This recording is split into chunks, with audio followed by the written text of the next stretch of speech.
Welcome, grasshoppers.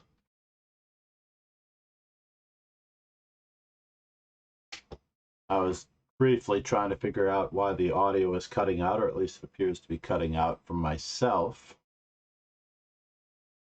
But I'm hoping that I've turned off the notifications. I've turned off almost everything, I think. Last one. I didn't get that one closed. Closing that one. Maybe that'll do it. We'll see. Let's switch to some study music here.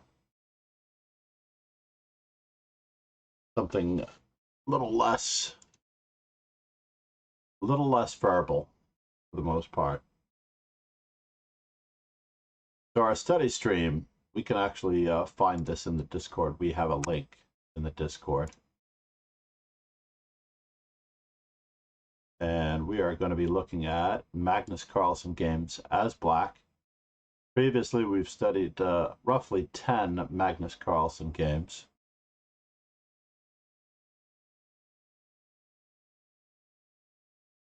And our first game, of course, is going to be a Nond. Where I get my...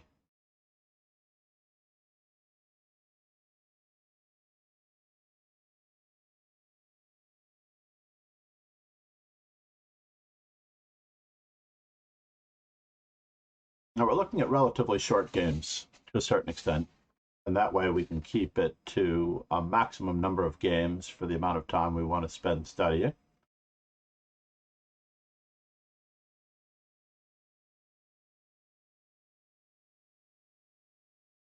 And there are a couple purposes to this, because we've concentrated a lot on the white games. I see for the first 10 games, Magnus Carlsen was white. In the 22 chapters that we have in our study so far. So doing 12 games as black seems very, very reasonable. We might need our timer up, now that I think about it.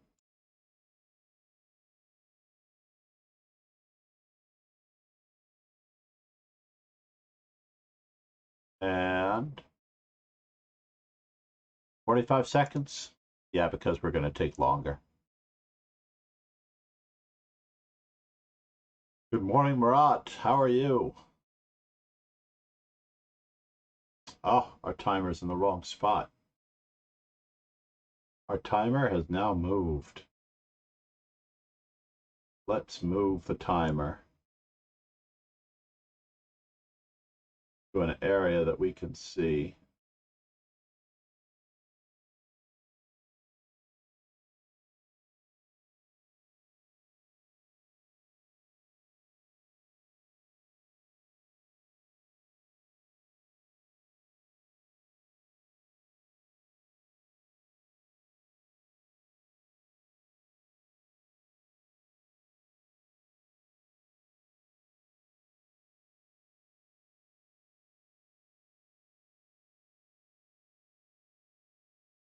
Doesn't look good there.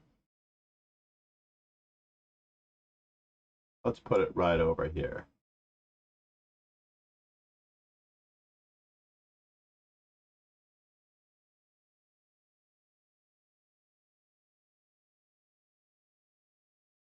There we go. Much better. Actually, I'm going to make it smaller so that I can reset it easily. And then we'll resize it after. Or is this going to work?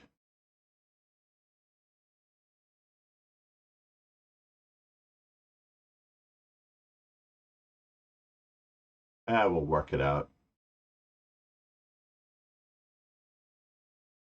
There we go.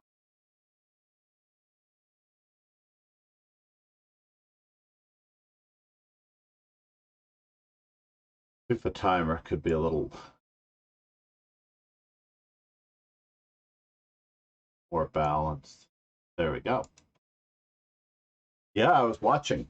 I watched Aronian in the first game. Oh, could not hold that equal end game. And then, of course, we know about the death spiral. Death spiral, of course, is when you something, of course, happens to you, and there's just no recovering. Looks like our study stream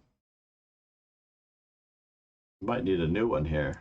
Let's do quick editing of our screen width.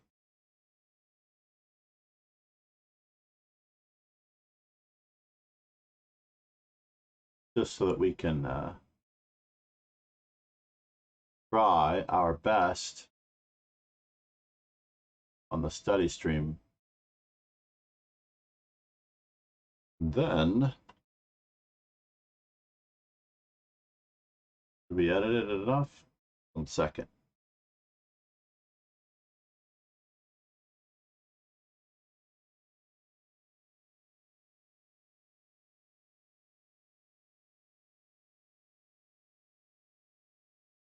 I do want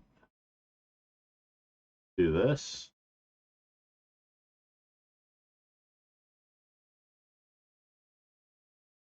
Do I want to see the name at the bottom? I do want to see the name at the bottom.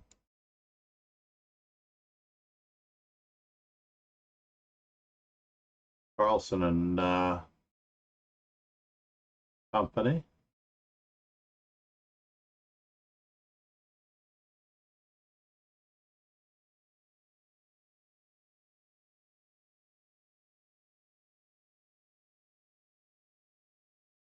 That looks just off balance, right?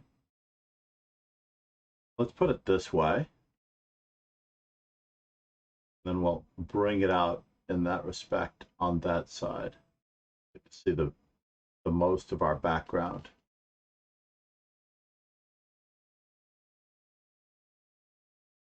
We'll center it to the best of our ability.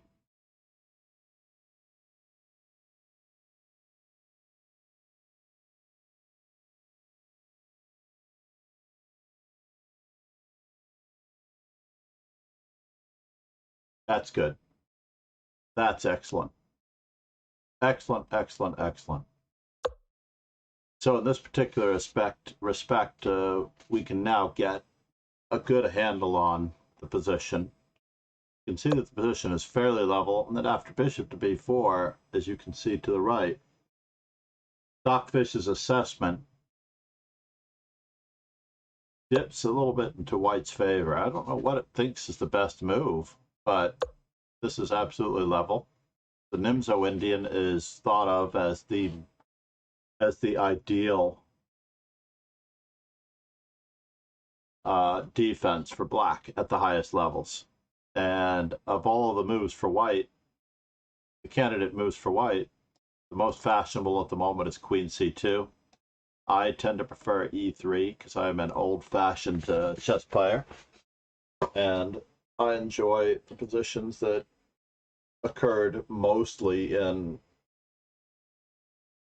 Zurich 1953, which I believe I studied for the most part cover to cover. I may have skipped a couple of games that were short draws or that had no annotations. Another Zurich 1953 study stream might concentrate on the differences between Zurich 1953 by Bronstein and Zurich 1953 by Najdorf. Lastly, of the moves in this position that I recommend for young students, I recommend knight f3 with the idea of playing e3 later, or with the idea of playing queen c2 later. Knight f3 also allows you the flexibility to play either g3 or bishop to g5, depending on how black replies to knight f3. And then you can decide as white whether or not you want to be playing like a Romanician or a Kasparov variation, both of which use knight f3 for the most part.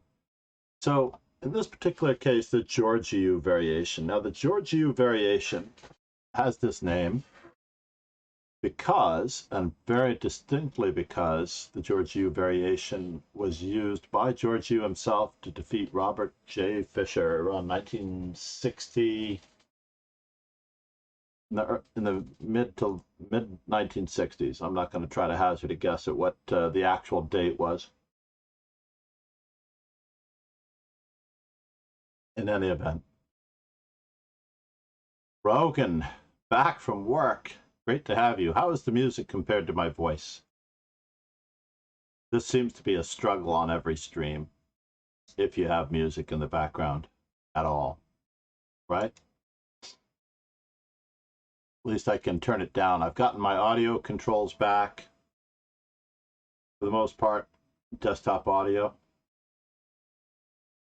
Rogan Joe Sloan in the house. Let's see how he's doing.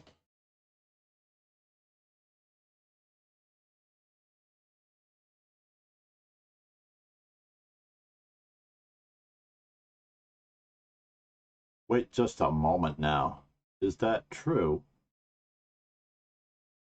Is that 2747?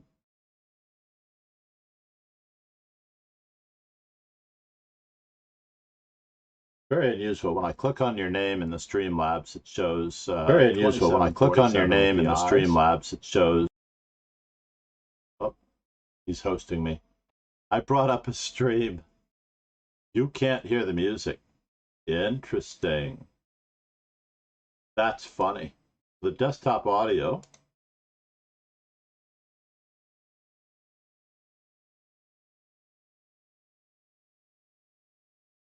That's crazy. All that time I spent trying to fix the desktop audio. How about now? The only reason I cannot hear any music at all. Very important. Brrr. So there's no desktop audio.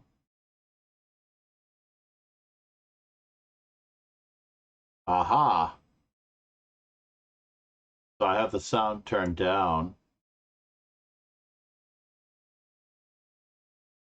to a ridiculous amount.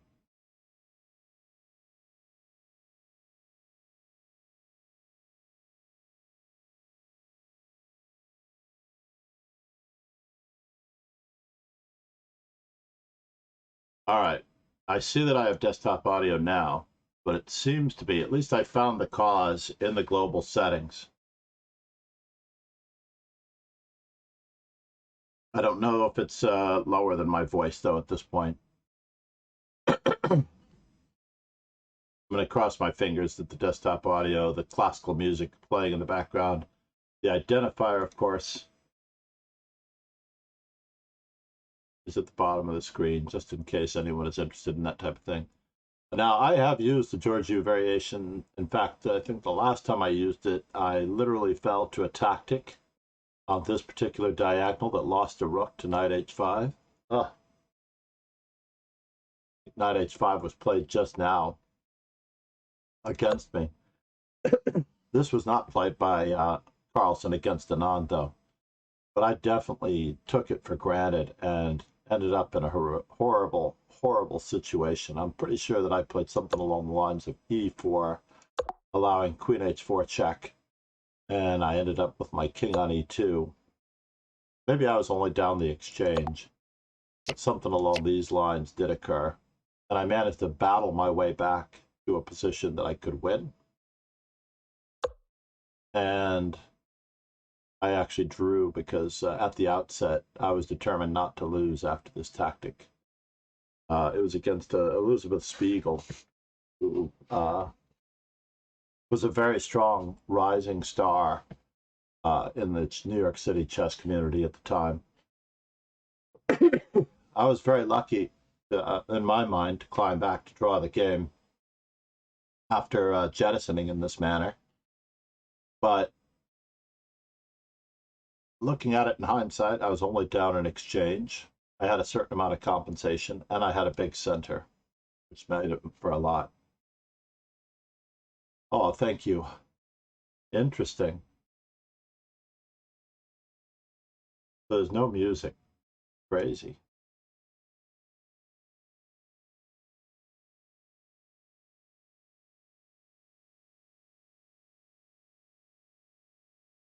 It's just as well if there's no music. At least I'm getting it. So it's going to make my experience a little bit more pleasurable. However, the George U variation is roughly referred to as the Kamak variation in the Lee chess database for whatever reason.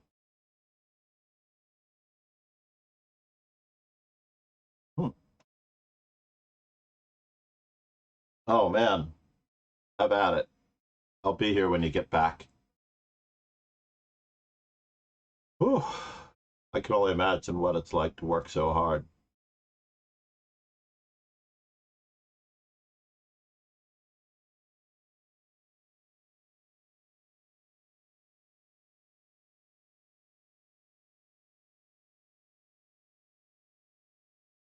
When I was young, I also had a job, many factory jobs to a certain extent. And I think the worst one of my factory jobs was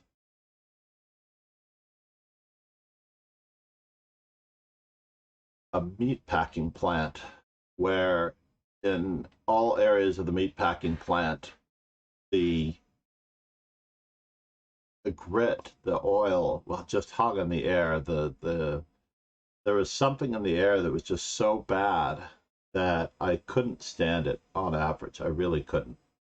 And the worst area was the pork area. So as a result, ever since that particular moment, I have not, to this day, wanted to eat pork unless it's really seriously cooked, fried, or whatever, for the most part.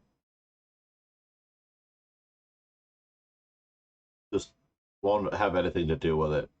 Crazy, right? But on the whole here, of the candidate moves for black in this particular position, I would sometimes prefer to strike at the center, perhaps to hold the center. And then, of course, there's the outside possibility of maybe giving up on the center with castles. And the tactical response, of course, that did me in was knight h5. Magnus Carlsen chooses to hold the center and fight for the e4 square. And perhaps this is easily the best response that challenges the pawn on f3, because there's no way of getting e4 in at the moment. Anand, I've got my mind on Aronian and Nakamura, of course. But Anand chooses to challenge the bishop, which of course the whole point of putting it out there is to capture the knight. And now we again have a choice of several very serious alternatives. Holding the center, attacking the center, or just perhaps getting on with our development. We could also give up on the center, but that does not fit my preference. Being an attacking player, and being that the year was, I think, 2013. In fact, this is from the World Championship match. I don't know what I was thinking. This is game number 9 from the World Championship match. Magnus Carlsen fights for the center. And this also gives White the chance to clarify his pawn structure, so he exchanges on d5 and then simply goes about the business of developing his pieces. Mind you, we could have been in this position from an early e3 as well. And a later f3 will bring it back into the classical variation. Magnus decides to lock down on this side of the board. Now, almost everybody who remembers this move probably knows the game that we're about to look at. This is quite an impressive display of the minority attack on the queen side breaking through. You can imagine this very clear concept. Chalk it up to Magnus Carlsen's really, really good preparation. And of course, in the Nepomniachtchi match, in the Carlsen-Nepo match that just took place in Dubai, Magnus Carlsen's preparation for almost every game was really on point. He had every opening down pat. He wasn't really in any difficulties in the opening from what I can remember. He had his choice of options. And just as in that case here, I don't doubt that he knows exactly what he's doing now. White has a choice between several continuations. There's the hyper-aggressive continuation, and then there's the I've got to get my pieces out variation, which he chooses. Knight c6, and of course now we're going for it, g4. And Magnus says, you got nothing. Now this does put quite the onus on Magnus to create a certain amount of counterplay either in the center on the open e file, targeting the pawn on e3, or to go about his business on the queen side, which is exactly what he does. Magnus immediately goes for the possibility and the ultimate reality of outposting his knight on the 6th rank. Now, we already know that a knight on the 3rd rank is worth a knight. A knight that is outposted anywhere on the 4th rank is worth a bishop. A knight that could be outposted on the 5th rank, not assaulted by a pawn, worth more than a bishop, which is why it's often worth it to give up a bishop for a knight that is outposted on e5, or in this particular case, if it should be outposted on e4. And a knight on the 6th rank is actually worth much more than a bishop, perhaps as much as a rook. So Anand chooses the most efficient method of getting his rook to the king side. And here comes the minority attack that we foresaw earlier. Knight to g3, a5, very clear-cut strategic plan, and g5, putting the question to the knight. Well, we're not going to get in the way of our bishop. We also have the opportunity to reroute our knight to better squares and greener pastures. Also, our knight might be able to help defend our king side on these 2 squares from g7. e4. Anand has been building up for this. No reason not to play it now. So now we have several candidate moves for black that we should be choosing.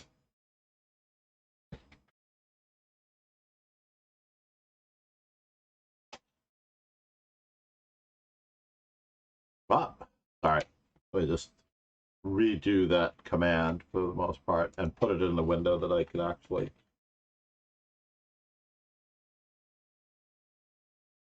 Candidates for black in this particular position.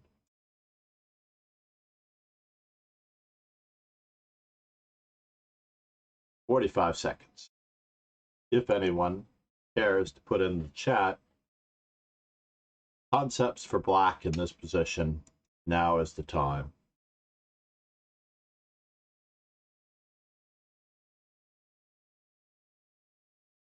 And there are 3 different moves that have been played in this position by a variety of players over 2,400. If anyone under 2,200 in the lead chess database, no. A couple of 2,300s, 3 2,300s as well in this particular lead chess database have played it as such. And given that time is up, we're not going to wait all day. The purpose of finding candidate moves is to stretch yourself at the very least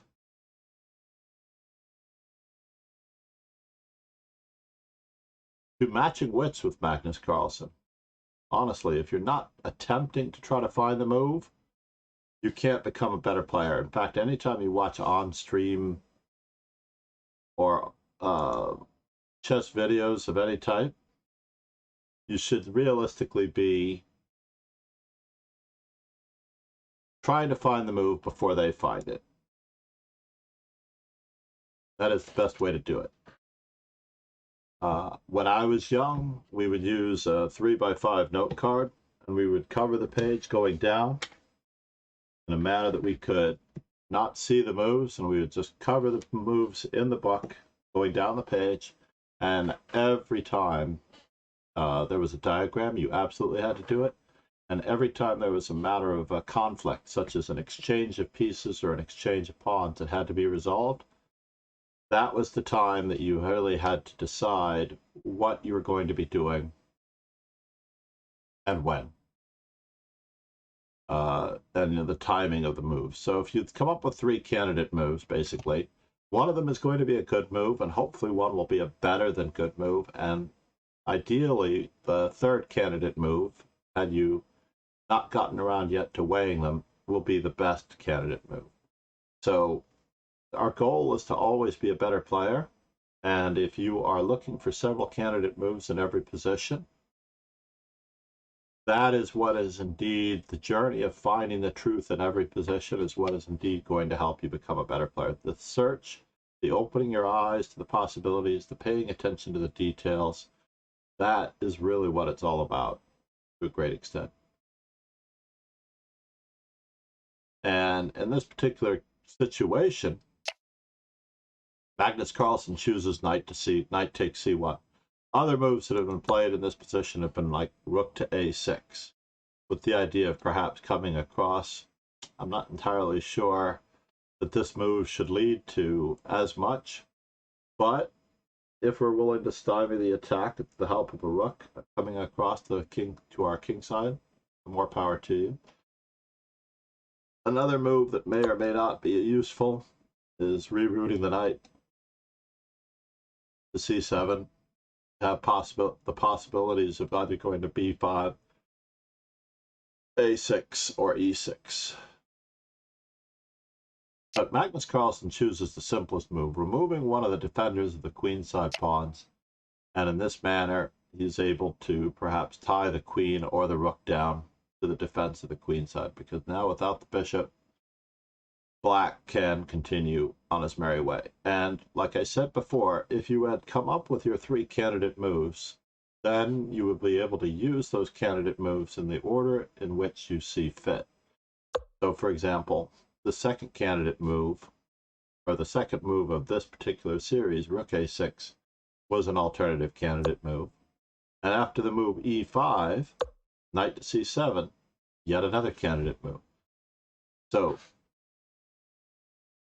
once you've actually opened your eyes to look for 3 move possibilities, it may be possible that in a particular order you'll unlock the key to the success of the to achieving success in the position, and in this manner you're going to really get somewhere.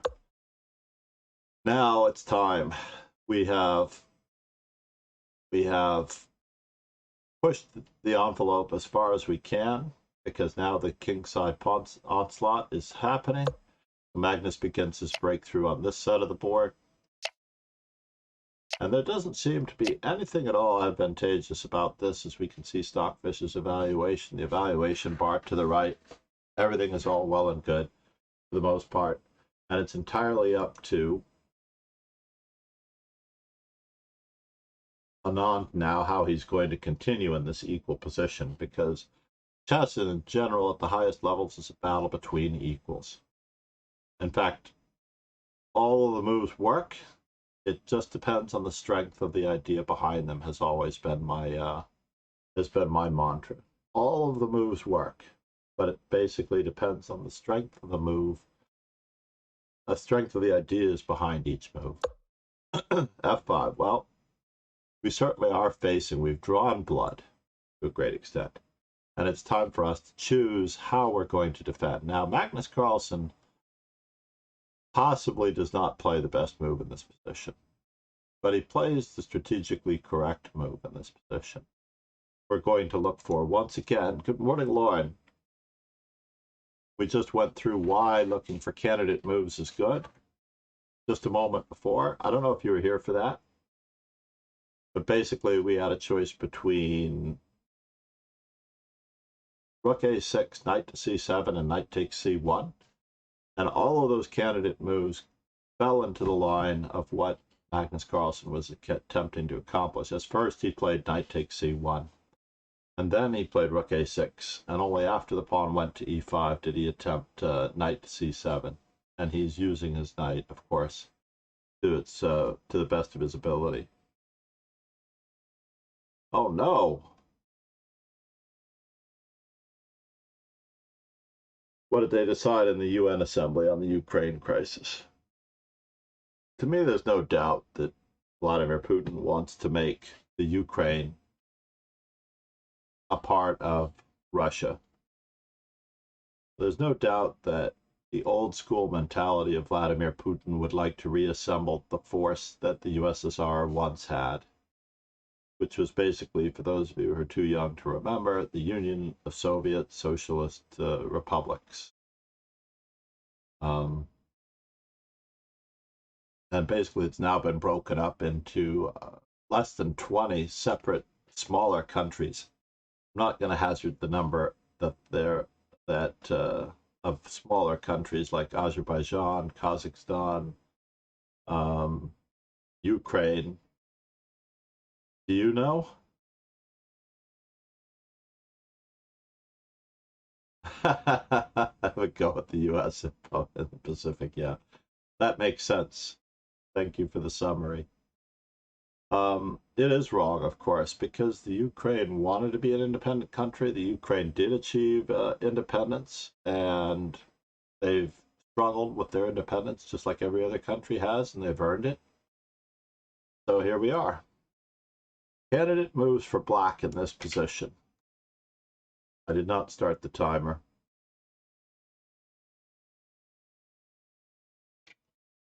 Let's take a quick peek at what can be done in this particular position here.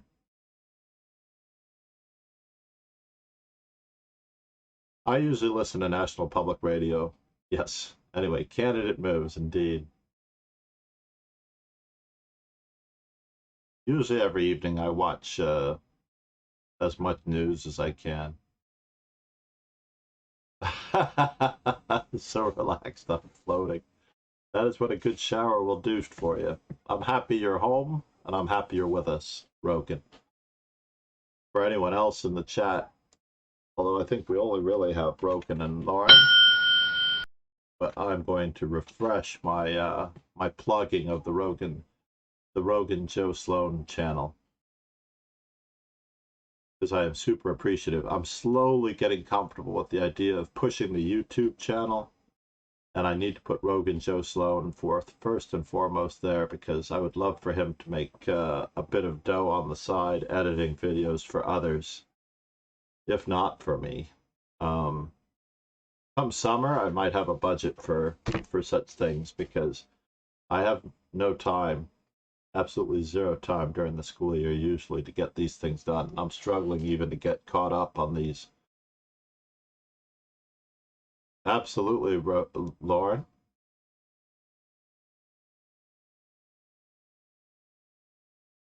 Now, of course, you don't really need to put that much formality into the presentation. I love it.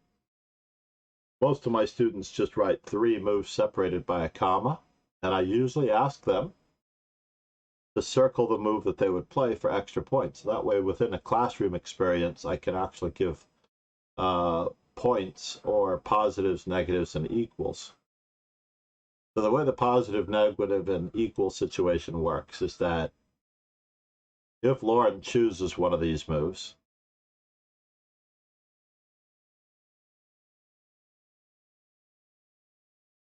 for instance, if she were to put her finger on one of these particular moves, B3 is the move you're putting your finger on. Very good.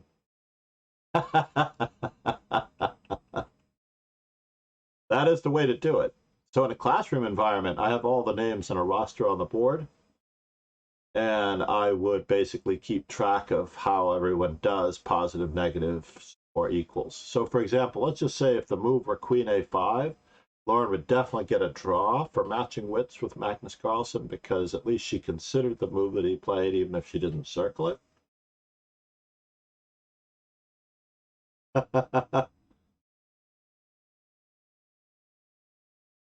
Well, I hope everything's good. No, we're always going to be emotional about our games, trust me. Let me stop that timer from counting down so much. In fact, I could probably use the timer to make sure that I quiz frequently and often. But the best move in the position, according to our friend Starkist Tuna, was G6 to stymie the attack, and that would have achieved absolute equality. That is the best move in the position, ironically. The second best move in the position, according to Starkist, was B takes C3. But Magnus Carlsen did not choose either of those moves. He chose B3, which is what Lauren circled, and she has passed the GOAT test. as I'm going to call it, passing the goat test. In fact, I need to write some of these down before I forget them, as I am going to be publishing all of this stuff in a Chessable book format sooner or later, along with the aforementioned plan.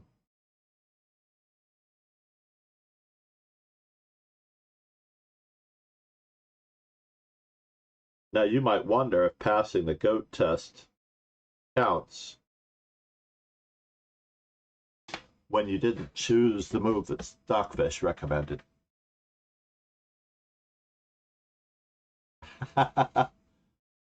And it's really like you can give yourself a pat on the back. Most of the time, of course, you don't have Stockfish handy when you're going through a book. So I recommend this method really, really highly when you're going through a book. As I mentioned before, you can use any piece of paper to just cover the moves as you go down the text, and then try each and every move just to make a mental note of what's happening next.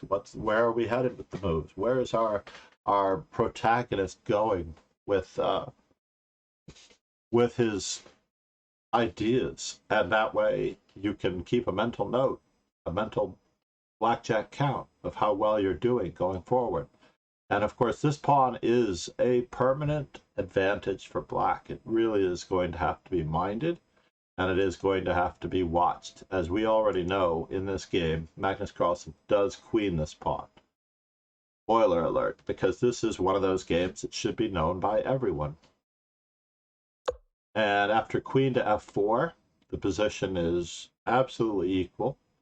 Had Anand really wanted to push the envelope, knight to h5 was the move, of course, that would have led to a slightly better position, if not an advantage. I'm actually curious as to how these moves are going to come out now that I'm going to request a computer analysis at the end of the game. All right. But queen to h5, queen to f4 was an interesting move. However, knight to h5 was the best move. Now, I didn't really want to add the comments to this, but now it's going to require a little bit of consideration here once again, as we're going to go for some candidate moves for black.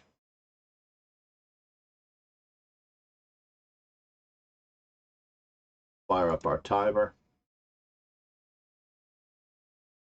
Candidate moves for black. In this manner, we're going to really try to get to the heart of the matter. This is really the ideal thing. Now that I've got this format down pat, and I've got the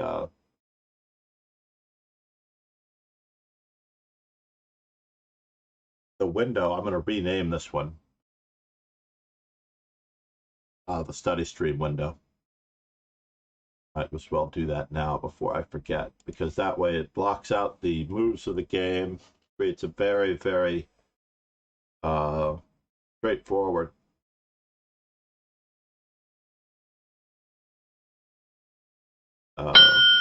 clean interface. Scroll up, the top of the board is cut off. Oh no! Sorry about that. I better watch what I'm doing. Normally when I want to bring the stuff up, I'm going to do it like this. But I don't want to give away the moves. No! As I've tried to trim them to the right. I just recently learned how to trim. I think Rogan already knew how to do this. I don't know if he did a tutorial that was better than mine. But then again, I believe that Rogan is fast becoming far more technically sound and efficient than I in this position. So queen to c7, queen to a5 is still a candidate move in my mind, Lauren. After all, we are targeting the pawn. I don't know that we can take away such a heavy hitter from the kingside defense, but the queen really isn't a defender.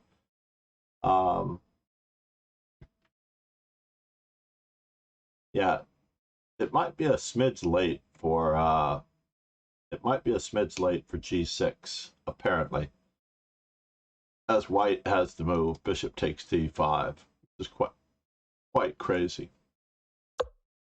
Let's just look at that continuation, since we're now afforded the ability to do it. And in this particular position, the knight jumps into the weakened dark squares. We are in a spot of trouble, which is quite crazy. I would never have considered that myself. So weakening our dark squares with the knight being able to come to this square. I have a tournament this weekend. I'm going to be playing IRL for 3 days, 6 rounds, 2 games a day, with a team of students at the Amateur Team East. I will attempt to do a stream each day. If I don't get back, I'm going to do an IRL stream. I'm also going to attempt to kick off in the mornings, at least with a brief stream before the rounds begin. I haven't worked out the logistics, though, of whether or not I'm going to be able to do it. Playing early morning chess on Monday, I think it's at 10 a.m., so I think I'm good. But the other rounds should be later in the day. I think the first round on Saturday is at 1 o'clock in the afternoon, so it should not cut into my Saturday morning streaming schedule. But I also wanted to do this as black. I wanted to do Magnus Carlsen's repertoire as black because we draw a lot from the good players. And in this particular situation, it's been 3 minutes since our last quiz, so this is good. I'm going to leave the timer up there in this respect. The move played by Magnus Carlsen, interestingly enough, was knight to c7. You could consider it an equal rather than a positive or a negative. It would be obviously a loss if you don't consider the move at all. Magnus Carlsen is both trying to use the e6 square if the pawn goes to f6, and he's also reinforcing the d5 pawn that he might be able to play, perhaps, the move g6. And at the same time, he's also got the ability to go on the assertive with knight to b5, knight takes c3. My move that I considered queen to a5 would have led to probably an ultimate disaster as this pawn crashes through, and we may well be getting mated over here. Let's imagine that we try to bring this one across, and we are in big do. My first thought was bishop h3, but I overlooked the fact that we could actually just immediately go for the kingside mating attack on this side. And then we're in trouble again.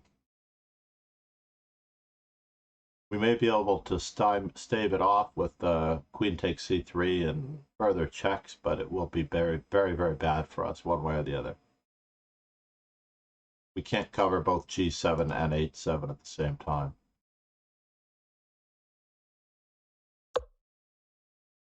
Thanks to the new layout, this may well be the best study stream ever, because we have an educated assistant, form of Stockfish, lingering in the background.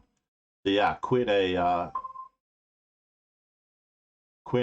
would be a mistake. g6, of course, would also be rather dubious. Where's my dubious? There we go. Let's make sure we always scroll back up.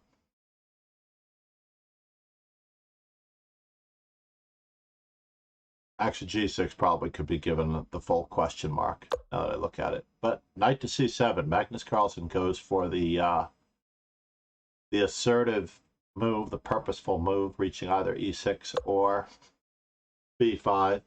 And now we just have to decide which direction we're going to head in this manner. Magnus does play g6, queen h4, and now we have some serious problems on our hands, because white does have a clear advantage. For whatever reason, if you can imagine, just one move ago, knight e6 is equal according to Starkist, g6 is equal according to Starkist, and g takes f6 is all equal according to Starkist Tuna, our Stockfish engine. But at the same time, the move g6 being played, once queen h4 is on the board, we're practically at a clear disadvantage now. And we are in trouble. And I think that we've finally reached the window at which the neural network can see that black is in deep do.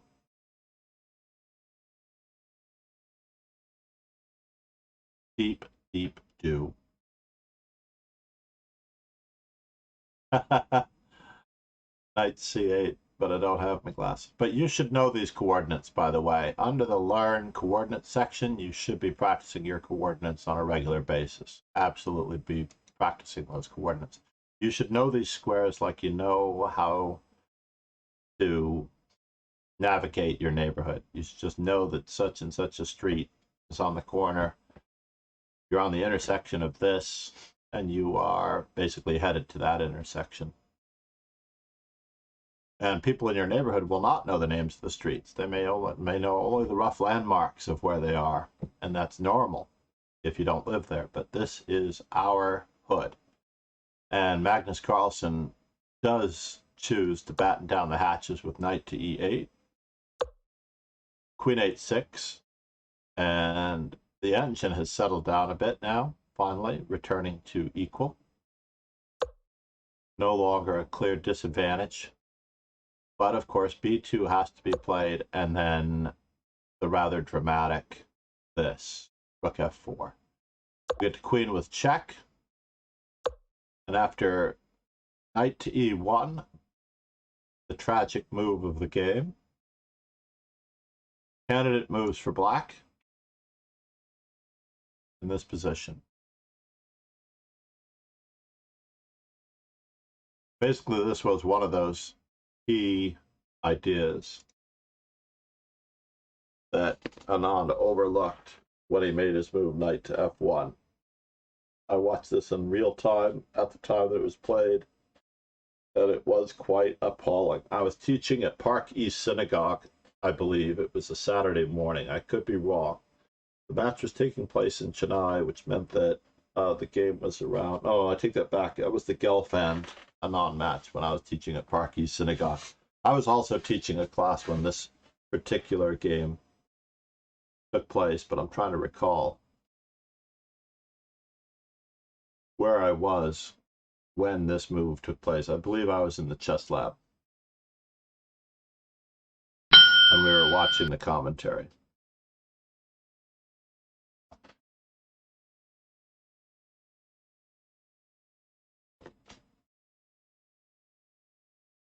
How do you know you've got a good position? Trapped rook on f8, a knight on e8, and a bishop and a queen that haven't been developed by the late middle game. Oh, this is unfortunately not a white t-shirt, but it is a white shirt. I'm celebrating that there's a relative heat wave of 50 degrees outside. So Rogan, I did get your message. I did ironically send you a payment on PayPal, but I didn't do it through the invoice. So I still see the invoice there for 50 for the money, which of course I'm going to save it for when for the completion. Basically, I'm not as worried about me laughing emote, but the word emotes probably are all I'm really hoping for at this point.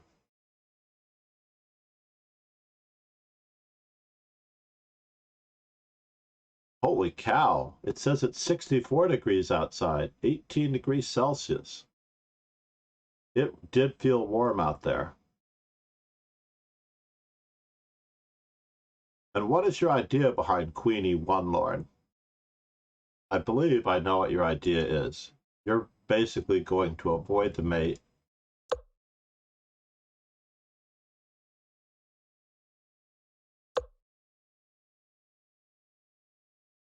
MD Knight in the house. Welcome, sir. MD Knight is one of the legends of our stream.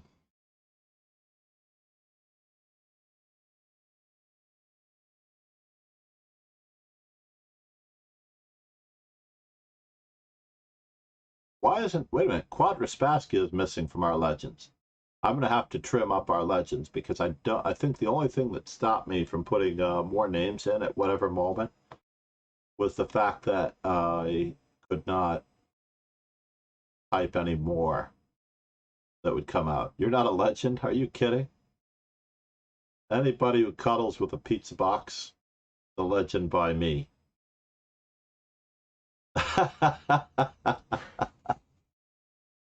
Namaste, Quadraspassky. We appreciate you, regardless of the absolute status of your legendary move 59.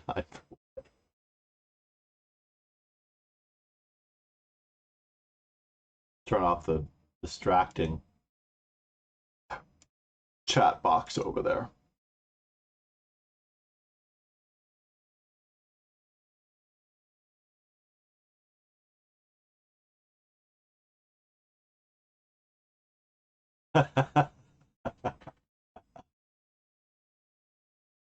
Well, the secret here is that we can indeed just capture the rook and wear a rook ahead in this position.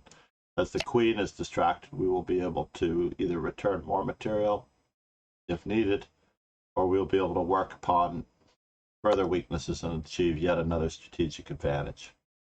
Say knight to e3, and depending on how we look at it,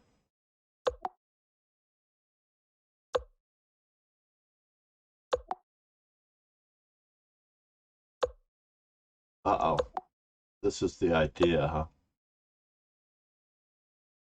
And only after the king is on f3 do we take on c3. Therefore, the knight is pinned, and we have the option of defending. There's no way to recover and get back to where we are once and former glory, as it turns out. Let me just run down here, grab a computer analysis of this particular game to see whether or not our assessments are there. Once again, if you are in the Discord, or try to be serious.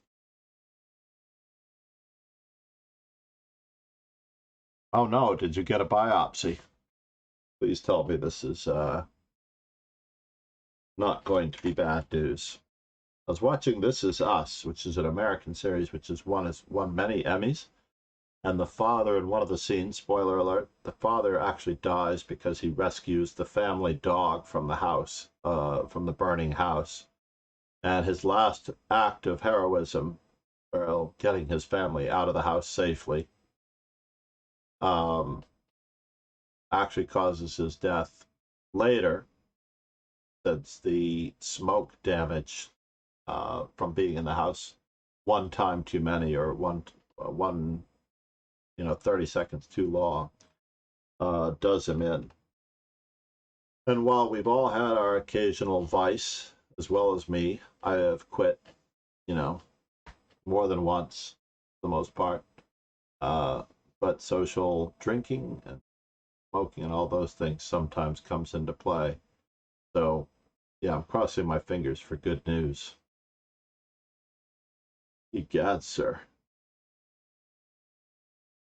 Very scary, very scary.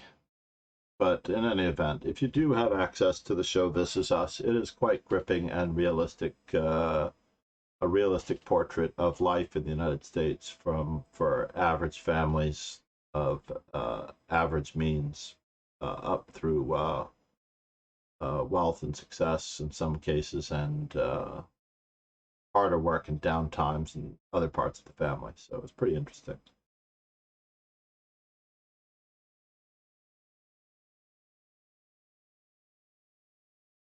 So, going through this game one more time, f3, the Georgiou variation, as it was used to defeat Bobby Fischer in the 1960s. It's bothering me that I don't know the year. It was written about by Mikhail Marin in the Informant volume, Old Wine in New Bottles. Every chapter of this book is an excellent lesson. I believe it was in Central Pawns on the Attack. Let's take a quick peek. Havana Olympiad 1966. This variation wasn't really well known prior to 1966. It was of course a variation prior to 1966, which is why it's called the Kamak variation. But thanks to this Informant volume of lessons,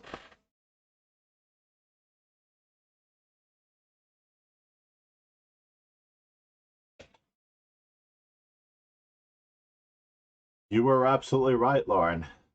You're absolutely right. Now, on a scorecard, it depends on how long your next tournament is. For the World Youth Chess Championship, for example, the World Youth Chess Championship is 11 rounds. To get an accurate measure of your ability, I would probably give yourself 11 questions, and then you can tally your wins, losses, and draws based on that means. Let's just see for a moment. I just want to see the George U. Fisher variation for a moment. See how that game continued. It was exactly the same, only Fisher in this particular instance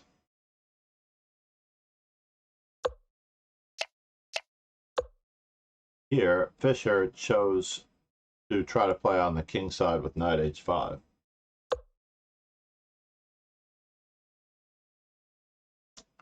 So it's possible, and I believe it is true, that Magnus Carlsen had studied this position intently, and I'm positive that he studied this position intently in school, either with Sam and Agustin or his original coach, Thor Ringdahl Hansen, and had come to the conclusion that the plan of the minority attack was a much more successful one. Get rid of that arrow so it doesn't tip anyone else off.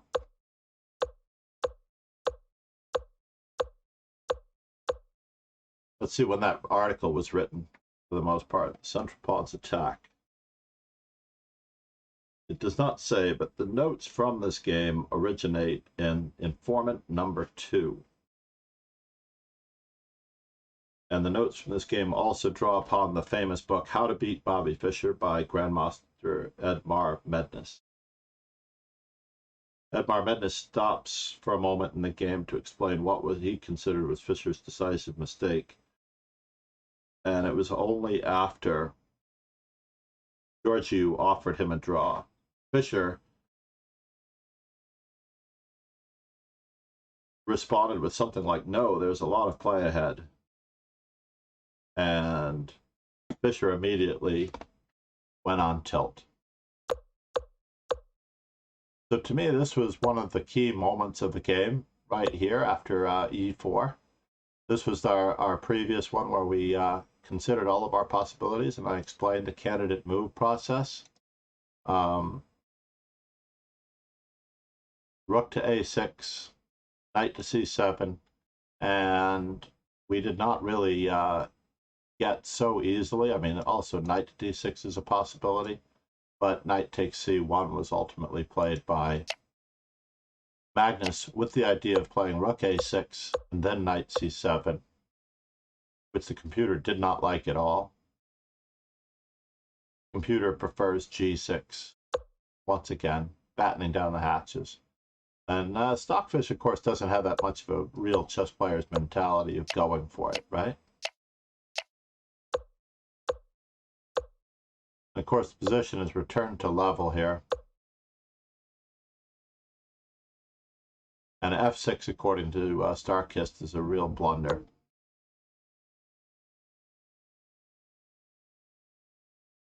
White should have continued with h4. Absolutely. And of course, he could have used his knight to batten down the hatches on that side of the board.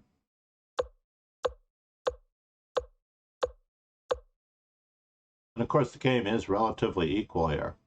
Believe it or not, had after b1 equals queen, white blocked with the bishop, the game would have continued. This position is theoretically equal. Queen to d1, rook to h4, queen h5, and after knight takes h5, bishop gets to defend, and white's predominance of pawns and space, and of course the threats to white's king, keep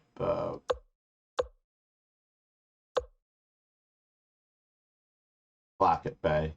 The rook, as Lauren pointed out, how do you know if you have a good position? Well, we don't. We have an okay position at best, right? The only answer to deep. Yes, that's true.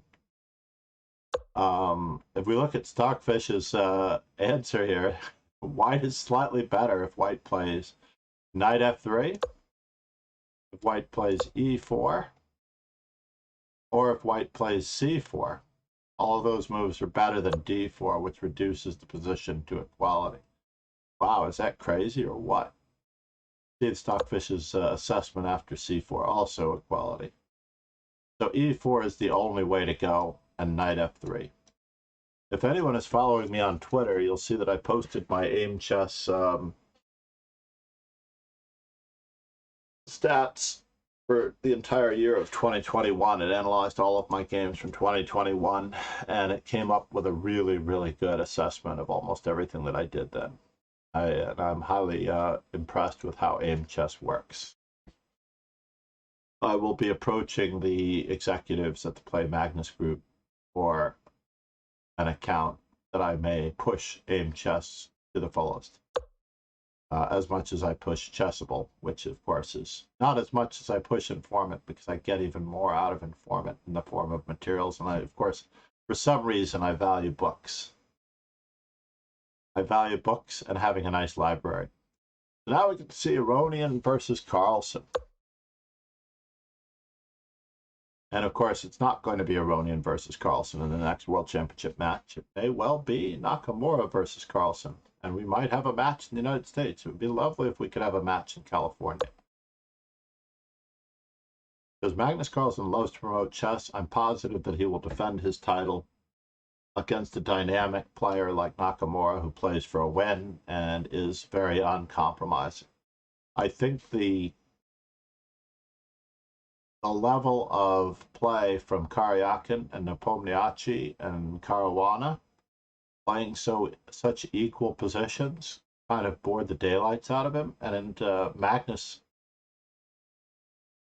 loves, where's our game title? There it is, our game title.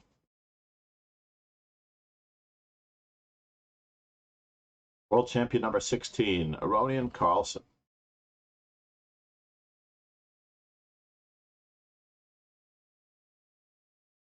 This was played as a blindfold game, by the way, in 2010, when they held the Melody Amber Rapid blindfold round robins. So Magnus Carlsen chooses in a blindfold game to go for the King's Indian defense for several reasons. Obvious to me is that for the first 5 moves, you're definitely going to know where your pieces are. It also has a very clearly defined pawn structure. And of course, we also get to see the 2 top players' impressions of what the best lines are in this opening. e5 is standard, and there is no free pawn on the e5 square, by the way. There's a discovery tactic that defends. So black is actually better in this position after bishop queen takes d1. Knight takes e4, and we're recovering our pawn nicely. We should be very careful not to try to desperado our knight, because after bishop takes c3, check, black will have an even greater upper hand. In fact, actually, black will be totally winning. With the fork at the end of the rainbow, there's nowhere to go for this knight that will be useful.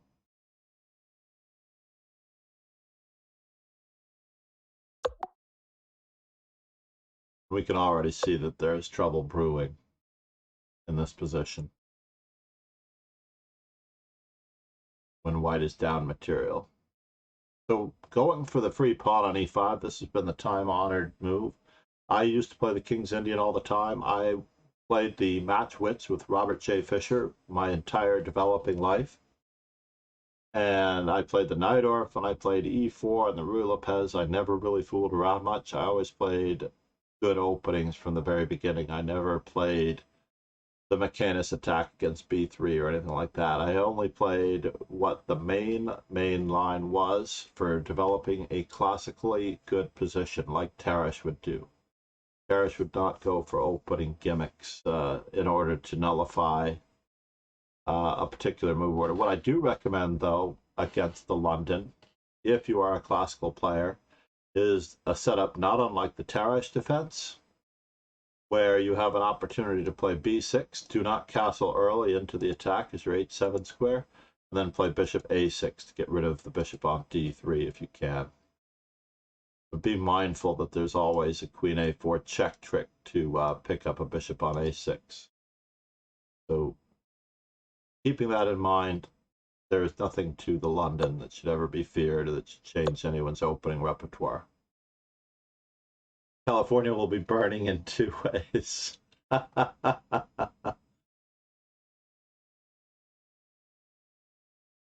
That's a current events update from Rogan.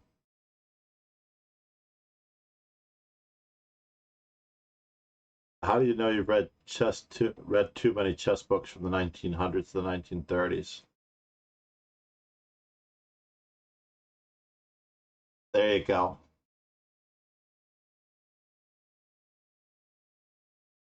That is true. That is why I recommend studying all of the world champions. So Smyslov should give you a great repertoire for black, by the way. An excellent repertoire for black. He carries the dynamic torch into the modern age. And he's a very clearly defined player to understand. They might use them. I know there are too many anti-Londons. Everything works against the London if you're careful. So here we are in what is famously known as the Mar del Plata variation, as coined by Gligorich. The story of the Mar del Plata variation is extolled in a book by Gligorich. I'm going to make sure I get the story right. Oh, man.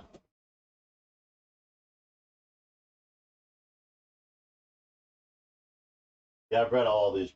I've read too many of these books myself. Where's my Mar del Plata variation?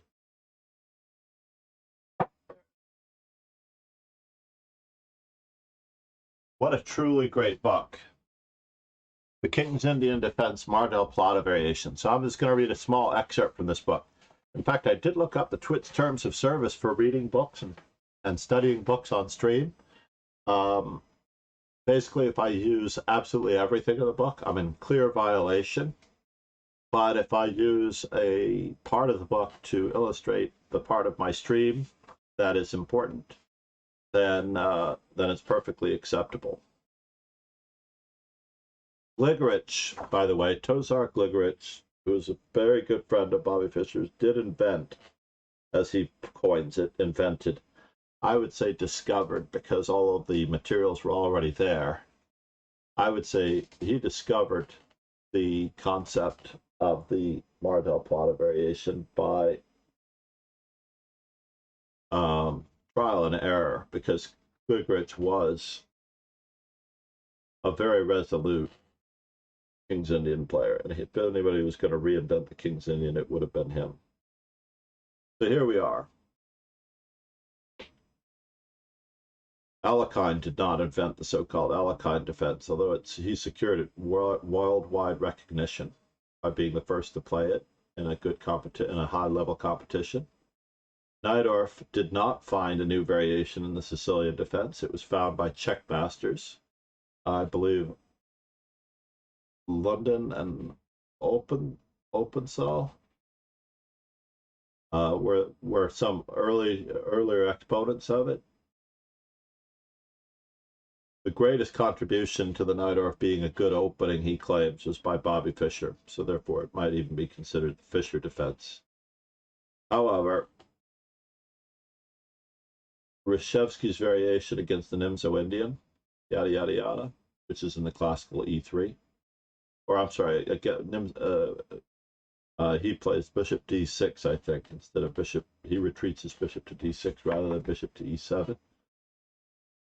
So Gligorich employed this variation for the first time at Mar del Plata in 1953 against Najdorf, and 2 rounds later against Ilescasas, winning both games. Shortly afterwards in Europe, Najdorf copied my method as black in a candidates tournament game, Zurich 1953 against Taimanov, scoring an efficient and classic victory, after which the variation, as fast and furious spread like a forest fire. Speaking of Rogue and Joe Sloan's metaphor, right? Najdorf copied my method as black, basically, or Gligorich's method.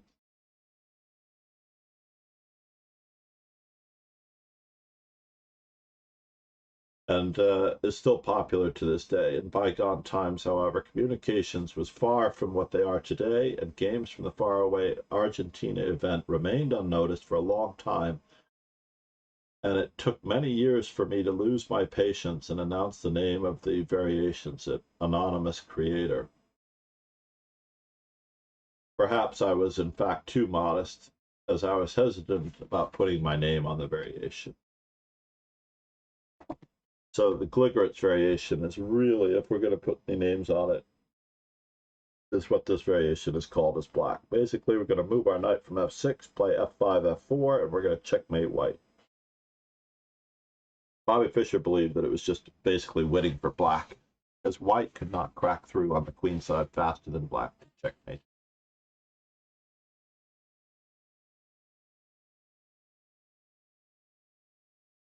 So here we are.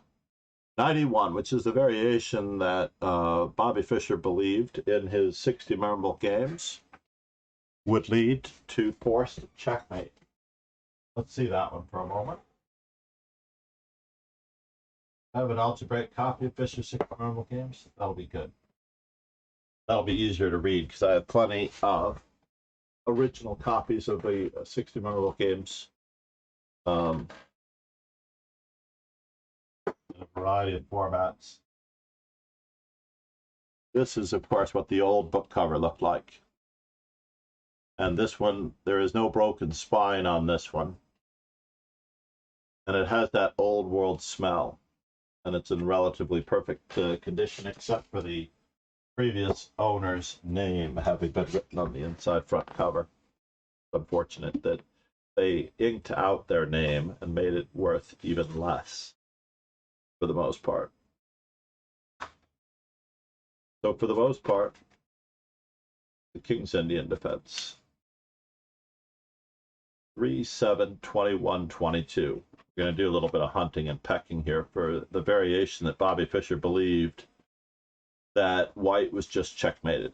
Honestly, there's no way white can play knight e1, he just announced, because it led to a forced checkmate.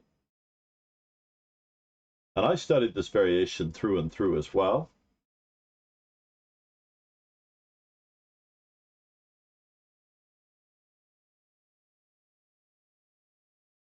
So Petrosian is game number 3. And Petrosian transposes into it from a English opening. So it's not quite the same.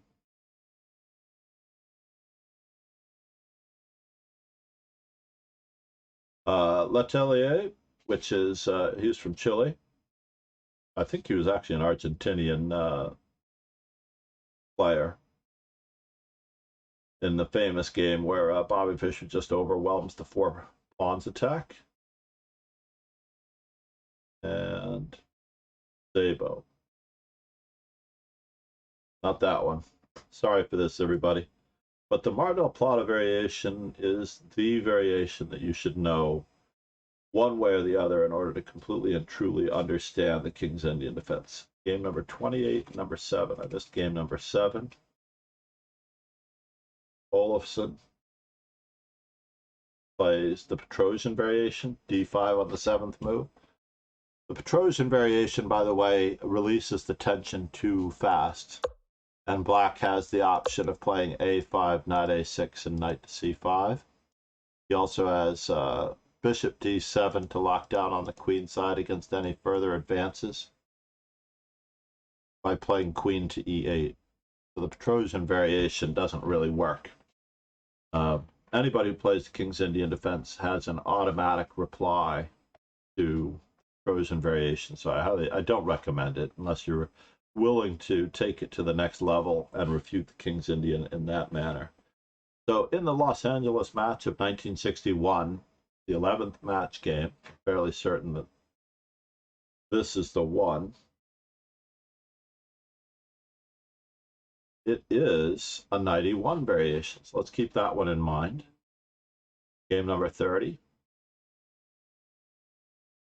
Interesting that these games are annotated in such a manner. 91 was also played by, oh, I apologize. I think it was knight e8 by black. Is supposed to be dubious. Is that correct? Let's take the quick peek. He criticized, like everyone in this particular variation now plays the move knight to d7. And knight e8 was one of Fischer's recommendations. Basically, after castles, knight c6, d5, knight e7, knight e1, knight e8 was somewhat frowned upon by Fischer, but it's actually quite a good variation according to the statistics. 57 and 59.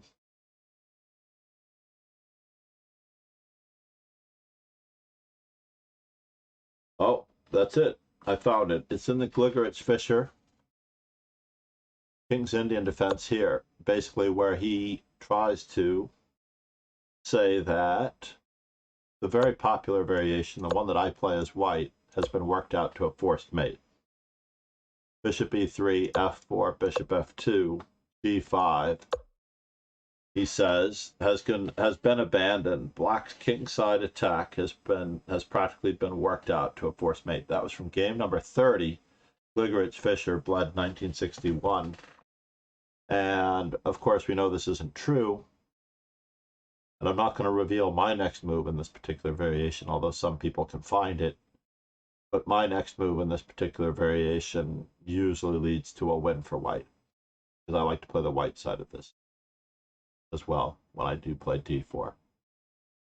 Yeah, I know. Can you imagine making such a statement? In general, though, the King's Indian defense has been faulted for not necessarily leading to an advantageous endgame, because black is banking on checkmating white for the most part. So in this particular position, there are a wide variety of plans available to white after knight e1, and Aronian goes for the most direct.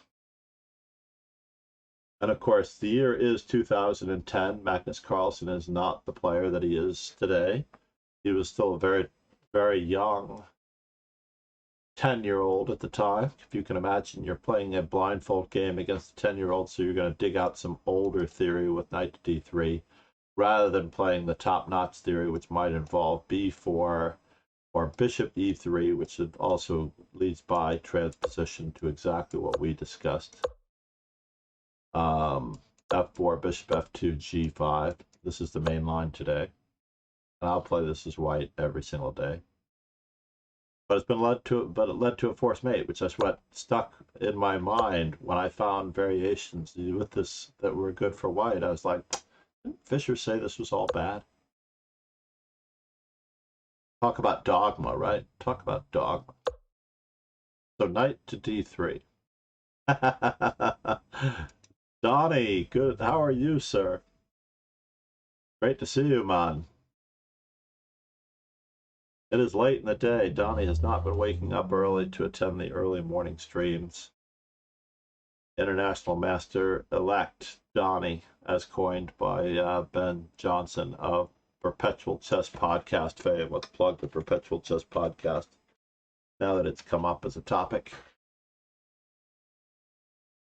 I was using your story the other day in a class where we were discussing Zwischenzug. And we were discussing Zwischenzug as an in-between move. And there was one moment where Donnie was playing in the U.S. Chess Championship of 2001 or 2002. I've got my years crossed. And he came out. I was in the press room with the other traveling companion of ours, John Fernandez. And Donnie says, you know how you're always teaching kids to always recapture?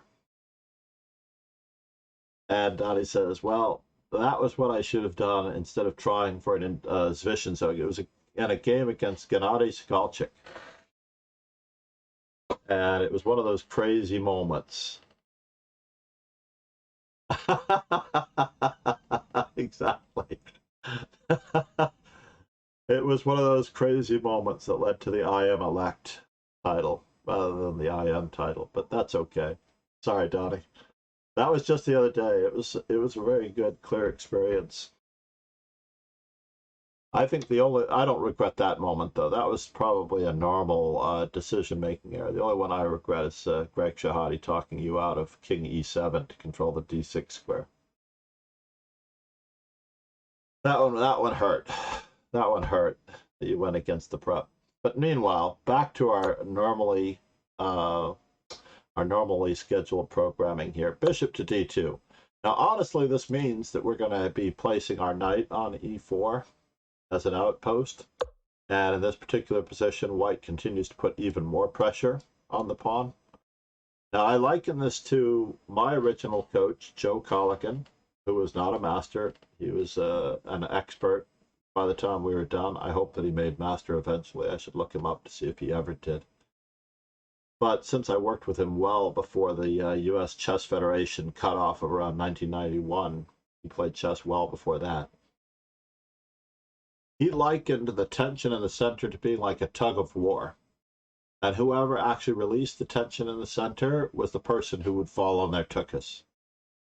Whoever released the rope were the ones that would fall down, not necessarily the others.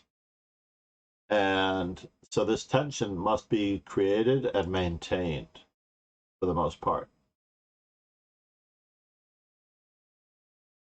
Only the type of dogma. Very, very poetic. Donnie, I miss you, buddy. Got to come to the house one of these days. Bring Magnus.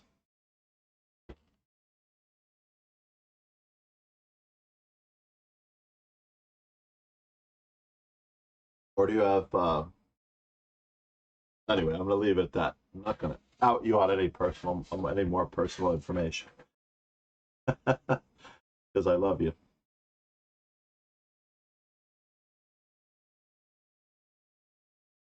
And of course, Eva has actually asked about you. I told you you've been in the stream in those mornings, and she was anxious to know what you're up to and see how things were going.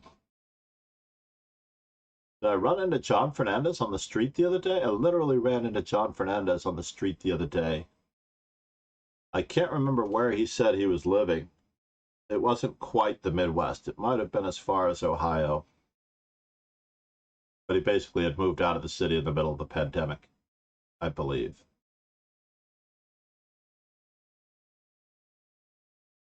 Now its engine says X. And the computers do ruin, in fact, the computers ruin a lot of the legendary awe of studying Rubinstein and all of those guys, unfortunately. What can you do? So meanwhile, bishop to d2, knight to f6, keeping the tension, f3, keeping the tension, king to h8, and now g4, increasing, ratcheting up the tension. I can't see it here, but I do believe that this is this the Benko variation? Is this the Benko attack? Just curious. The problem with wearing earbuds as opposed to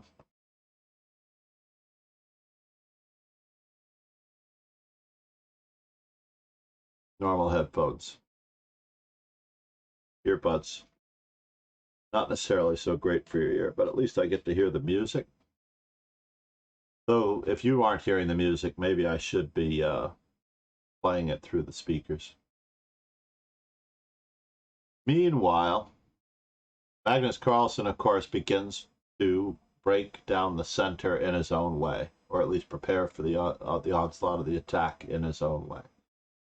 He plays c6. There was 3 ways of continuing here for the most part. Star-kissed Mr. Tuna believes that a5 is perhaps the best move in this position, but it's not too far ahead of preparing to lock down on the position with h6. h6 and a5. In any event, Magnus Carlsen begins breaking down the center, and Levon Aronian and his inimitable preparation does not play the best move here as white. In fact, I can't even come to understand how he would come up with the move that he played in this position.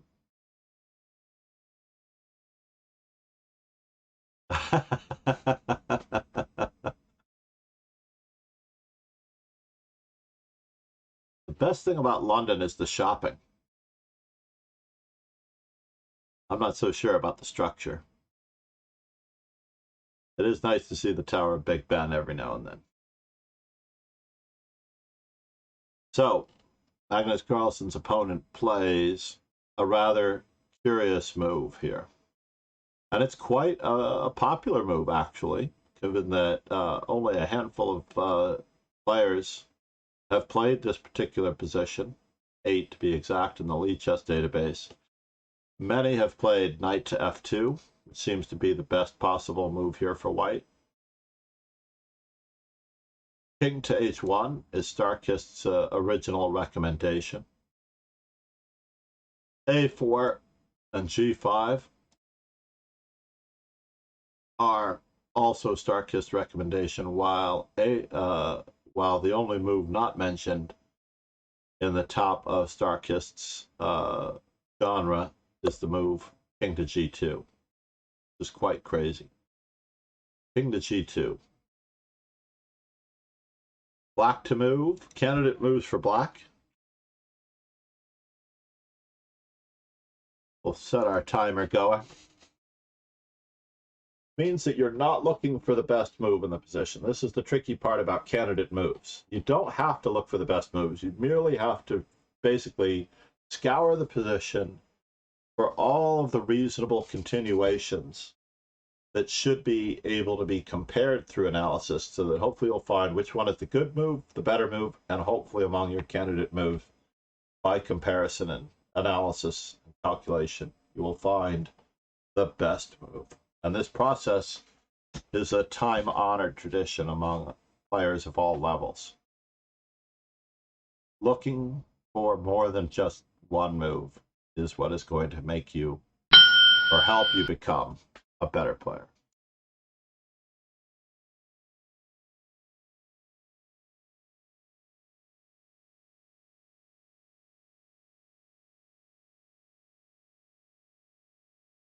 I don't know if anyone heard the bell. F g4, knight g8, and f takes e4. All of which, but one, okay, almost all of which release the tension in the center. Anyone else? As Donnie was a resolute King's Indian player, I was hoping he would chime in with his possible move here, because I'm not sure if Donnie had to play against this particular variation the way it was played here. Donnie and I were mucking about. It was the 90s through 2000s.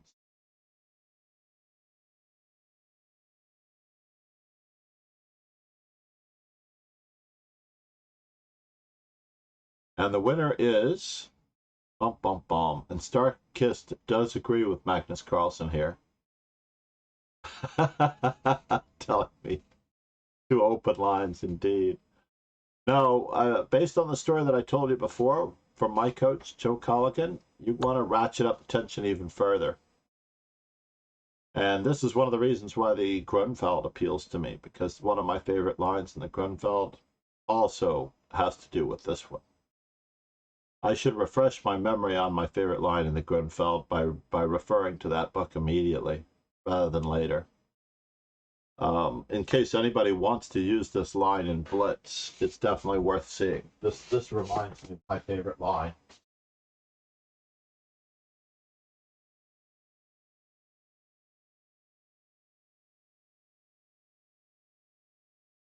And that line is a peace play variation, by the way.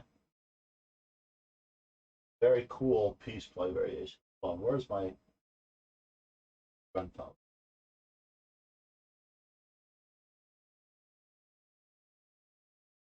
Oh, got so many books on So many books on opening variations, I don't even know where to go. But I'm going to go to Understanding the Grunfeld by Jonathan Rowson.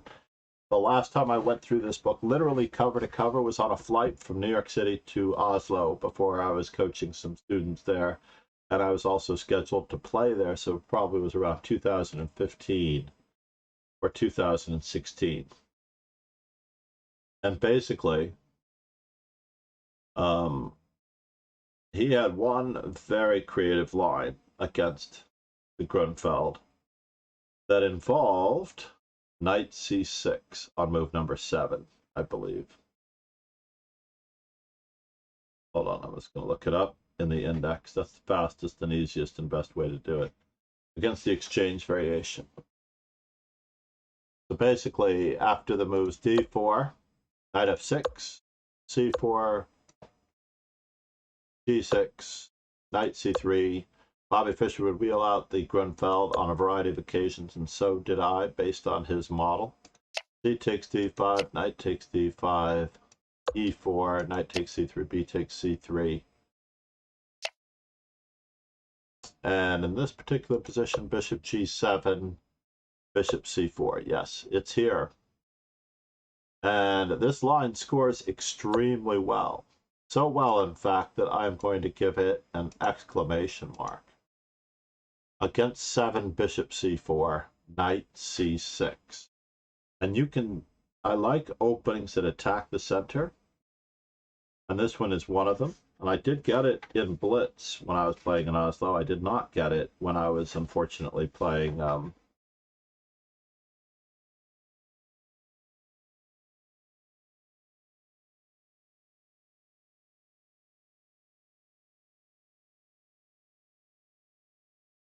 does he not have it in the index? Oh my God, he doesn't have it in the index.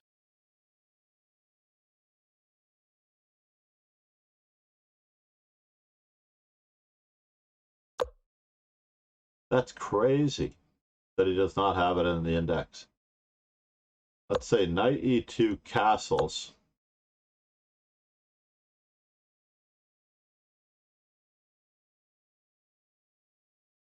Oh, maybe it was e5. I wonder if it was e5.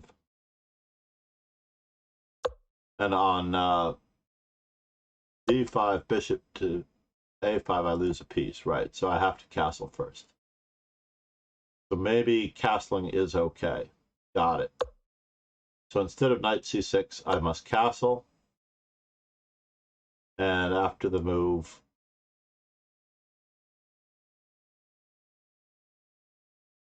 do what they recommend. Bishop e3, knight c6. Let's just do it that way. It's a great move order trick here because you can play knight to c6.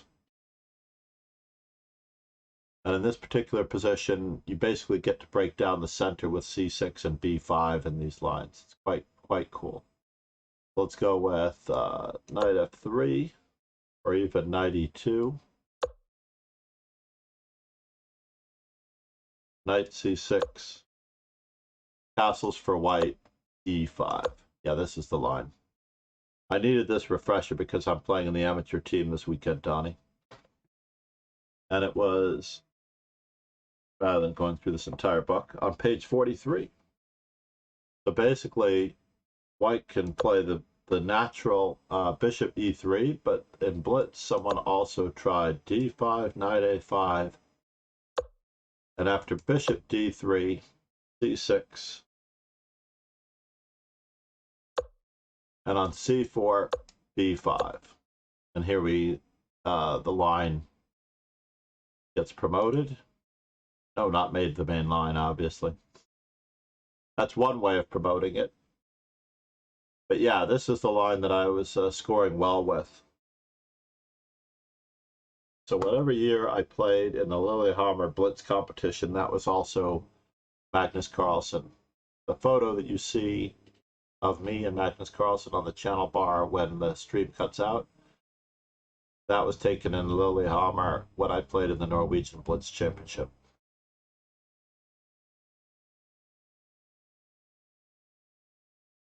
So meanwhile, this one we have to make the main line. Let's return to our regularly scheduled programming.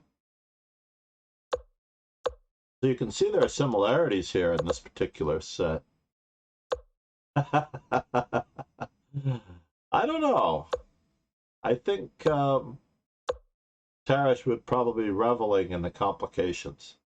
This is like a breath of fresh air to any classically trained player. And the position's dead equal, of course. And the person, as I said, that releases the tension first, according to my trainer, would be the one who would eventually meet his demise.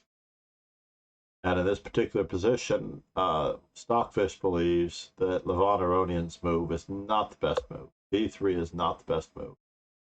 Stockfish believes that now is the time to try to clarify at least part of the tension, so that after knight to h5, and then of course it instantly gives black the better game, like better for black after g5. So never mind. It gives g5 is equal 0.0, but we can't see past knight h5 after g5, and then it gives black a better position, a microscopically better position. You gotta love Starkist Tuna for its accuracy, right? Just move my game window over for just a moment.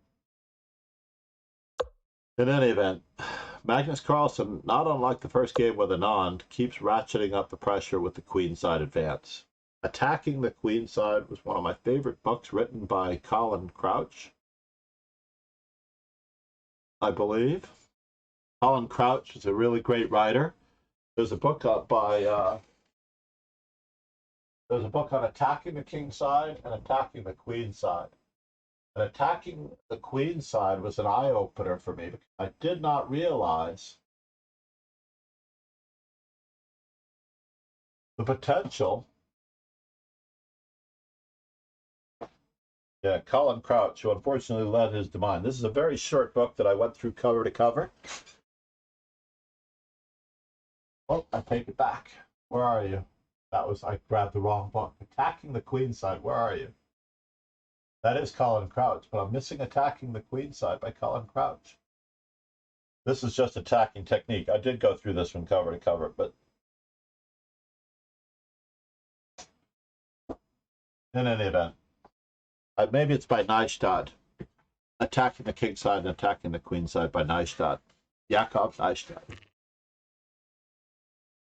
Look under my ends here for a moment. Well, I found part of it. Attacking the King by Neistat. But I don't believe he wrote Attacking the Queen Side. I think Colin Crouch wrote that one. In any event, b4, fixing the b3 pawn as a target in order to break through. So white blockades this pawn. All of this very standard and normal. Absolutely nothing wrong with this particular position, but we are going to go for some candidate moves for black in this position. We are overdue for our quiz. Candidate moves for black. I'm going to pause it for a moment so everybody can collect themselves because we did have a couple of digressions there.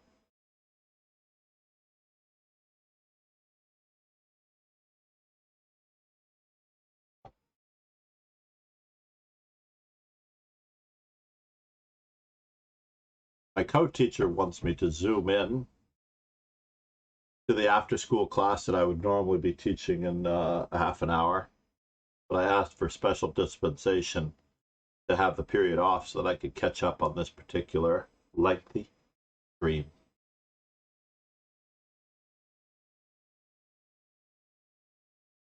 I'm enjoying this stream too much.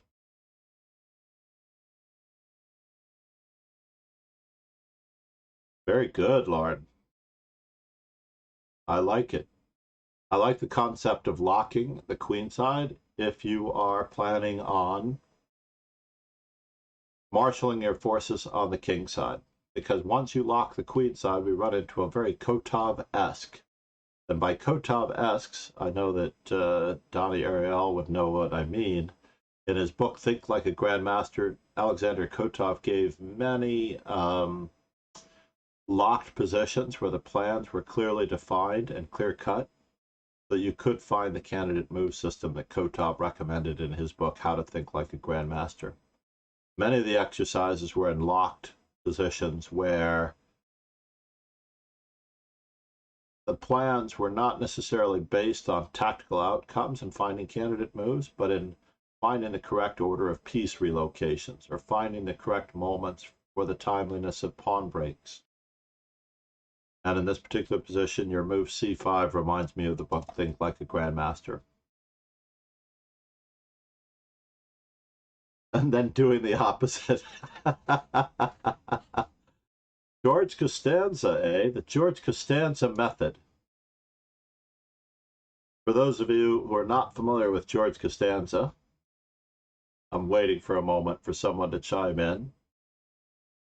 It is from the very popular TV series Seinfeld about life in New York, and it was about the art of doing nothing. George Costanza was the penultimate failure of the show, and at one moment there is a key episode where he is the prominent figure, and he discovers the secret to success lies in deciding ultimately what he would do and then do exactly the opposite. And he becomes an overwhelming, resounding success, moving on to being a general manager for the New York Yankees, or working in the head office for the New York Yankees. I'm not entirely sure what his job consisted of.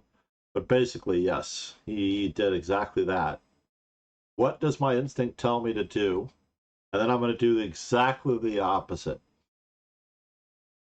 And c5 has been played by a strong master, by the way. Although Magnus Carlsen produced a novelty in this position.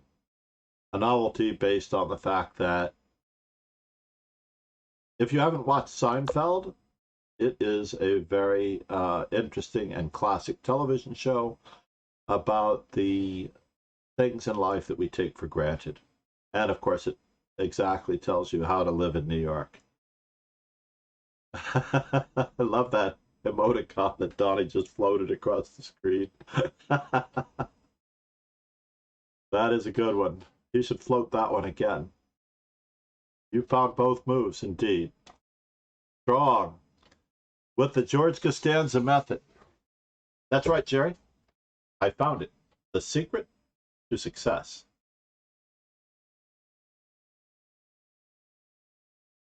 That's right. And you circled the one that was actually played by a master in strong competition. So if I were actually doing this from a book and I had access to that knowledge, in this particular case, it would be informant number 108. This game is from informant number 108.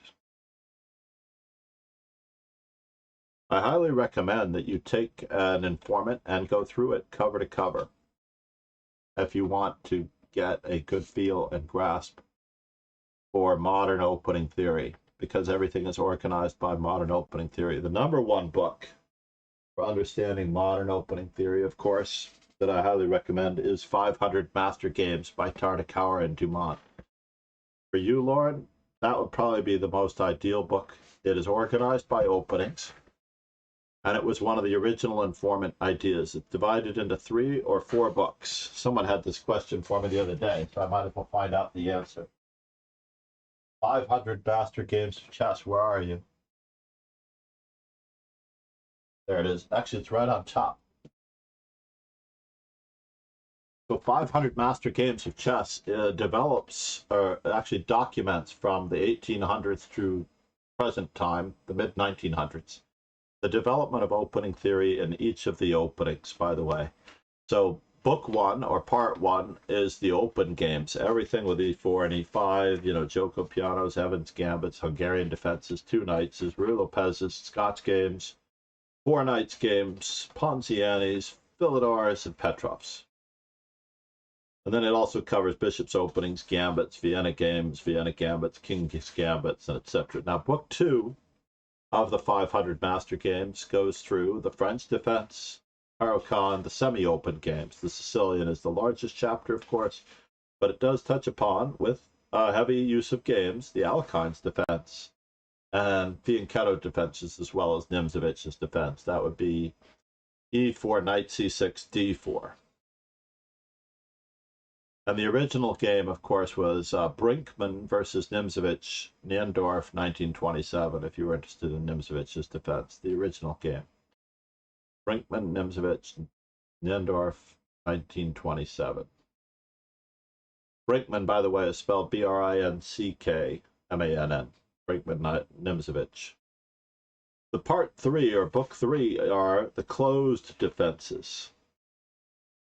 And I don't believe he goes into semi-closed.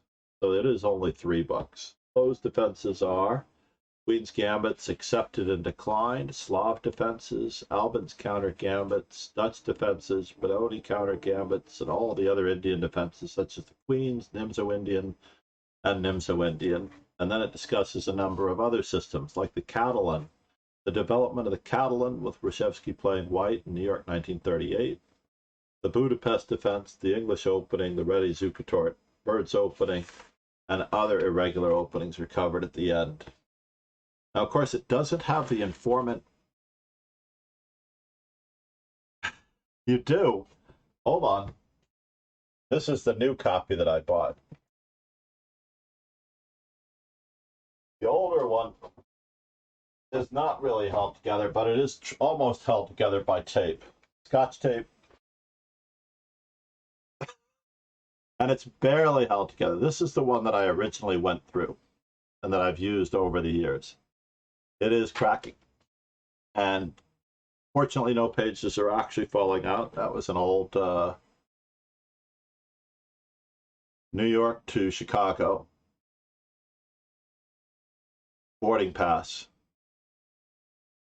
May 28th, probably for the all-girls nationals. Yes. I also have one here for Linda Diaz. And Jessica, my youngest daughter, and myself.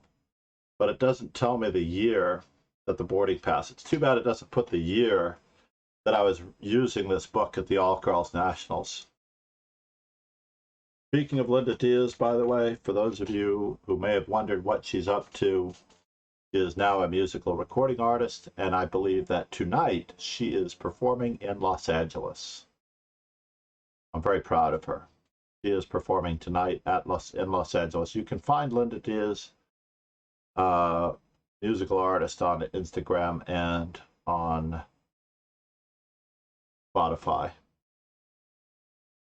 I should give a link to her Spotify account, or her Spotify profile, actually. That's what I should do, instead of the Tiny Desk interview that was done on NPR, I believe. Oh, that is her Instagram. That does bring up Instagram. That's good.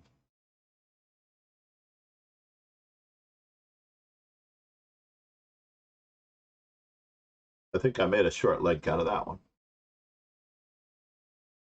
Yeah, Linda Diaz was a great student, several-time national champion, candidate master, not quite 2200 at her peak before she went off to college, but she did travel the world. She played in Italy, she played in Oslo more than once, played in Paris.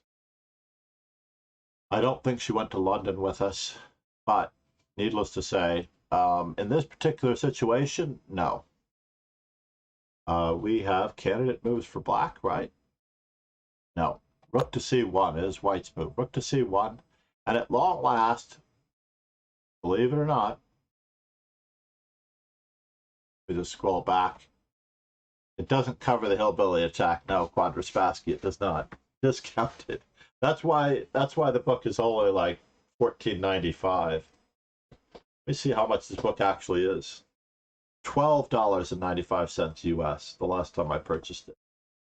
It is not much more. It's one of the most inexpensive books on the market if you were to find it. The difficulty in reading it is in descriptive. It is pawn to king 4, pawn to king 4, and knight to king bishop 3. It is not an algebraic. I actually had a publisher approach me because I've since digitized this book to put it into algebraic, and they wanted to republish it. I think we could do. So candidate moves for black in this particular position.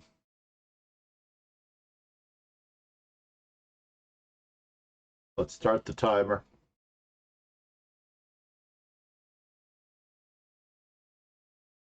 As the best move,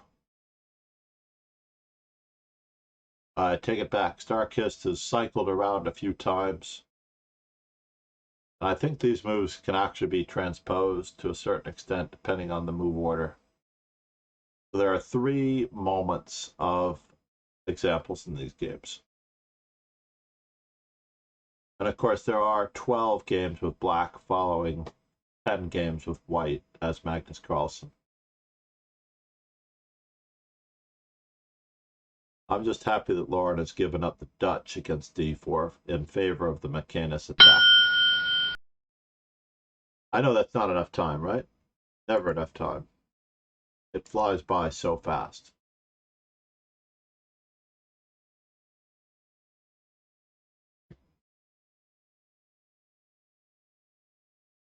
So this game from informant number 108 does give the lines of analysis, and in fact it labels rook to c1 as a mistake. In fact, white should have played either king to g1, g5, or bishop d3 in that position. But by playing rook to c1, Magnus Carlsen takes advantage of the fact. I know now I've misled Lauren in one of my classic teacher's mistakes in keeping the tension, because now is the time to release the tension. Starkist thought that c takes d5, and it has returned to c takes d5 being the best move. The second best move is Magnus's move. F takes e4, but c takes d5 may well transpose, as I don't think that white can play e takes d5 any more successfully, because after this we're still going to be getting a good position after f takes g4. In any event, Magnus played f takes e4, then c takes d5, and one would think that it will transpose. E takes d5, and now, of course, we can see the point of releasing the tension. Knight takes d5. And you can see that if we were playing this game blindfold, Magnus is cutting his opponent to shreds with the threat of a discovered attack on the king. So there are possibilities of targeting white's queen. So we have to get out of the way. And maybe the king didn't belong on g2 at all. Remember how we discussed king to g2 as being a questionable move? And Magnus earmarked it for an attack. So now candidate moves for black in this position. That's right. That's what I want you to play, Lauren. You can play whatever you want, because the openings really don't matter in the long range scope of things. They really do not. What matters is that you have the idea and the energy behind the openings that you play to succeed. Don't matter how much dogma anyone should ever face. But black to move in this position. Several moves lead to advantages for black of varying degrees.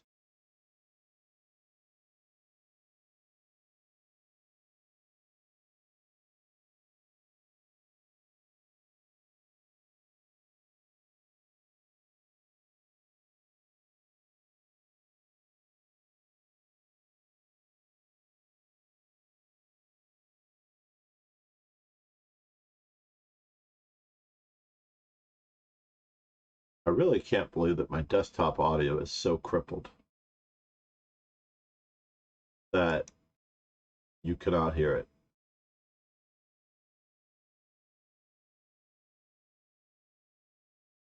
Seems crazy.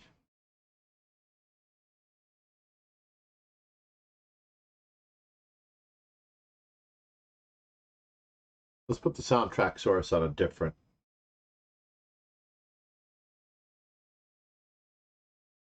Which soundtrack? Oh, you know what? I have an idea. Let's add a soundtrack source. That's what we're going to do. We are going to add a soundtrack source while you're thinking. I know that Lauren has already put up her moves, though, so maybe I'll do it on the next one.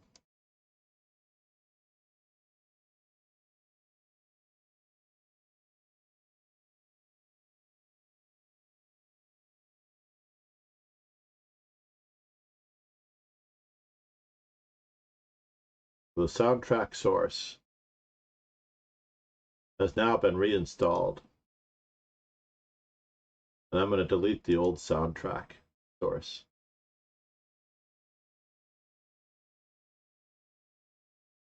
Remove.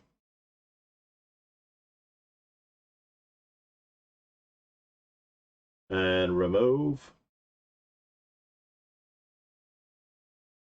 And then I'm going to add it again, just for good measure.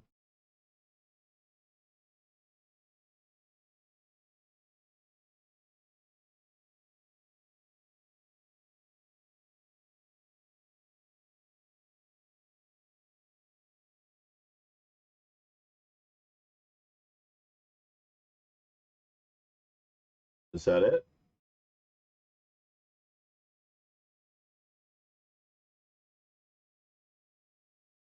far as I know, that's it. I don't see it responding though, so maybe Soundtrack by Twitch is not connected to my stream. That's all I can imagine, is that Soundtrack by Twitch is not connected.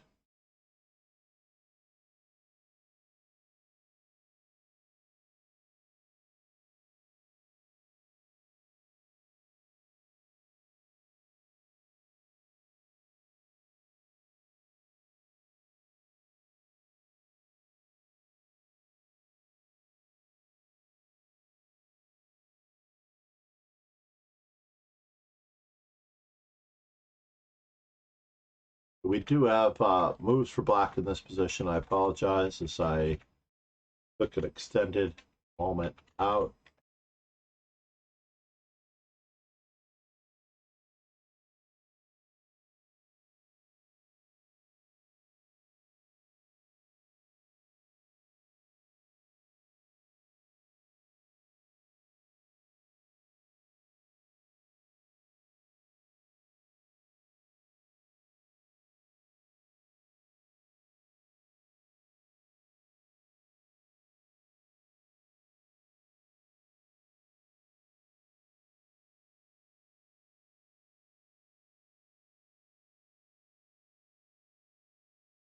There we go.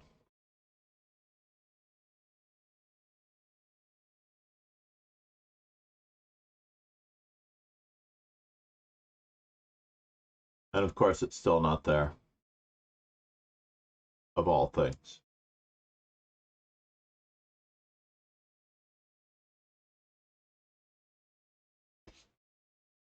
If you do hear the soundtrack by Twitch, that's great. If you don't hear it, c'est la vie. So knight takes d5 and black to move. Yay me, indeed. Yeah, all you have to do to avoid the London is not play d5, actually. Knight f4, queen h4. And indeed, queen h4, according to Starkist, no longer brings an advantage. Right?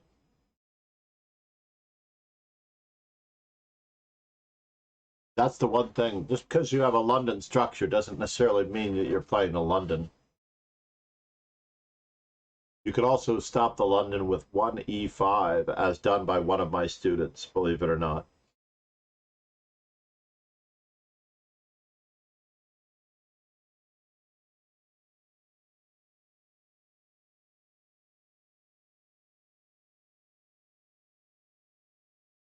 So Magnus Carlsen comes up with the ultimate plan of just threatening. The simple e3. This does block the unfortunate diagonal, but I do believe that Lauren was onto something with wanting to put her knight on f4, by the way. So of all the moves, I think queen h4, which she suggested, certainly a very reasonable move at an advantage. And queen to e7 also. Queen to b8 has similar ideas, trying to pop onto the long diagonal over here. Safely, since we don't have either b6 or c7.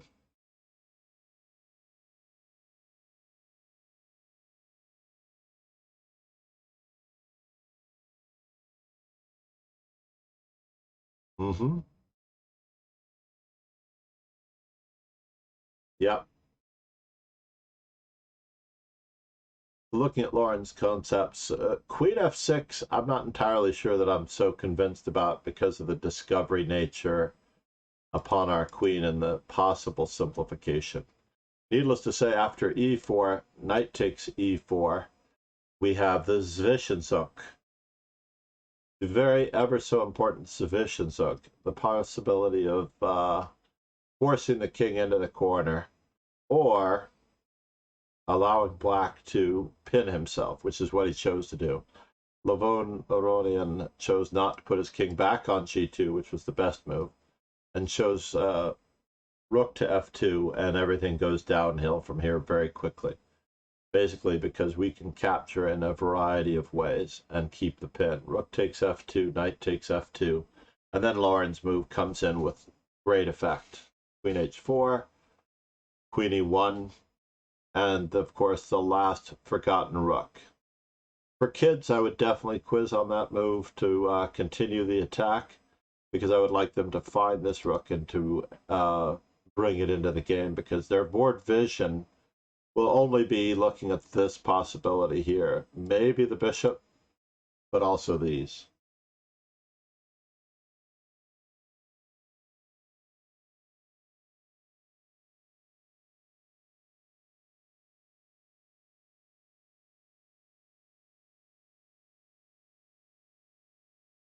There's no such thing as an advanced London.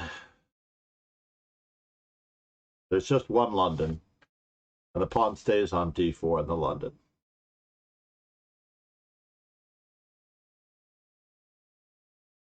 No, if you push your pawn to d5, you're no longer playing a London, you're playing a classical opening then.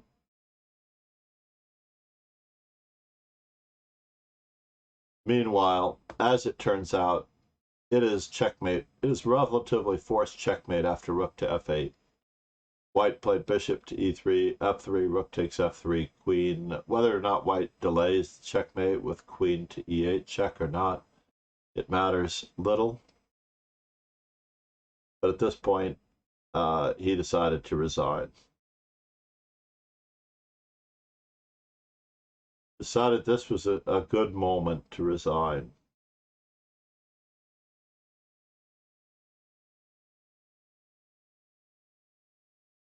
As after all, the discovery is going to be devastating.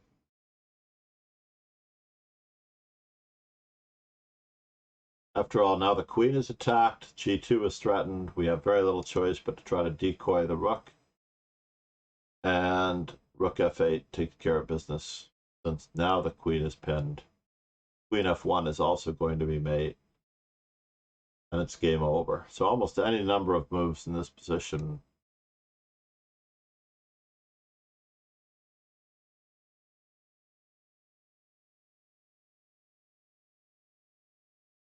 mate. Moving on. Moving on to our next game. All these games are going to be relatively short, powerhouse opportunities for black. e4, and now no London pawn structure. Ever. Back to the regularly scheduled programming. Exactly. So, black to move here. 1, 2, 3, 4, 5, 6. 6 moves for black. What would Magnus play? I'll say 3 for the candidates, but you can literally type the 6 moves that Magnus Carlsen has played in this position.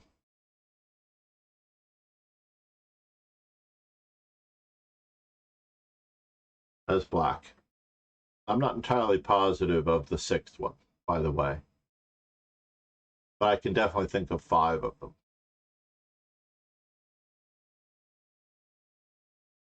I'm leaving it at 6 because I want to keep Lauren in the loop.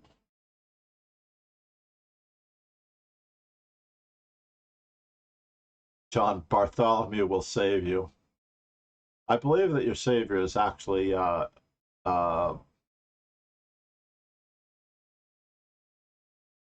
Gatakemsky. Gatakemsky is the real person to model after for the London because he was the originator. He was the one who made it popular. I'm going to start the timer again because I'm asking for 6 moves. You're sticking to e5 all day, but the point is that if he plays a move other than e5, you don't get any points. Because Magnus Carlsen has played at least 5 different moves in this position, maybe more. Apparently the legend of the story goes that on the way to the game, he would ask his father to give him a letter from A through H. All right, take that back. His father would give him a letter from B through G, which might be how he ended up playing A3 on 4 separate occasions in competition.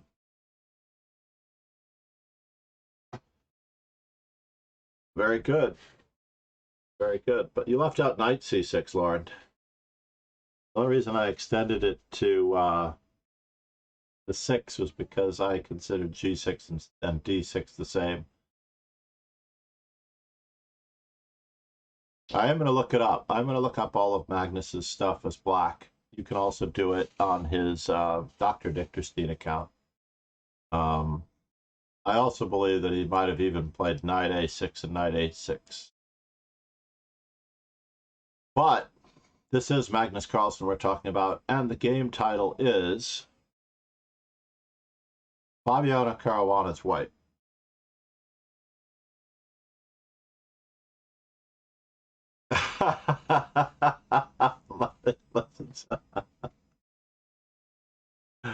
And then it's probably advantageous for black because the London player is not going to get his London. You're absolutely right.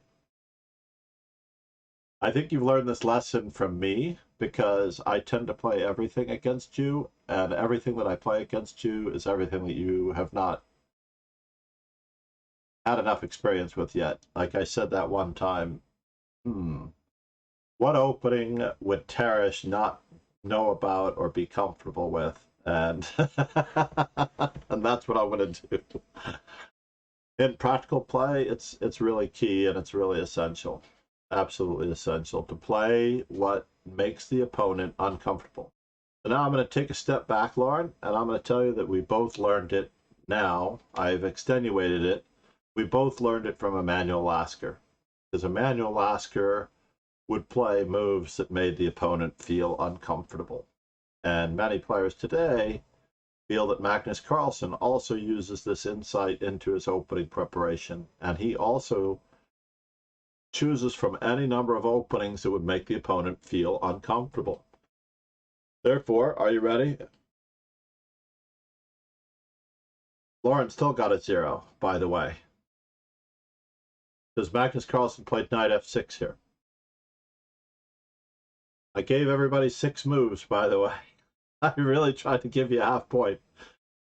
And Magnus Carlsen played, it's Lauren's first loss of the session. She tried, at least. Yes, Magnus Carlsen played the Alekhine against Fabiano Caruana for the win. And the year, the year was 2020. Yes, 2020. He plays the Alekhine's Defense 2 years ago, and this is an informant number 144. This game, all of these games that we are featuring were featured in the #1 journal of chess information among grandmasters, the book that most grandmasters turn to for a written reference on what the trend the current state of opening theory is in every variation. So basically, all of the best games of a 3 to 4 month period are published in the Informant 3 times a year. There's a little bit of overlap on occasion. Yeah, me too. My favorite book on the Alekhine is the one by Graham Burgess. And in fact, I became relative friends with Grandmaster Alex Shabalov as he was staying with a friend of mine. I'm positive that he was staying with a friend of mine. I'm not even sure I can name names because I don't know if he was married at the time. But basically, Alexander Shabalov was on the D train coming from Flatbush. I had gotten on the Newkirk Avenue station in Flatbush, Brooklyn, and I was directing the tournament at the Manhattan Chess Club at the time. It was the tournament that Joel Benjamin had organized, and Grandmaster Andy Soltis, yes, the Andy Soltis that is the author, was playing in. You can also catch Andy Soltis's remarkable interviews, as well as Donnie Ariel's amazing review of 60 Memorable Games on the Perpetual Chess Podcast. That's right. Got to get that book plug in there and the podcast plug in there. Basically,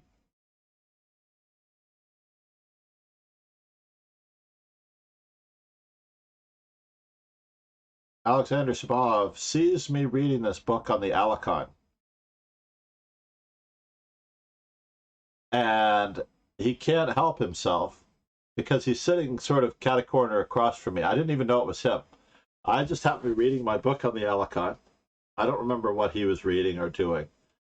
But at some moment I look up to see what stop we're at or whatever, or who was maybe someone who was coming on that I was checking out. And he sort of smiles and he says, "I have not seen this book. Do you mind if I look at it?" So he takes the book. And the book is right here, actually. I still have the exact book.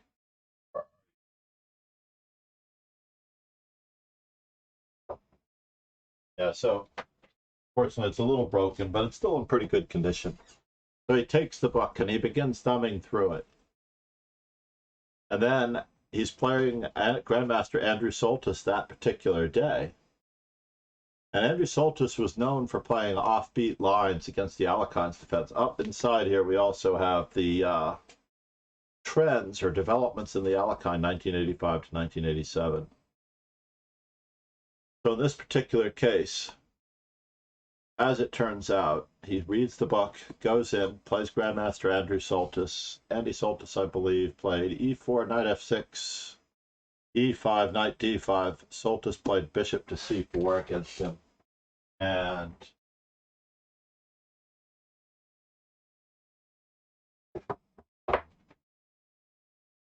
Grandmaster Andrew Soltis went on to lose to Grandmaster Alex Shabalov. Of course, Shabalov was winning all the tournaments in the United States at that time, so it was no great shakes. The winner of that international, by the way, was Grandmaster Joel Benjamin, who played under extreme duress. He had bronchitis or some flu. I think he actually had the flu. But he couldn't drop out of the international because his rating was one of the reasons that it was keeping it like at a category 11 or 12 tournament, whatever it was. It was a very strong tournament. And it was for Josh Waitzkin to achieve norms. Grandmaster Maurice Ashley, I believe, also played. And it was for International Master, I apologize, International Master Maurice Ashley played to get one of his norms, as well as Josh Waitzkin, who was not yet an International Master at the time. And it was quite the tournament. This was before I began sharing an apartment with Joel Benjamin. Or was it after? Yeah, it was before. Meanwhile, most of the Syria, the St. George defense, and the history, of course.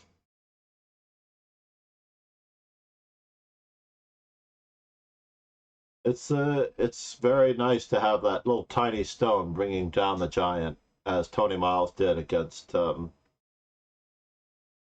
Karpov. So this is the first surprise of the game. This right here is the first surprise of the game.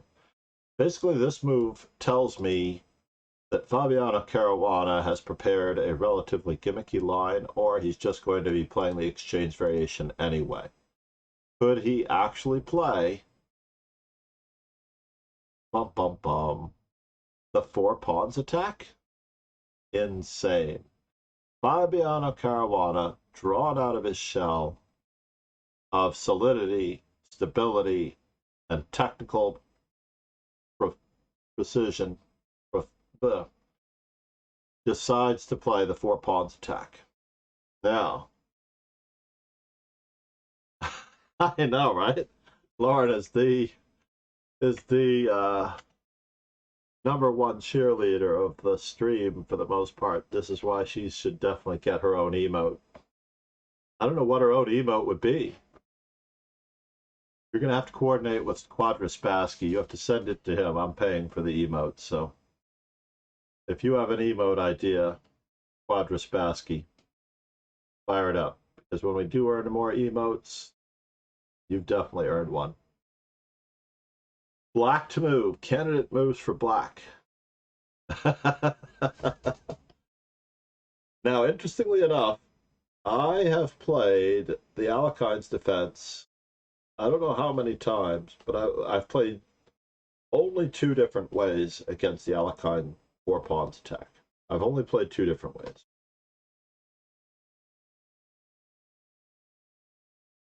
Apparently, Magnus Carlsen also beat Hikaru Nakamura in this later in the same year. So this is no one-off for Magnus Carlsen. Magnus Carlsen, going to scroll through this here. And then, I know I'm accidentally progressing some arrows across the board.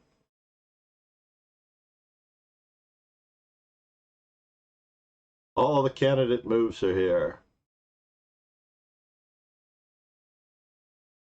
I like this candidate move system, in fact. I do. I like it a lot. Well, make sure we don't scroll out too far. I literally scrolled through all of the moves that could be played.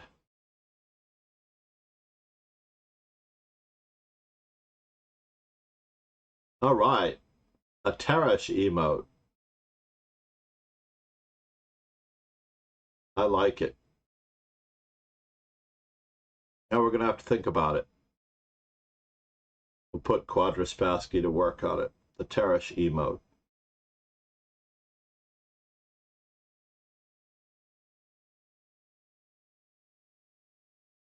Does he have a saying? Before the middle game. No, before the end game. Gods have placed the middle game.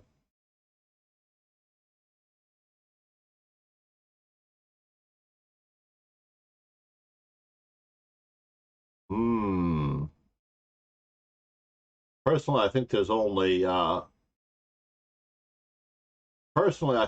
one move in this position. And I think you are absolutely correct that you circled the only move that I knew existed in this position.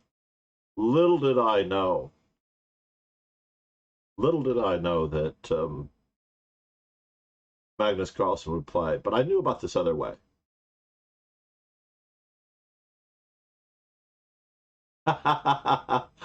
This cannot be correct.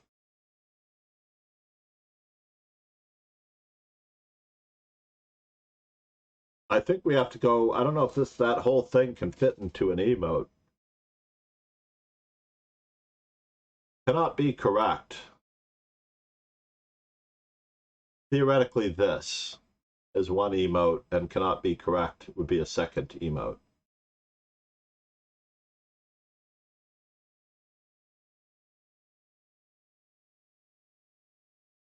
Or if we were trying to modernize it, we'd say theory says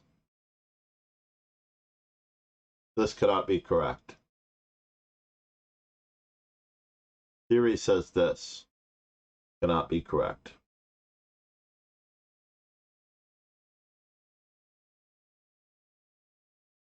Oh no. You'll prep this knight c6 though. No, Rogan. You're going to work on your tactics and your middle games. Parrish disagrees. There you go. That also might work.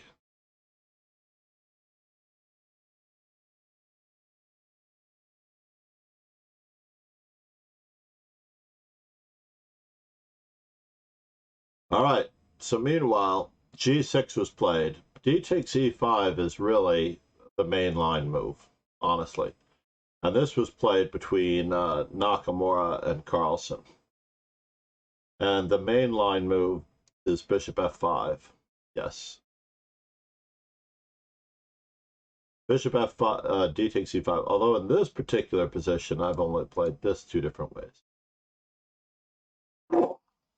And I was just using this in a lesson with a student the other day, illustrating a tactical point that after e6, knight c3, the tactical point I was trying to point out is that knight takes c4 with the idea of queen to h4 check.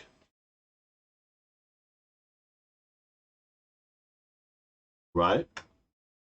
Knight takes c4 with the idea of queen to h4 check only fails to queen to h4 with the idea of checking the king and recovering the knight first. So it's really sad and too bad that this does not work. So knight takes c4 loses a piece, as it turns out, and has never been played in master competition. But queen h4 check, however, has. Queen h4 check, and after g3, queen to d4, perfectly reasonable continuation. It is advantageous for white, of course. Many ways to reach an advantage for white, whether you play bishop d3, queen to e2, or queen takes d4. All of those ways lead to an advantage for white. But black gets a lot of counterplay and an original position.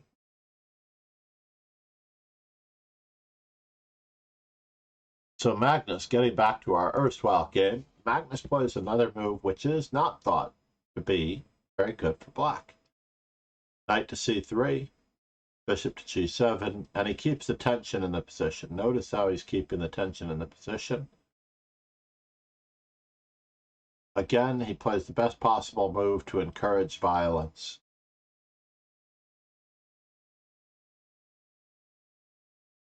Now, is it a true pawn sacrifice? We already know the answer to that. We already know that that pawn is guarded by the queen as well as the bishop.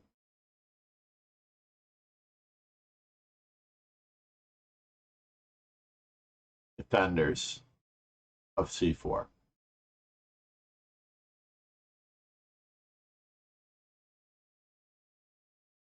Exactly.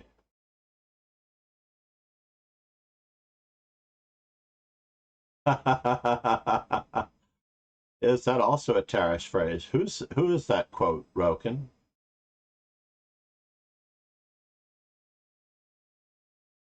That does seem familiar.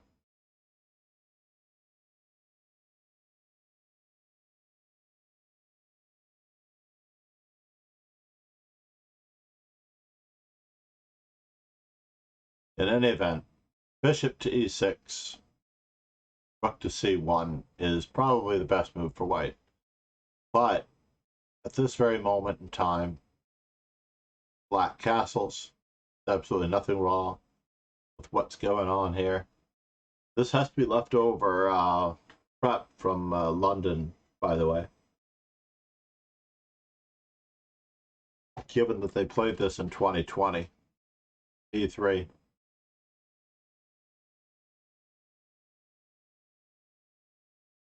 Candidate moves for black.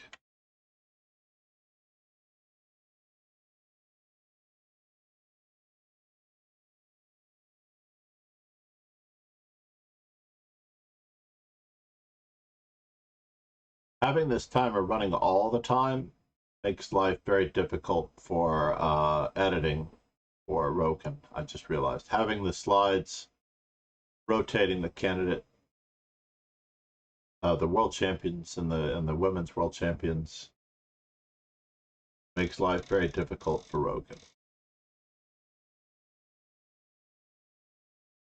Editing for YouTube videos, because obviously they're in order. Could he cut any section out? The world champions are not going to be in order anymore, I realize. Exactly. Candidates time. I'll give you another one because I didn't really give you enough notice. Uh-oh.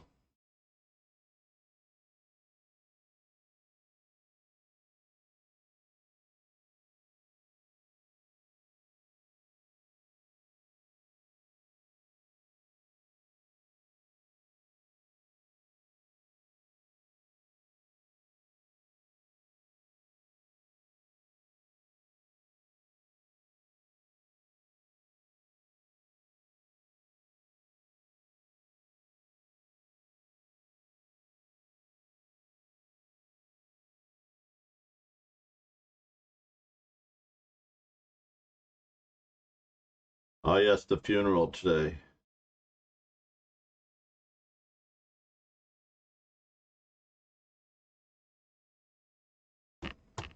Darn it. Bad timing. So, that should have been enough.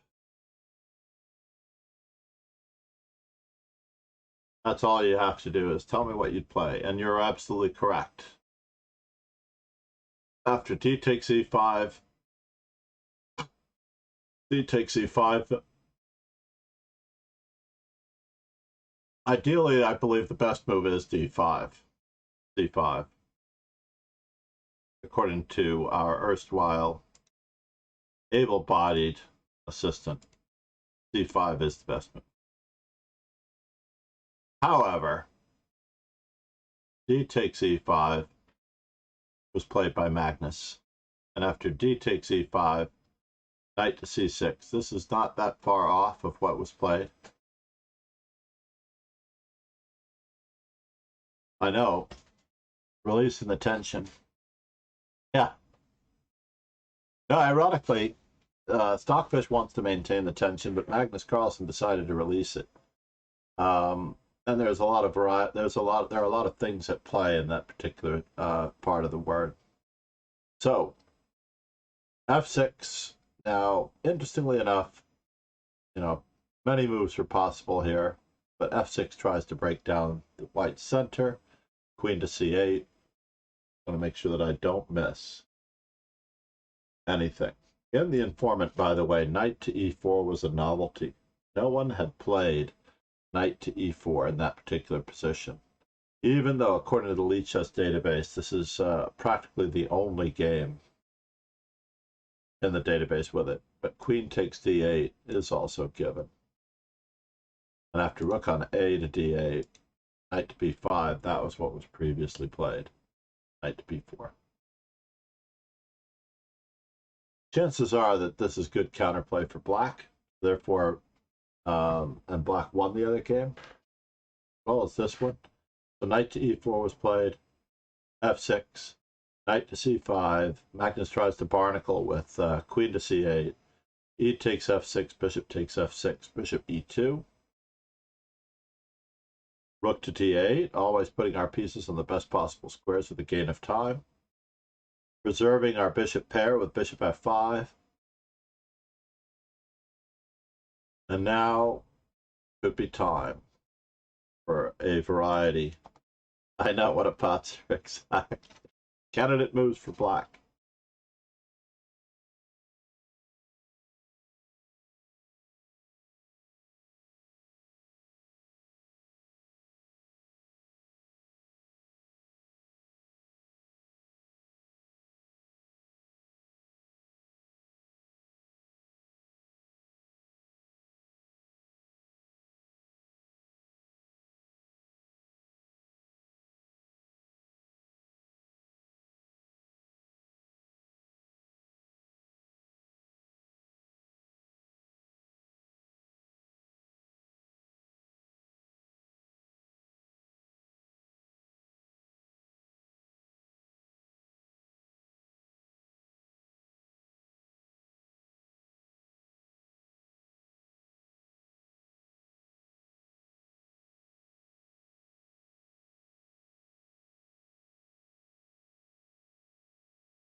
And the winner is...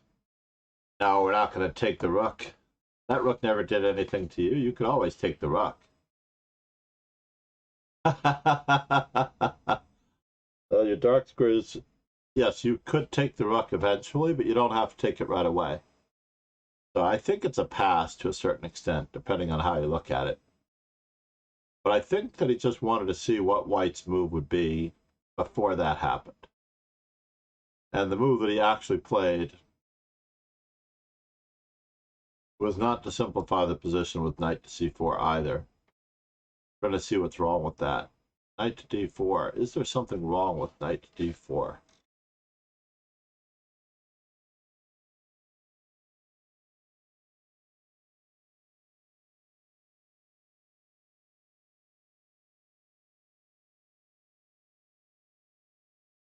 I don't see anything wrong with it inherently, but maybe it just takes away the opportunity to take the rook. But obviously bishop takes a1 should lead to an advantage, but so is Magnus's move. He basically wants to exchange off White's best placed piece. This piece on c5 is keeping his queen tied down to the b7 pawn, and at the same time he actually gets to ease the problem of not having enough space because he has to exchange in order to ease the spatial tension. No, you don't lose a rook up. You're the exchange up, and it's the value, the quality. Let's change it. Let's change it to the European expression of a rook for a minor piece.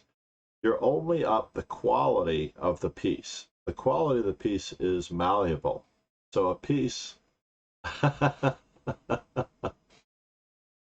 You see, okay, yeah, I don't blame you. But interestingly enough, the quality of a piece is malleable, and it could change in value. So in this particular position, Magnus once again does not play the best possible move. Or does he? Stockfish is wavering. Stockfish, the best possible move according to Stockfish is to take the knight on d3. Which is fascinating, because Magnus actually takes the rook one move later. I was waiting to see if that were it. And then he plays knight to f6. Now, of course, it could have transposed with bishop takes d3, but Magnus is not necessarily playing the best possible moves. And then d to e5, and this position is relatively and completely equal. Relatively and completely equal, according to Starkist. By the way, equality doesn't necessarily mean that the position or the game itself could ever be a draw. Just because the position is equal does not reflect upon a possible result as much as it reflects upon the chances to decide the game in your favor. Equal chances to decide the game in your favor, given that there will be blunders and there will be blood.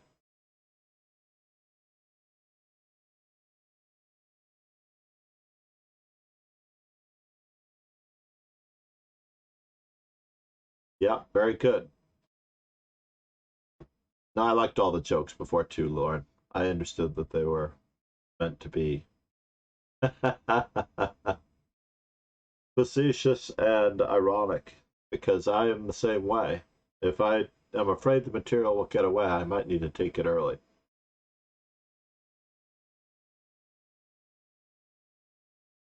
So here we are, after queen to e6. Trying to decide if the move that Fabiano plays is less than best. No, I'm not going to decide on that. Basically, White should probably centralize his queen with queen to c3. But instead, he chooses the move bishop to d4.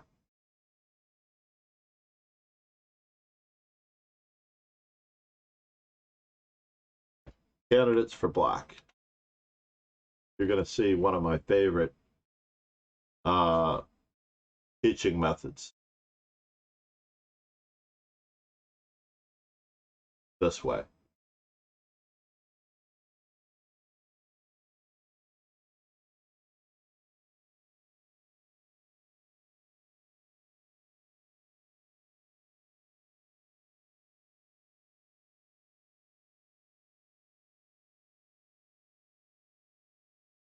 This definitely illustrates one of my favorite teaching methods. I may need to take a 5-minute break here to stretch my legs, as this is getting a bit grueling.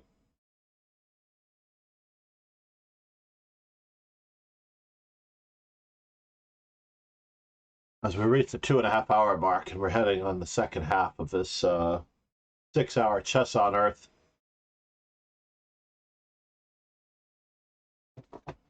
Chess on Earth still have a subscription. I wonder if I can /gift. No, that's not it. /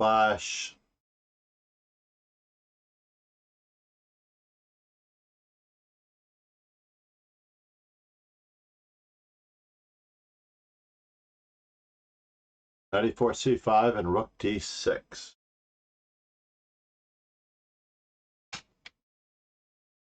Gonna take a quick peek. Check on the status. I wonder if where are Unity?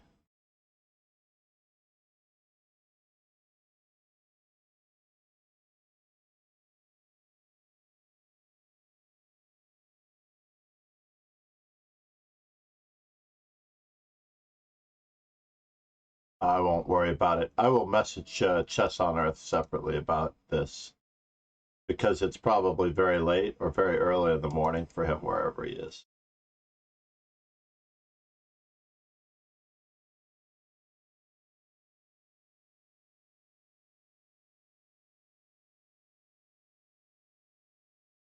I think he is about 5 hours. I have no idea, because you're so close to the international date line. I don't know what date or time it is for anyone in relation to you. Is that crazy? It could be a different day for someone in Asia from where you are, or from somewhere in the Pan Pacific Islands. Well, are you ready for this? So what was the last move that I quizzed on? I'm going to go back in time here. Are you ready? One of my favorite teaching methods here. Right here. This was the last move we quizzed on to get rid of White's best placed piece. And they actually stepped away for a moment. And now, in this particular position, Magnus Carlsen plays, he does play Queen e6. But then he plays Knight to d7 to try to extract one of White's best placed pieces. Now I'm following the theme of logic based on Carlsen's play and the fact that Stockfish believes that it's the best, if not the second best move in the position. Interestingly enough, one way or the other. I always wondered who owned that car in my neighborhood. I get to see who actually owns it. Not the person that I thought it was. And he follows through on his idea, by the way. h3, knight takes e5 as advertised. He literally does exactly what we were thinking that he would do, which is removes White's best placed piece. c6.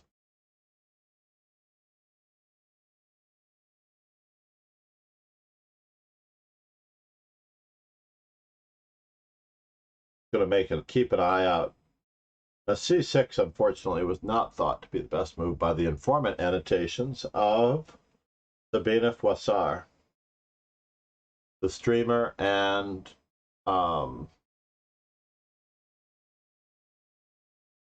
is she WGM? Sabine Froissart? Yeah, I agree with you on the ideas behind c5 and getting a rook to the second rank. Absolutely. I like the idea. Unfortunately, I think they're also going to play bishop to c3, and it's possible that he doesn't want that weakness. I don't know. Let's go back to it for just a moment. The bishop d4 this is our discussion of candidate moves in this particular position. Sorry, still interested in the neighbors.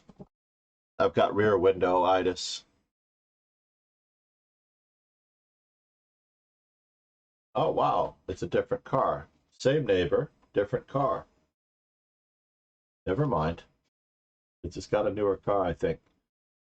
I thought they had a different model, honestly. But maybe they own more than one car.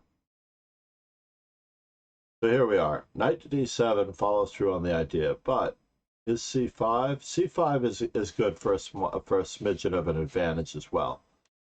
Basically, it would be c5, bishop takes c5, and knight d7. And we sacked a pawn to almost get the same thing that we might have gotten in a different way. And our rook does get to d2 in that variation, by the way. Therefore, in this position, however, instead of c6, Lauren's idea of rook to d2 is best.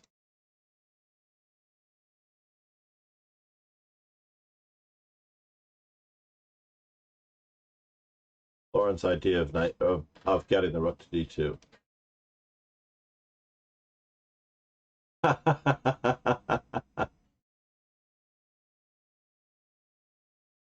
You wouldn't play it?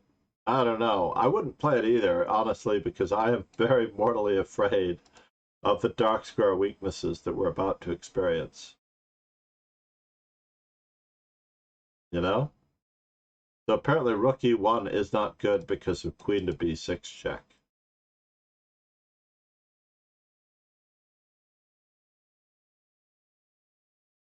The idea of playing queen f2, I guess. Yeah, that would be awkward. So, interestingly enough, c6 was played, and it was not the best move, according to Sabine of Voissart. She believed that rook to d2 was also the best move because of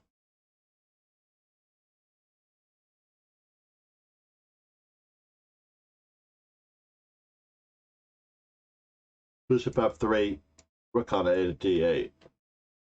We're just going to keep piling on the pressure. And if bishop h8, then we actually get to dive in further with queen to e3 check.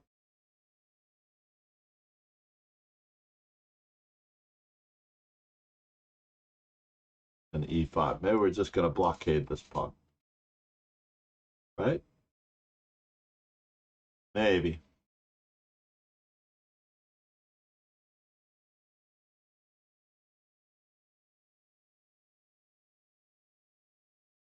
Yeah. Possibly. All those moves and more are all possible. The bishop takes e5, pawn to c6, queen to c3. And now candidate moves for black again.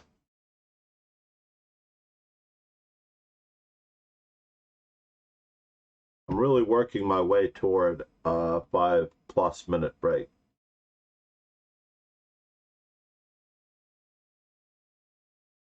I would have started the stream a half an hour earlier or more, but I had to take a nap. I am very exhausted. I won my match on billiards night after having lost for several weeks in a row. And our team won 4-0, which was key.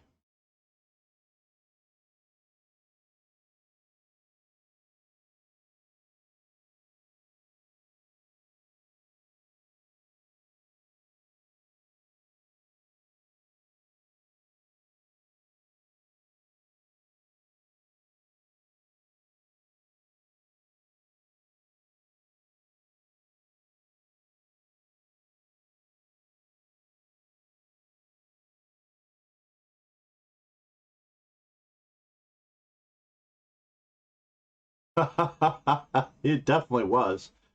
Magnus was definitely bringing something new to the table as a new era world champion. Oh no, Lauren. The best move in this position was played by Magnus. He corrects his error. Oh no, he wasn't played by Magnus. He played h5. For whatever reason, I'm not sure if h5 was the best move, but it is not approved of. He actually should have played c5. Fascinatingly enough. Is that crazy? h5 is kind of dubious, according to the notes of Sabina Fouazard.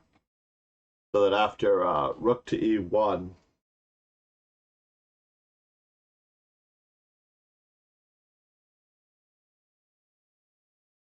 again, Magnus is, I mean, obviously he's still, flailing about. I don't know if time pressure is a factor. They should have made a note of this. If time pressure is a factor, because this was played in 2020 in the COVID era. So it was a rapid match of some sort. That does alter our perception quite a bit. King f7, queen to g3. And now candidate moves for black. h5. Yes, possibly is. Absolutely, possibly.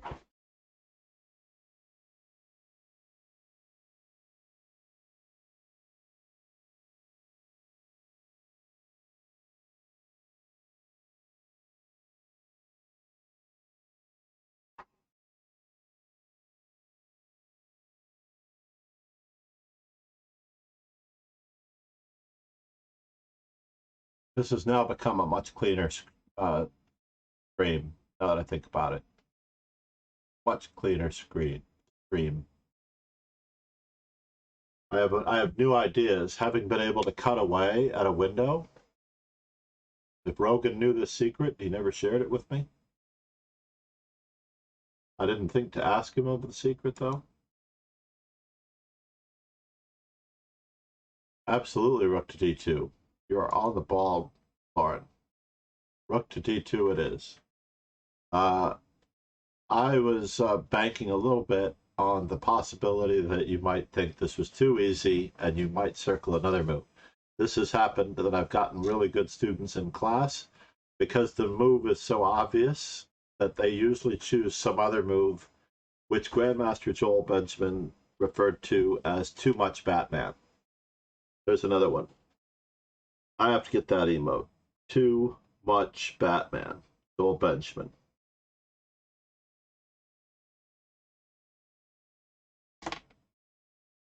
Too much Batman. Basically, it's when you're trying to be a superhero and all you have to do is really play a simple move. And it's not easy to let go of the super awesomeness factor.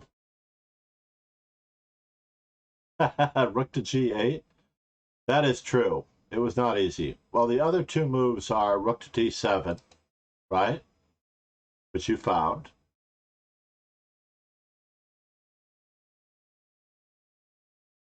And I think it's not too late for c5 again, interestingly enough. b5 is also a possibility, an outside possibility.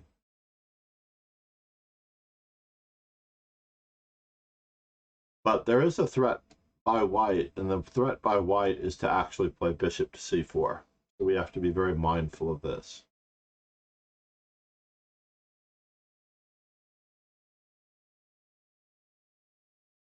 So yes, b5 would be one of the moves.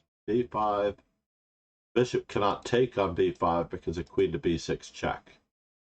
So if there were another move in this position, this would stop the threat of the bishop coming in and trying to take advantage of it, the skewer winning material.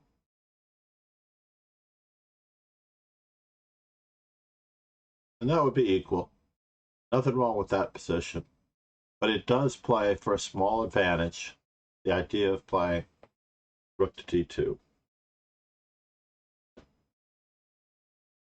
And of course, white does not go for the further trick. Now, of course, this is the moment where white could have played c5, and then black would have really had to make a decision in this position on what exactly he was going to do, whether he sacrifices the exchange now or if he sacrifices the exchange later, and in what way.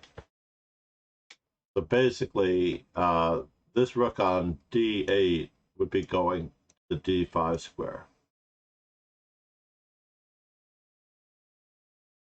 So you have the choice to sack the exchange now or sack the exchange later. So obviously there also exists the possibility of playing rook takes e2. Is a fairly equal position as well. Equal chances. Let me just refer to it as equal chances.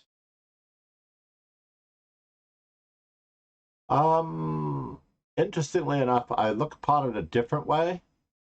If you can get to all the pawns on one side of the board, I believe that you'll have less of a disadvantage with the opponent having two bishops. If you could get all the pawns on one side of the board. So that way, if you could exchange all three of these for your pawns, that would be great. And that would be one step closer to it. Rook to d2, he did not play c5, he played bishop f3, which doesn't make a lot of sense. Not sure if Fabiano saw the idea that Magnus had to sacrifice the exchange and didn't evaluate it properly. But needless to say, we are looking for candidate moves for black here. Candidate moves for black once. Yeah.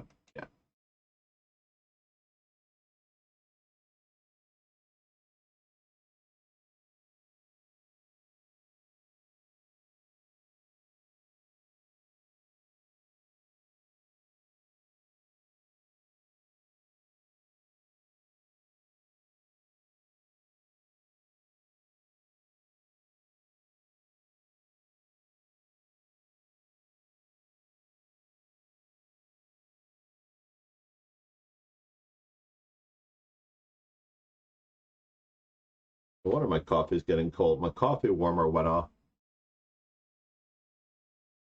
I think it turns off automatically after being on for 4 hours. Very good, Lauren. You are making the most of this. Prime student material. Rockstar student material. Rook on A to D8 would be correct notation. If I were doing this in class, yes. It would only be a draw if you didn't specify which rook. I'm pretty stern about that in the advanced classes. In the other classes, let's say Monday through Thursday, the advanced classes on Friday. Monday through Thursday, I'm a little more lenient with the students. I'm happy that they see rook to d8 and that they can clarify that it's rook on A to d8. But Magnus actually played rook to d3. And rook to d3 is the best move. Rook on A to d8, unfortunately, is only equal. And the next best move, as it turns out.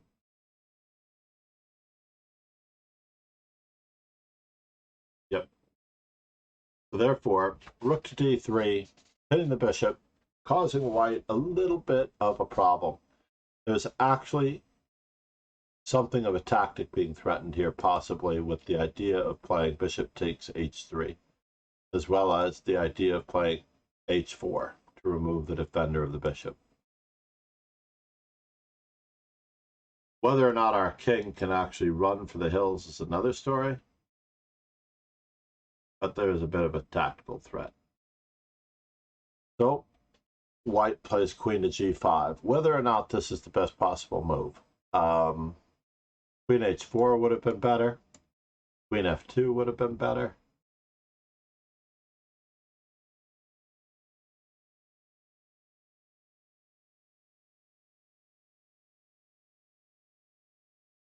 But ultimately, he puts his queen on a very awkward square. I know what he's thinking. The squares around the king are weak, so he's diving in. Rook on A to d8, our candidate move falls in line. King f2, rook to d2 check, king to g3. Now the last rook comes in, and after queen h6, candidate moves for black.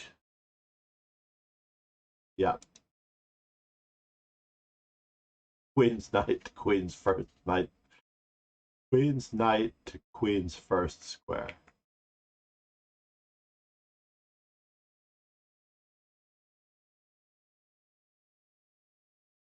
Then we're going to take a short intermission.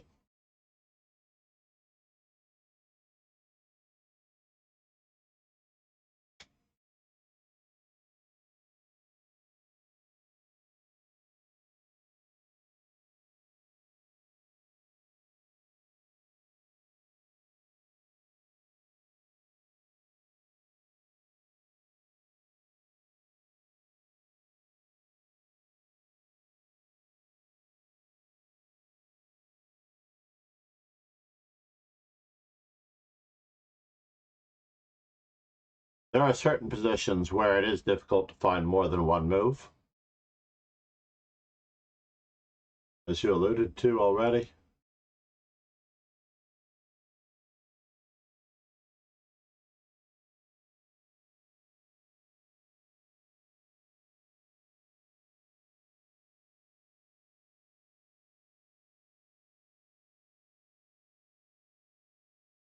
And the winner is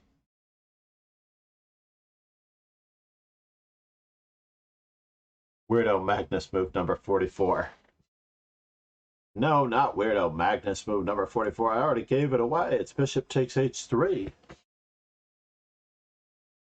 He cannot not recapture because queen to g4 check is threatened. We are running for it.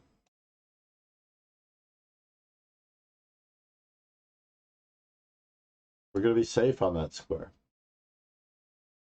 Weirdo Magnus move. Weirdo Magnus move. Bishop takes h3. Yes. So king h4 was played in order to avoid absolute devastation. I think that is the best move. Any other move is just going to be met by the king running away. f5.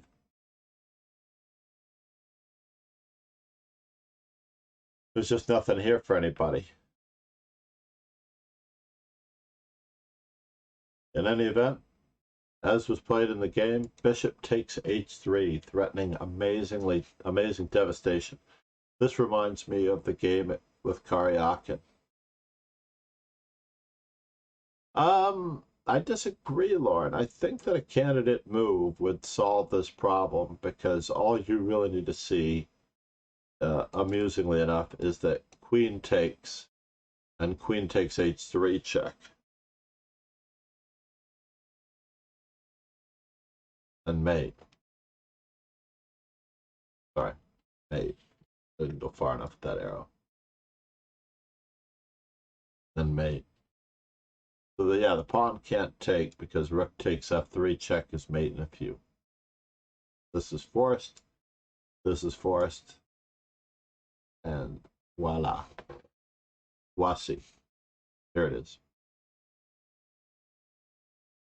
So as it turns out, white tries to avoid it with king h4, and Magnus drives home the point with rook takes g2, taking advantage of the pin.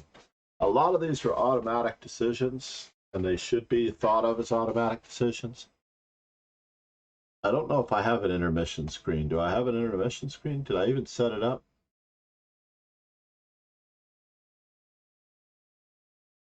I do have an intermission screen. How appropriate is that? I've not had a chance to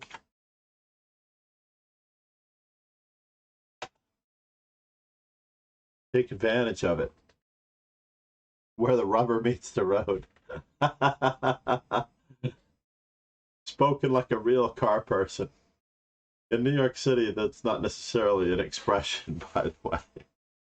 That's not an expression in New York City, as it turns out. Usually when I go on the intermission, I put on a Lee Chess TV screen of something with a reasonably slow time control to watch. Grandmaster versus IM is more than fair.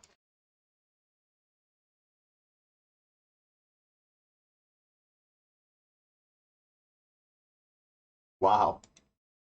Let me maximize this so that it does not necessarily show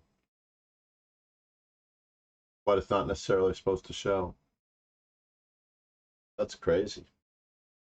We have multiple chats showing at that moment, along with multiple rewards. Yeah, this is definitely the stretch. I need a stretch. I need to get coffee. I will be right back. I promise. I will not leave you hanging too long. Thank you. Well, I'll take out the earbuds.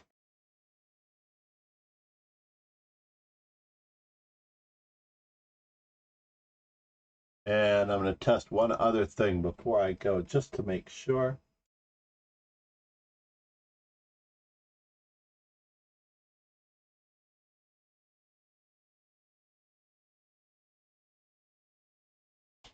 That work? Hold on. I forgot I didn't have my earbud in. Did I press the right one? Sounds.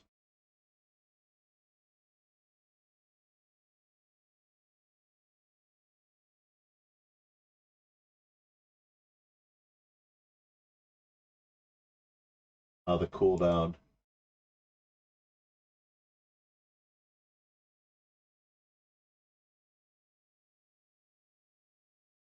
I don't know if that was it. Is it going to work? Oh, no, it's not going to work because I don't have sound alerts on that particular screen. No! No sound alerts on that screen. I'll be right back. Intermissions.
This time we'll turn on the warmer.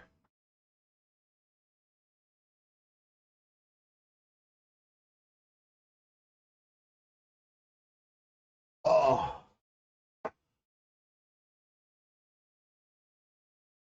no sound alerts on this page. Crazy. All right, Lauren. If I missed you, I missed you. Thank you for coming and hanging out. Quadraspassky, Donnie, MD Night Zero, the legends.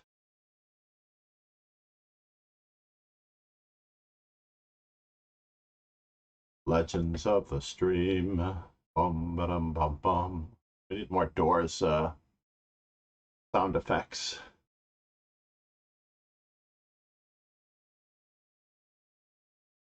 Oops.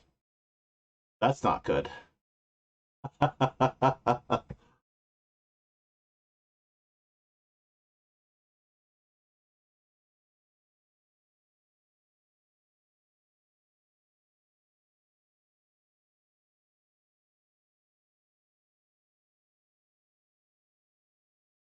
While I'm here, I'm going to add the sound alerts to this page.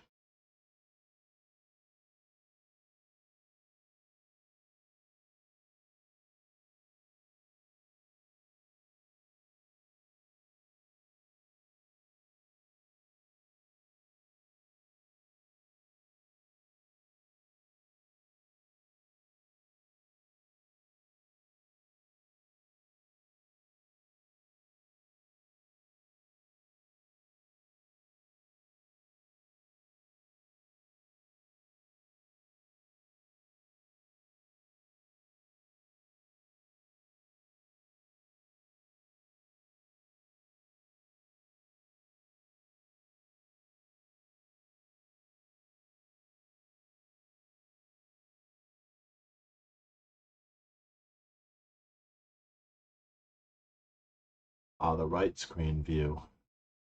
All right, we're back.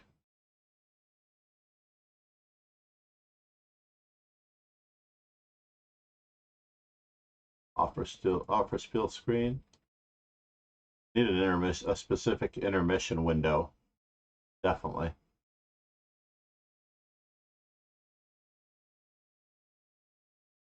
Scene.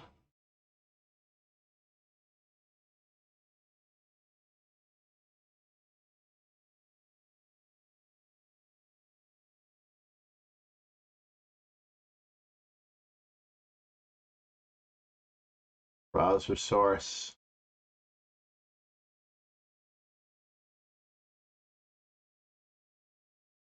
That was our test.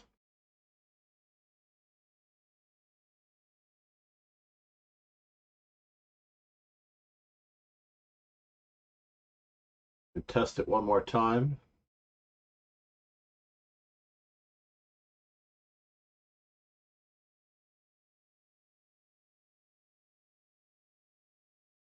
There we go.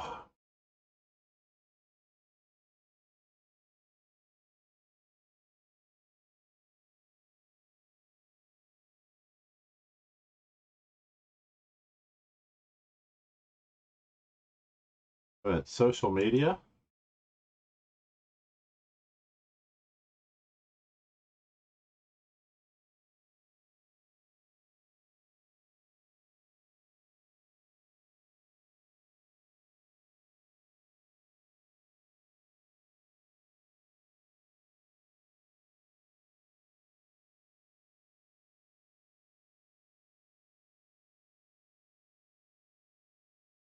Sure.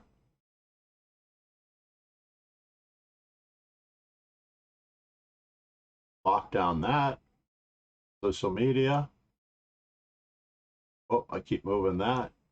Lock down that. Unfortunately, you guys can't see what I'm moving around, but social media is locked.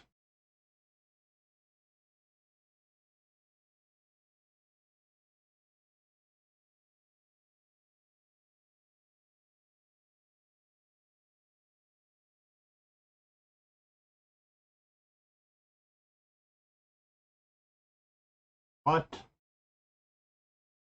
That's crazy.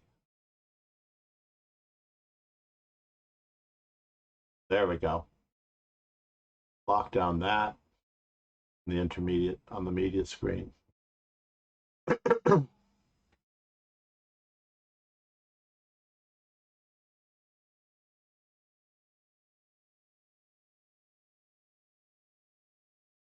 Oh no. Okay, good. We're going back to the studies.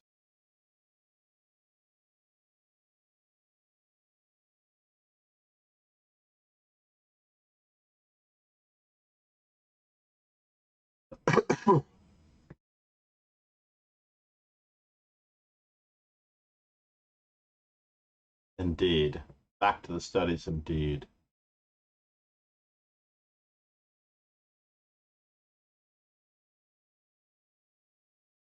So the intermission screen doesn't completely work. All right, good to know. Good to know. Another Fabiano Caruana Magnus Carlsen encounter coming up.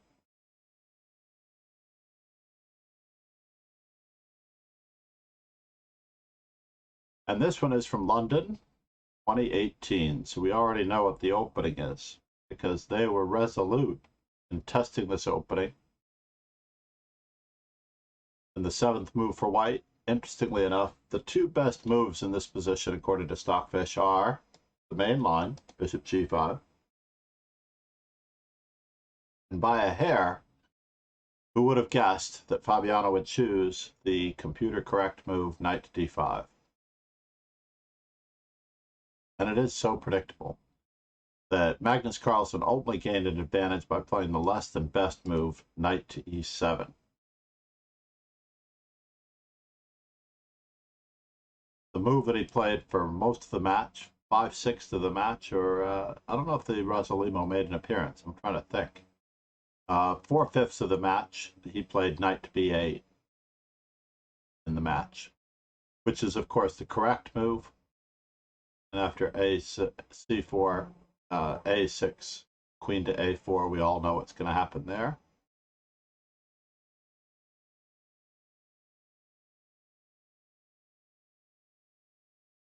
Surprised that after c4 that the Caruana Carlsen match did not come up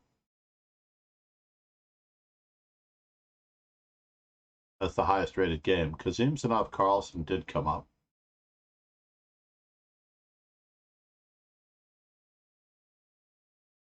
Which ran along these lines. On the other hand, knight to e7 is the more ambitious move, the old-fashioned move, where we transfer the knight to g6 and we play for the kingside pawn storm without a hint of Ruth, for the most part. So, c4, knight to g6. There's no point in trying a6 because of queen to a4. Leaves black with very few possibilities. Game number 12.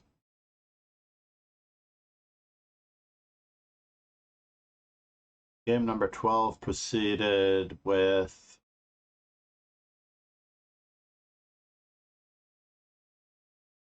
trying to recall. Knight to g6, queen a4, bishop d7. Game number 12 began with bishop f5, which might have been a tacit offer of a draw after queen a4.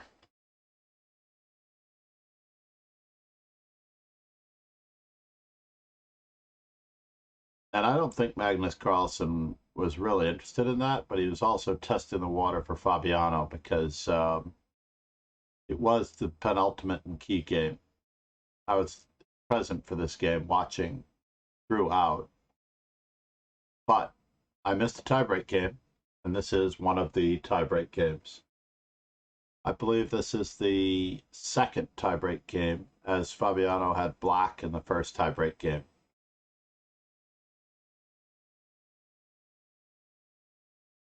Queen to a4, very obvious concept for the most part.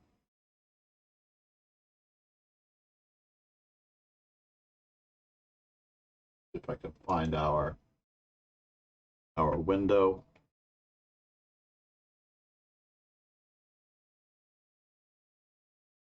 Basically, the game proceeded as follows: queen to b8, h4, h5, and now the brand new move uncorked by Fabiano, bishop to e3.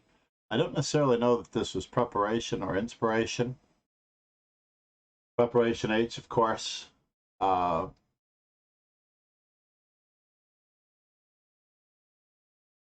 And now this had to have certainly been some inspiration.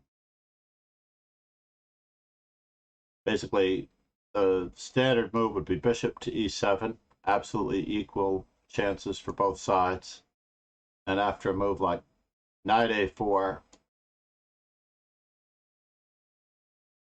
the problems on the dark squares, relatively tricky. Queen to c7,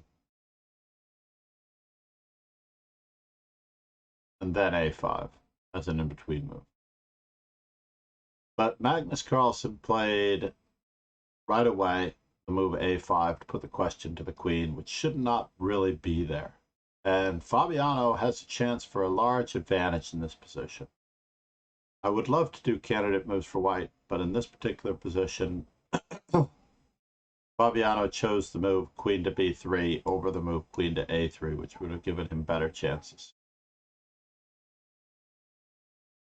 Theoretically better chances. So basically he's regrouping his queen, the appropriate side of the board. And of course, of all the candidate moves, both lead to almost the same particular position. He chooses bishop e2, and then of course rook to c1. The in-between move.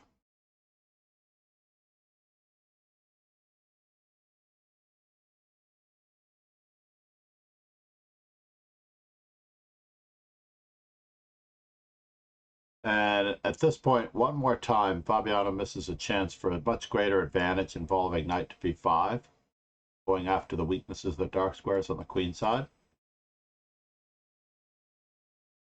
Black might need a castle.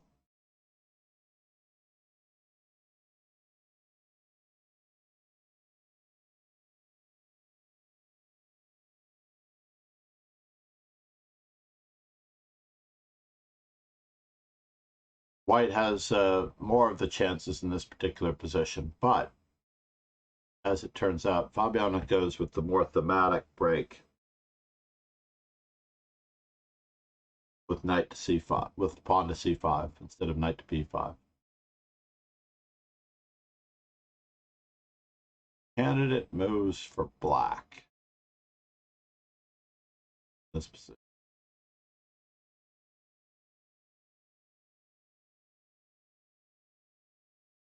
Candidate moves for black. What to do?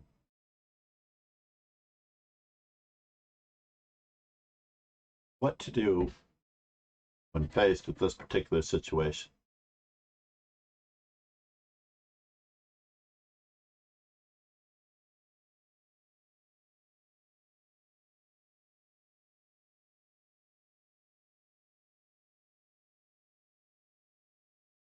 I mean, Magnus does get into a spot of trouble in this game to a good extent.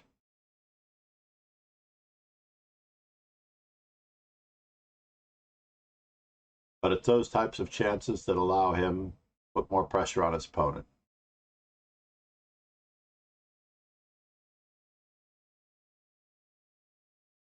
And as it turns out, of the choices, let's just say capturing, trying to batten down the hatches with queen to d7, he chooses castles. So again, d takes c5, bishop takes c5, bishop takes c5, queen to b5 check, picks the bishop back up. That was the tactical theme.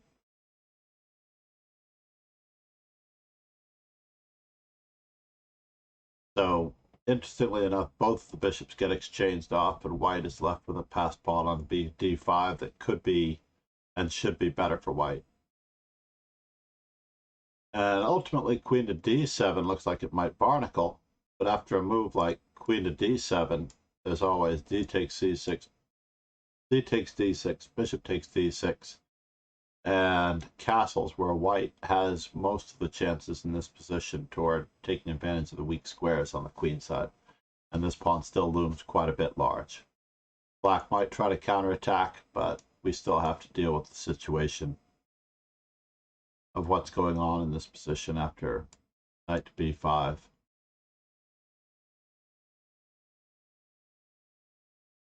d6. Obviously, we can't capture that easily because of the threat of rook on a8, f to d1. So Magnus chooses the best move in this position, which just happens to be castles.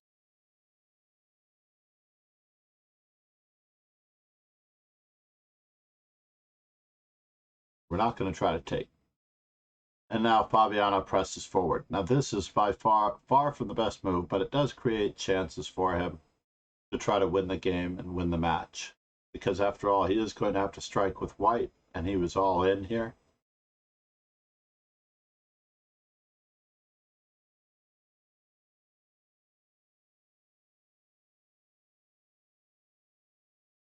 Magnus has more than one way to try to secure a little bit of an advantage against this weakened pawn that's very far advanced. He chooses bishop to d6 over queen to e6, which offers the exchange of queens. Tries to challenge white's protection of this pawn. I don't think Magnus was playing for a draw in this position, hence he's going to play the move least expected by his opponent.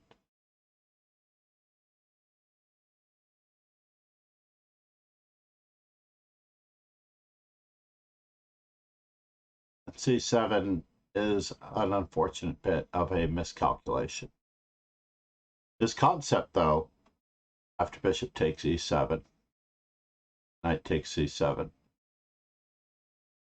is ruined here. Candidate moves for black.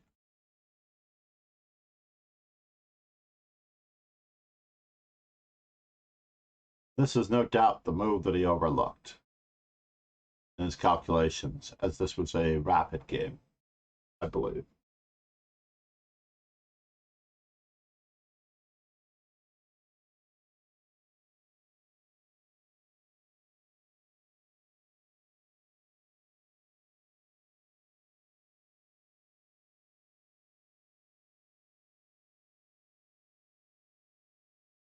We are a piece down only for the moment.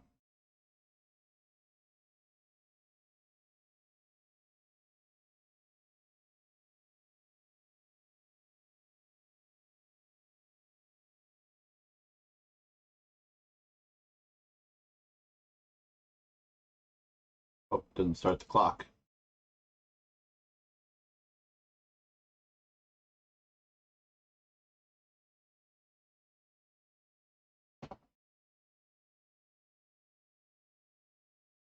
Pause for candidate moves if you need more time.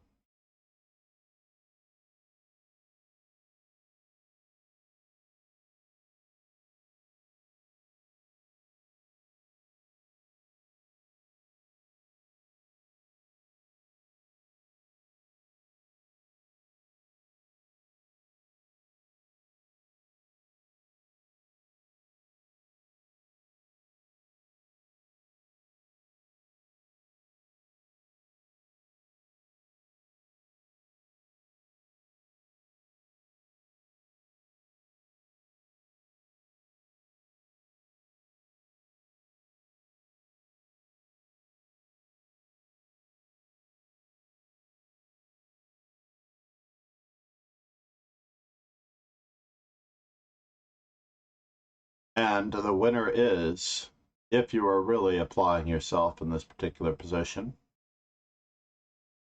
I know that everyone may be working, so I understand that completely. Especially MD Knight. It's probably at work right now. Donnie, it's great to have you for as long as you were able to make it. But the key is Zwischenzug in this position is not moving the rook. Key is Zwischenzug in this particular position was 95. 95 pretty much flattens white's progress on this situation because of the threats of knight to d3 check, among other things. But the rook is still hanging. Therefore, even capturing. And it's at this moment that, unfortunately, Fabiano collapsed.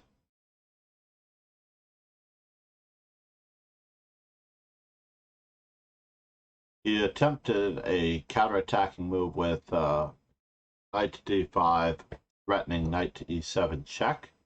After all, he is up a piece. And Magnus just stepped out of the way with king h7. The idea being that after knight e7, queen f3, too much is attacked. Way too much is attacked. And it's not worth it. So basically, after queen takes c8, rook takes c8, whether it's knight takes c8 or bishop takes c8, is losing the rook on h1. The queen gets to return to do more damage in whatever manner suits him.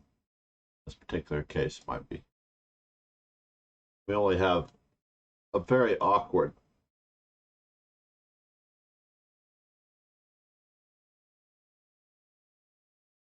pair of pieces for this.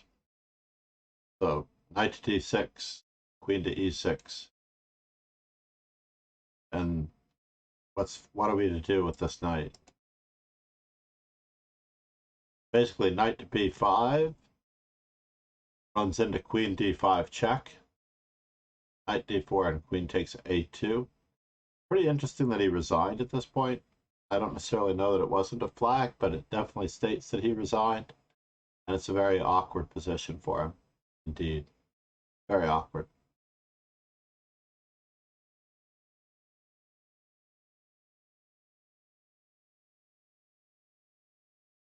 In the informant, the line that they give after king h7 was queen to b5, rook takes c1 check, bishop takes c1, and then knight to d3 check, with even more devastation to follow.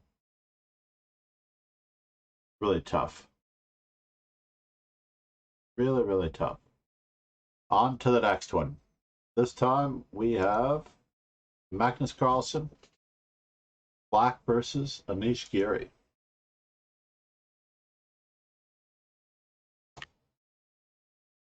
This took place in Zagreb 2019, before the pandemic. So it's good to have games where one side or another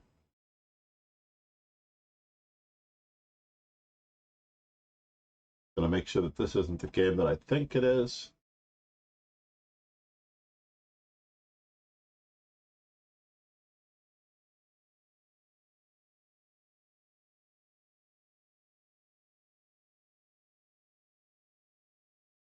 It is not. Good. So once again, Magnus Carlsen chooses to move c5. And Anish Giri, post World Championship of 2018, chooses to avoid the Sveshnikov of bishop to b5. And now we have candidate moves for black. There are several candidate moves worth pursuing here. I will go over them immediately after you consider possibilities for black here.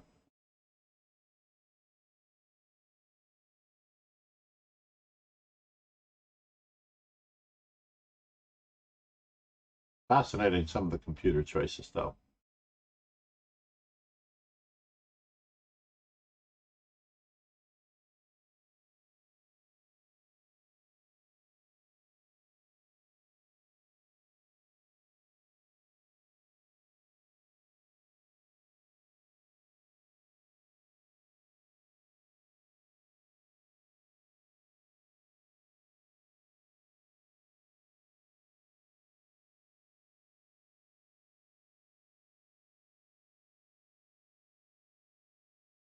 So in general, the move I like to recommend to students, and Grandmaster Mark Arnold and I did agree on this particular one when we were working together, was the hybrid variation involving d6. This cut down on our prep for these particular lines versus bishop to b5 check, because Mark liked to play d6 on move 2, as well as knight to c6 on move 2. So the hybrid variation allowed us to prepare for both, regardless of our second move choice. Basically, we also had this one, which is a perfectly reasonable move. Perhaps it's not as good nor as sound as it is here. We have many more options. Now, Magnus has always seemingly had a preference for e6 in this particular position. The concept behind e6 is very straightforward and simple. We're going to bring the knight from g8 to e7, and then we're going to kick the bishop back to f1. So, give or take whatever white's choices are, if white castles in this position, knight on g to e7, rook to e1, a6 is met by bishop f1. There was another amazingly dynamic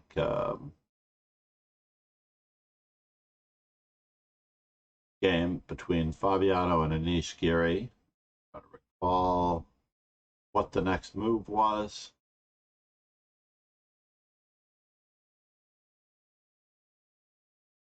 I think it did begin with d4.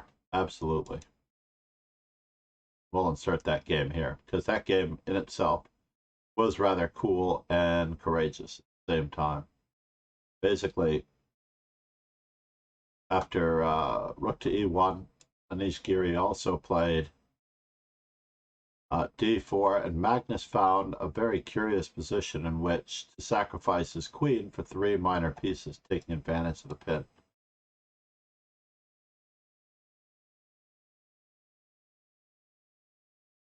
And Magnus Carlsen did manage to coordinate his pieces.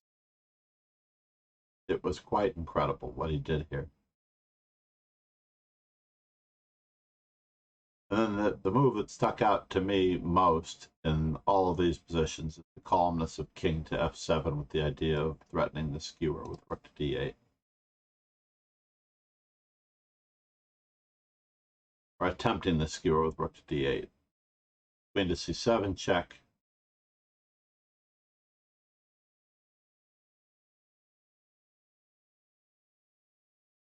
This remarkably reminds me of the position that Nepo blundered in game 6 when all of the action was taking place with the minor pieces for the queen in an alternate universe, as it turns out there. So Magnus Carlsen plays e6, bishop takes c6. All of this is still theory. d3.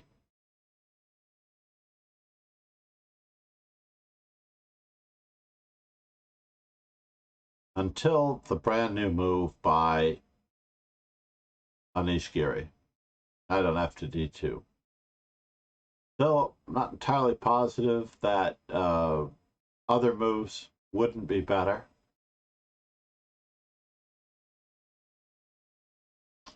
Just looking at the possibilities here. For instance, knight to g5 with the same idea of going to e4 is probably better. We also have the option of playing queen to f3 and attacking in 2 different directions. It's also key. So even if the queen were to take and come back, she's definitely overworked on the d7 square. So, c'est la vie.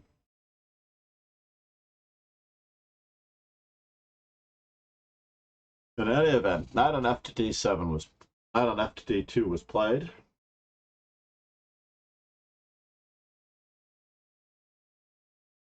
And now candidate moves for black.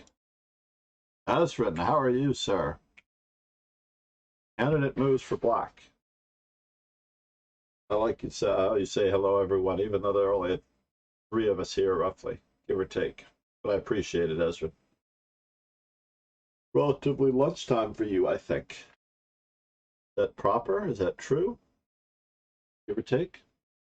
I have not taken a break for lunch. I just realized that. I should attempt to run and grab something.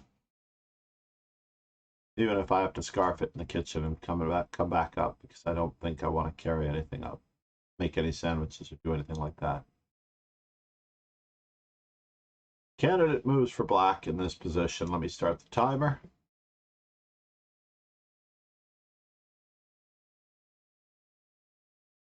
Mm-hmm. Absolutely, possibly. A little worried about the queen getting kicked around a little bit. So dig deep. Try to look for more than one move. Yes, castles should be standard, but I'm a little worried about the h5 pawn.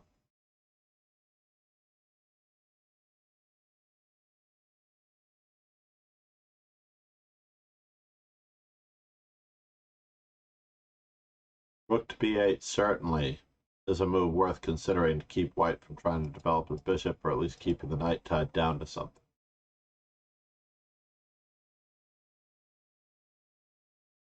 So in reality, the move that Magnus ultimately settled on was the best move, according to Starkist as well, with bishop a6.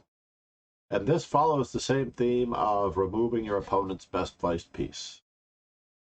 Removing your opponent's best placed piece, the common theme among really strong players. A roll games list.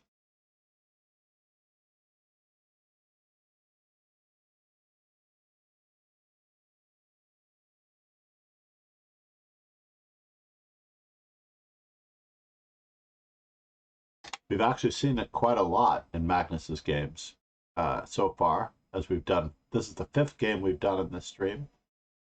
And basically, removing the best placed piece is his go-to idea. Whenever he's in doubt, he chops it off. Queen f3, bishop takes c4, queen takes c6. Even if there's a small discomfort level.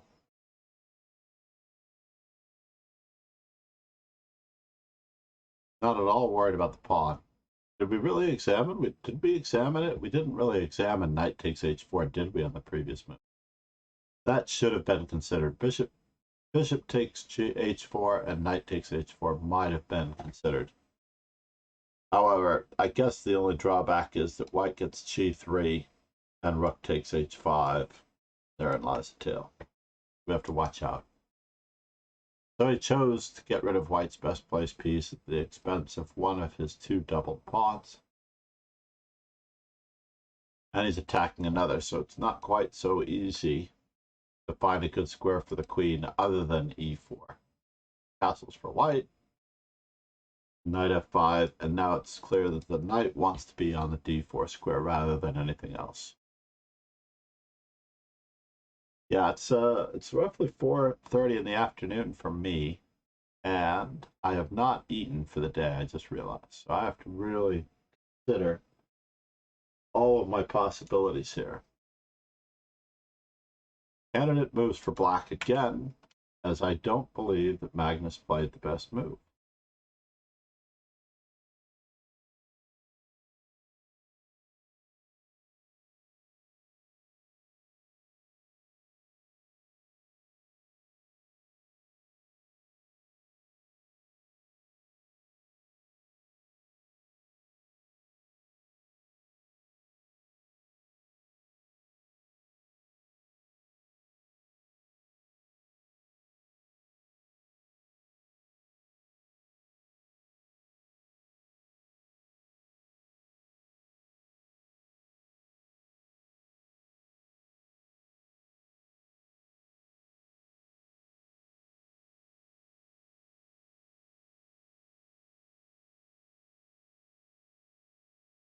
H4 by logic.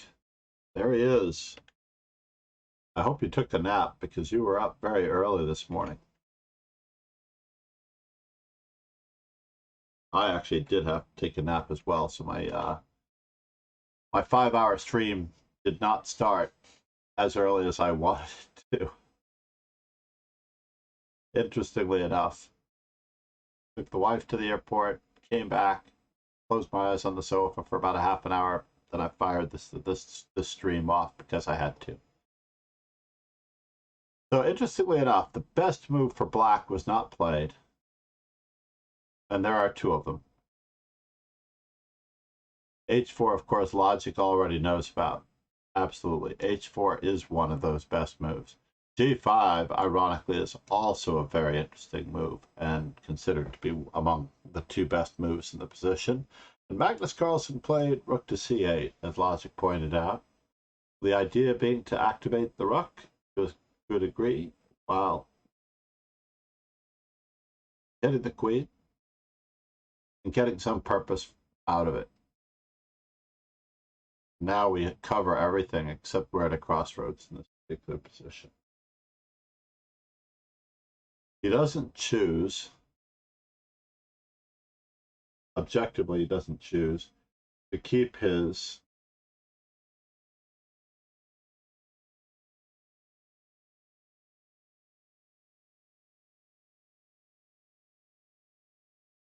rook so passive on the C file. He actually maneuvered it to the D file. Candidate moves for black.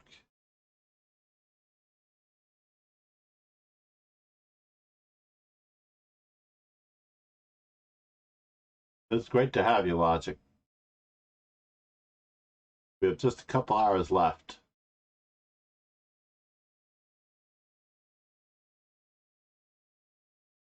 Actually, I don't know that I want to make it all the way to the couple of hours. I think I need to cut out in 1 hour. Wow, what happened to this session? I was actually hoping to have a 5+ hour stream, but it doesn't look like it's happening.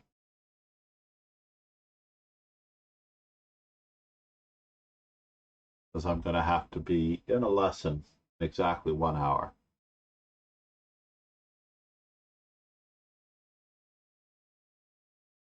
H4 again?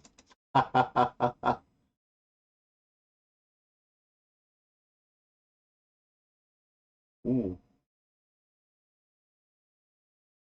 Yeah. Thank you, Ezra.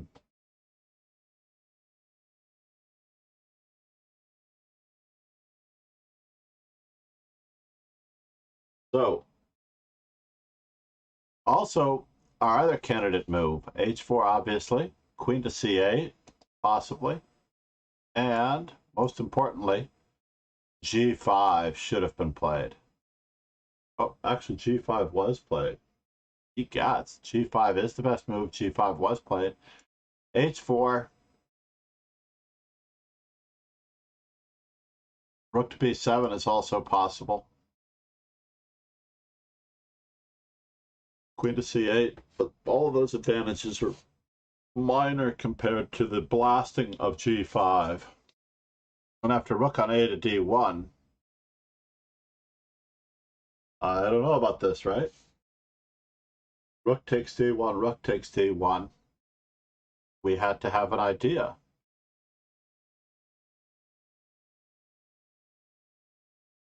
And the idea is candidate moves for black.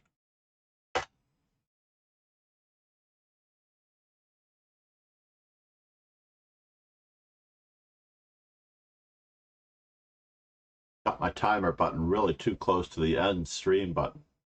Dangerously close to the end stream button. I think I need to move it.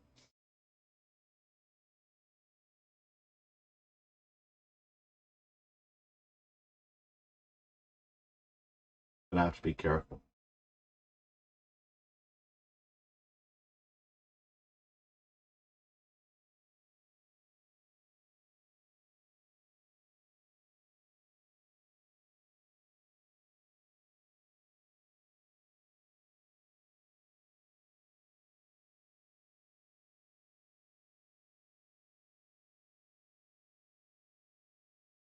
Logic, beast mode. Queen A8 indeed. Queen E8 possibly. Queen C8 more than likely. If we're going to have an alternative, it would have to be queen to C8, but in the game, queen to A8.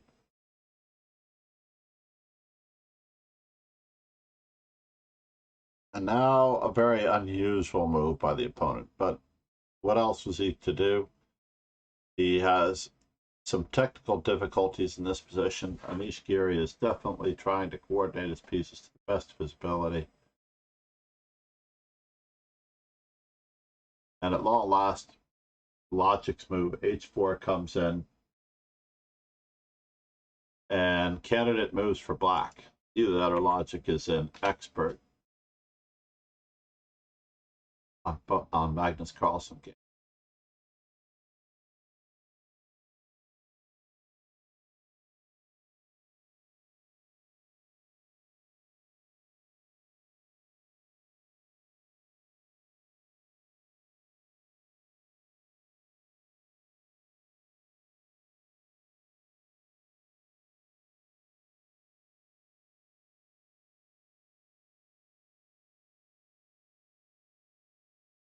Yeah, knight e3 does look like a very active move with a very specific purpose in mind. Both of your moves seem to hit the soft spot in there. I just now saw your g4 move before the move bot, but it was indeed h3.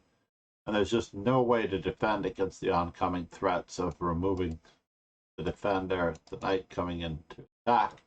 And he has a little bit of a problem on his hands. I mean, what's someone to do basically after king to g2? Well, connect our rooks like the old-fashioned way. In this way, we can actually play rook to h1 and queen to a8 if needed.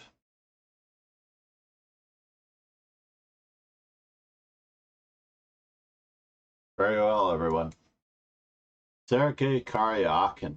Magnus is black, so this rules out the possibility of it being the queen to h6 queen sack that he displayed in this 2018 match. Sorry, in the 2016 match. But this one, however, took place in 2010 in Moscow.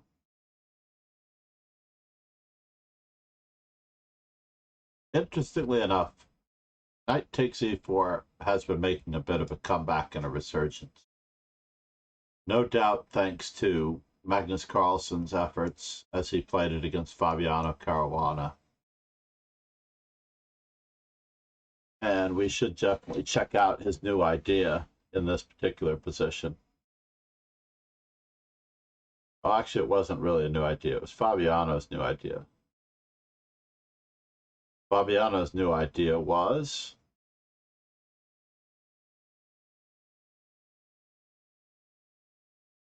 or was it his new idea? Maybe it was his new idea. The normal main line is bishop to b3, takes, and then an exposure on this. So Magnus Carlsen's new idea in this position was just to hold the center with the move bishop e7. Another move that seeks a lot of attention is e takes d4, which leads to the Riga variation.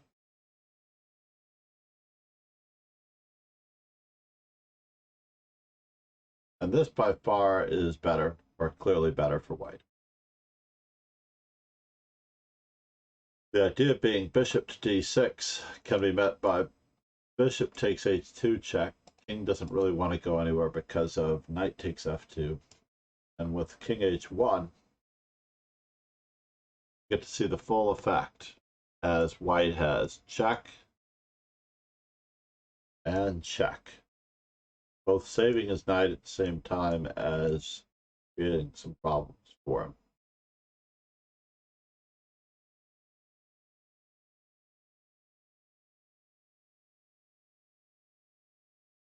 Oh, wait a minute.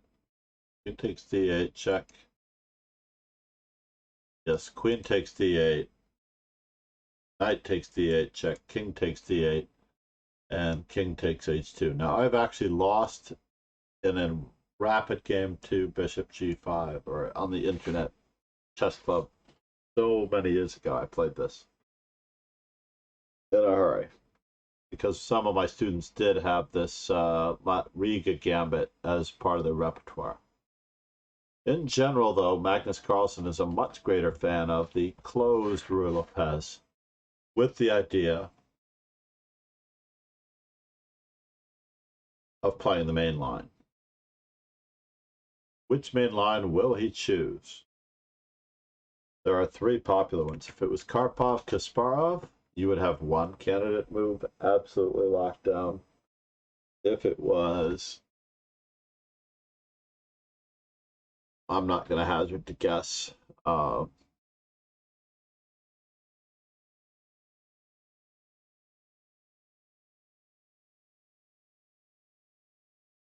Ivanchuk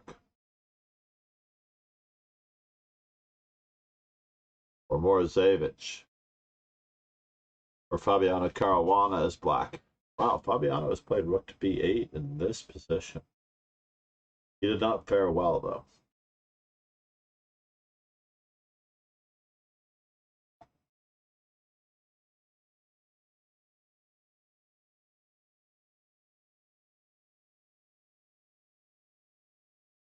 Oh, did I not set the timer?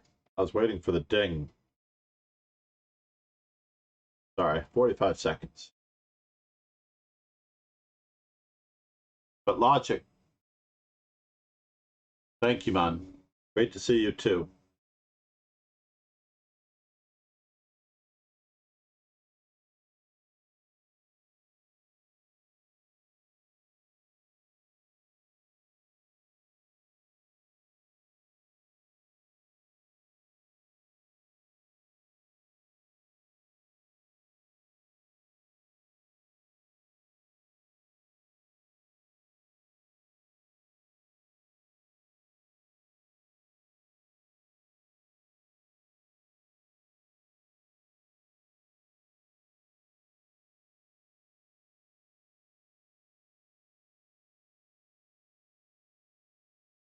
All right.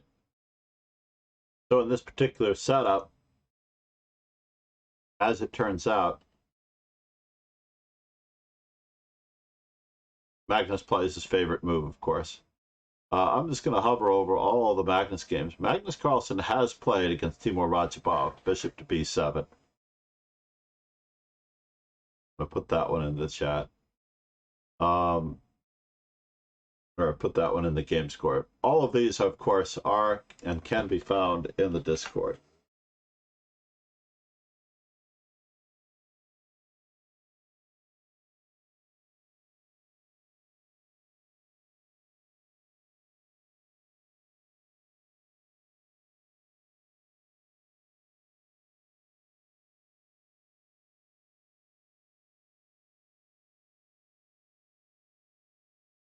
What other move has he played? Knight to b8 most recently. Knight to b8, knight to b8, knight to b8, knight to b8.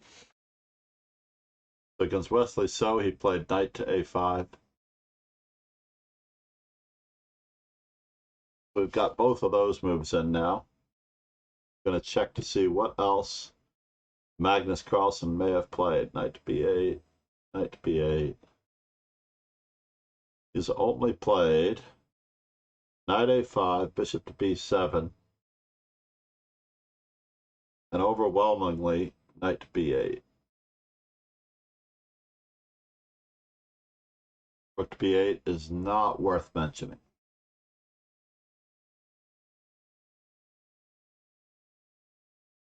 So as it turns out, knight to b8 was played, and we go for the main line of the Breyer defense. First pressure on the pawn on e4 so that the knight cannot travel because of the two attackers. So we have to barnacle on e4 with bishop to c2. Black unveils this latent pressure, indirect pressure on the e4 pawn. And in the old days, the main line was knight to f1, bishop f8, attacking the pawn with the threat of, and then after knight to g3, g6 to keep the pieces and king side restrained just a little bit.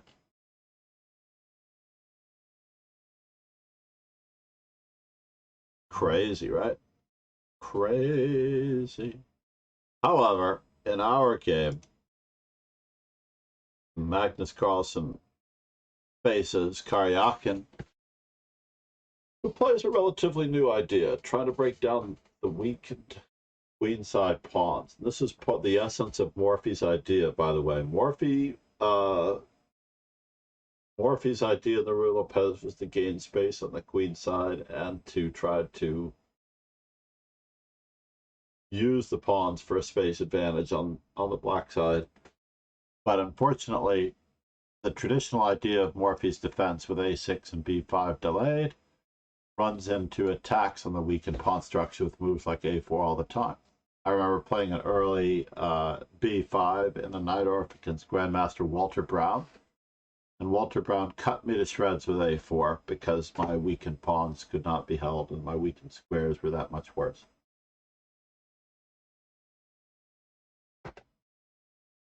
So lovely outside, I need to open the window. Oh.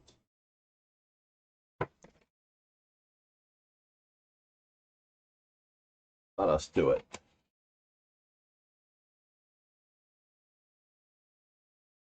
So here we are. Ultimately, here we are. a4, bishop to f8, unveiling the pressure. Now those pieces are frozen in space because we can't move lest we fall or drop a pawn to the discovery.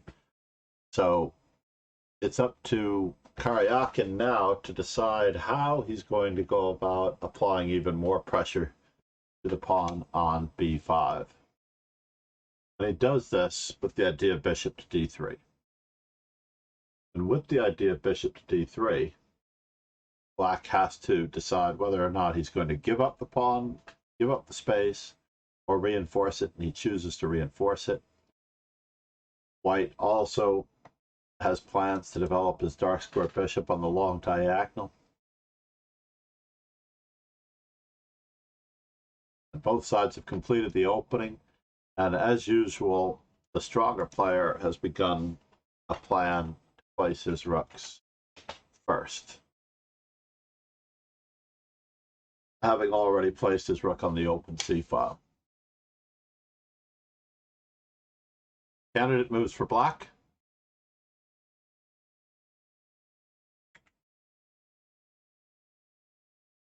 Where we pause the video.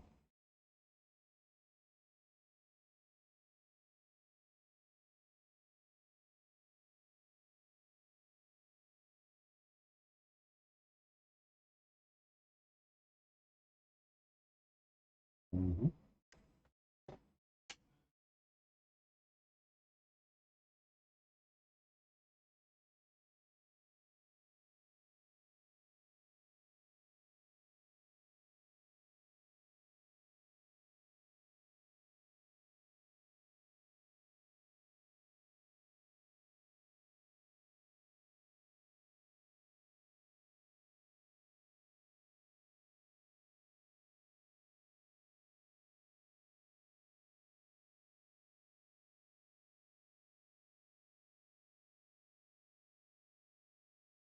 And as a result, Magnus Carlsen comes up with a relatively brand new move, which has been played 3 times since. At the time, only queen to b8 in this position, and g6 had been played. Relatively standard moves. And one of them, of course, unveiling the rook onto the queen. The other one, of course, restricting a knight that has not yet reached g3, giving the king some air. Very good question.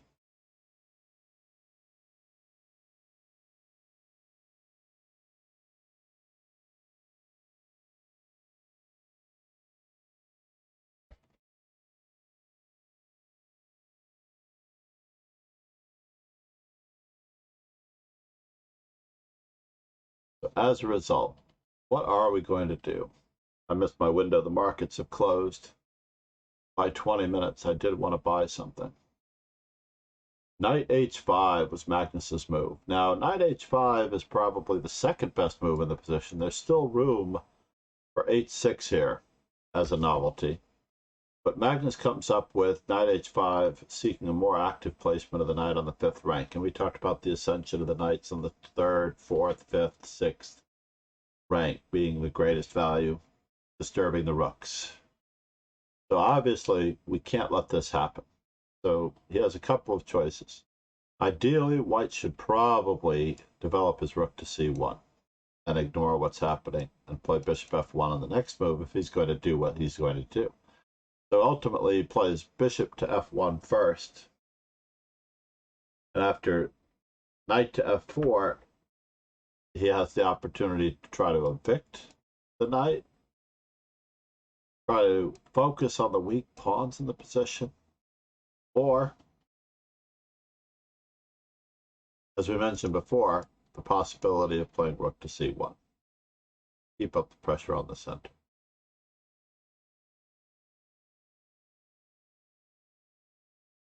All in all,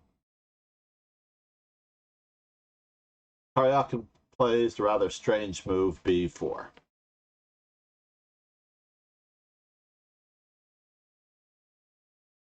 Which could bring everything to a head. Now, Magnus does have the move c5, but he also is a big believer in piece relocation.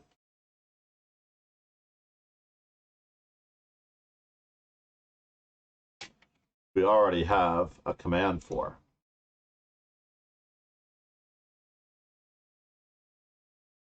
Oh, pieces and piece should be the same. So basically knight to b6. A takes b5, c takes b5, and now you can see that there's an insurmountable amount of pressure on the c3 pawn. Carlsen attempts to simplify the position in order to ease his task.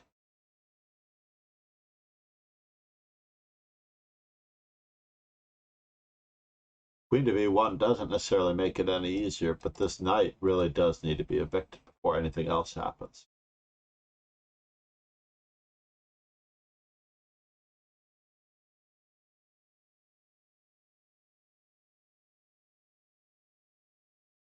Always activating his rooks, always finding good squares for everything. And now candidate moves for black.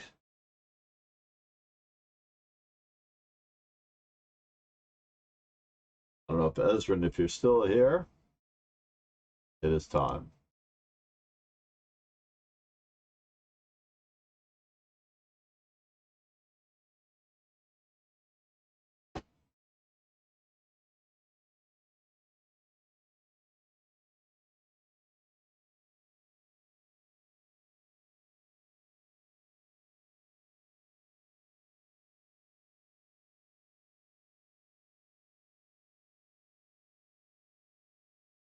Yes, indeed.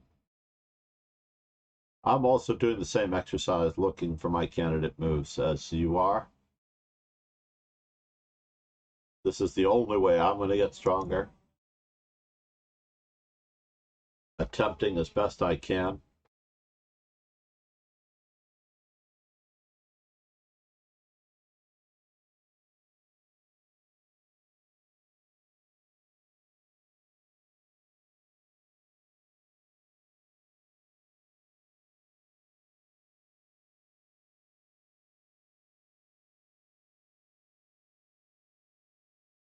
So ultimately, Magnus comes up with not necessarily the best move in the position. According to Stockfish, it might be best just to play rook to d7 and double. Magnus comes up with instead the idea of playing knight a4, going immediately after the weakness. And at the same time, I think he's probably quite happy with these two knights defending each other, because the knight on f3 has no flexibility if he's going to lose a piece on d2.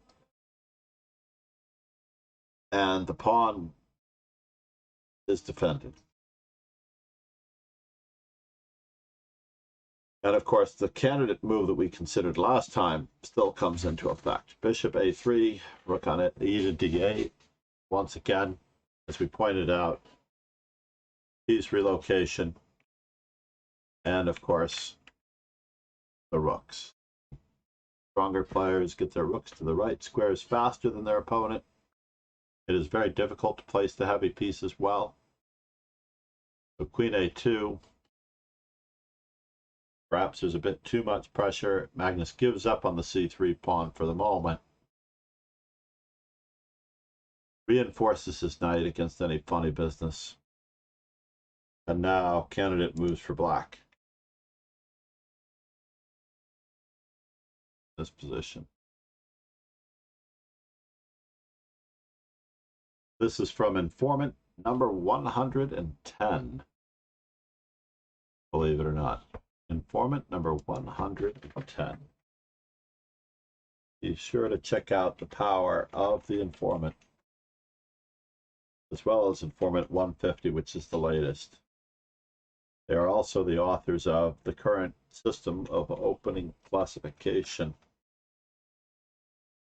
one of which has been republished recently in 2 volumes, the Encyclopedia Chess Openings B, which includes the Alekhine, Caro-Kann, all the semi-open games with answers other than the E-pawn to the move 1E.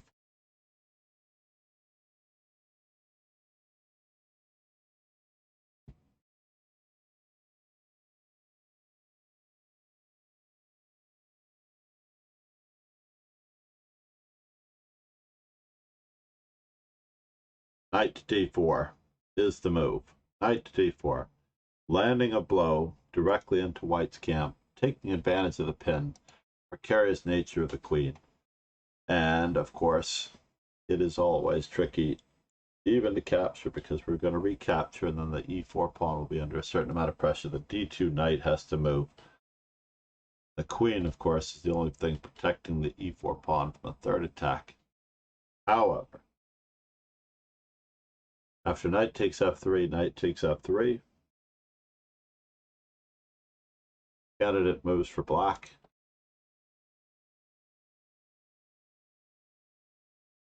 Start the timer again.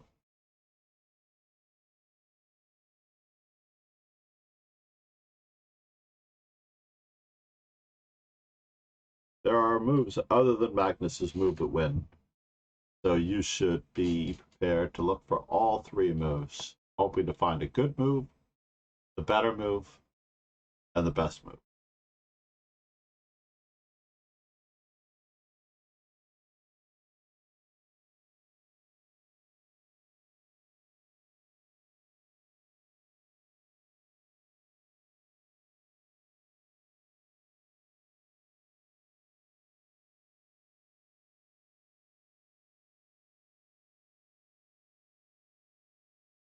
All right. Ultimately, it is time to dig in deep into this position.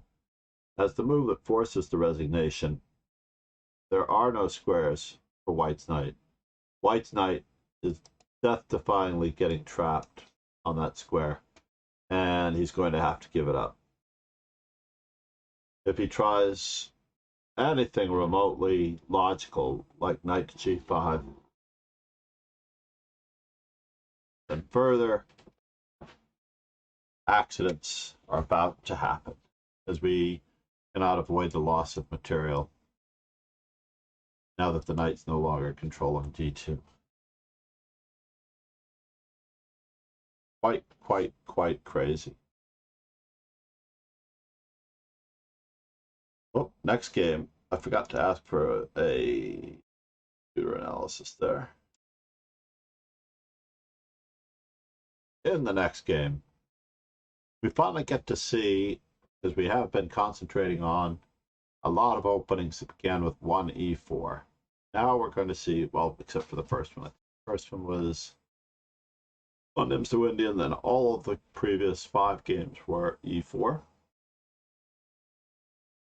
Magnus does like to do a little bit of everything, including the Slav.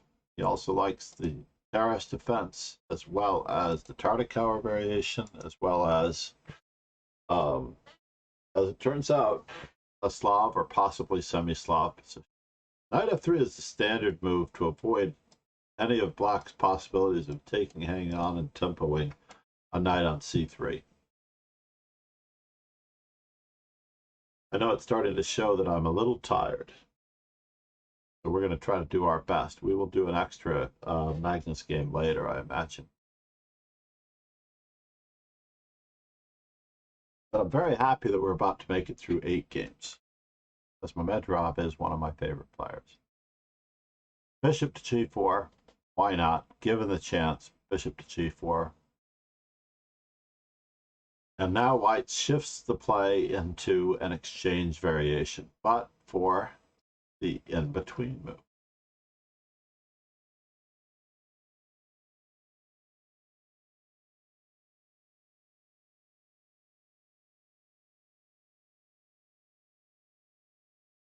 Now, you might wonder what the deal is with having a hemmed-in bishop, so we are going to have to take care of that bishop at some point in the near future. And it's right about now that that Letao does not play a3, which has been played before, or queen to h3, which has been played before, but instead goes for rook on a to c1, which is extremely logical. Absolutely and extremely logical. Candidate moves for black.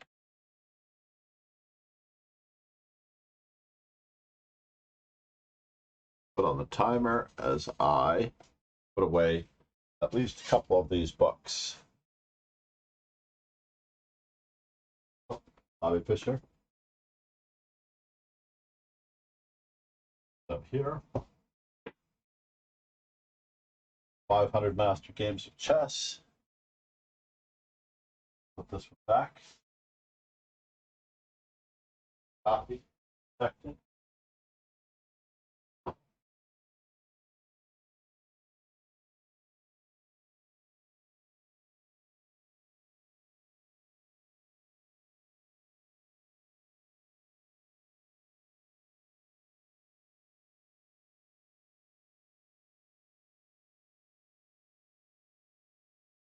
Uh-oh.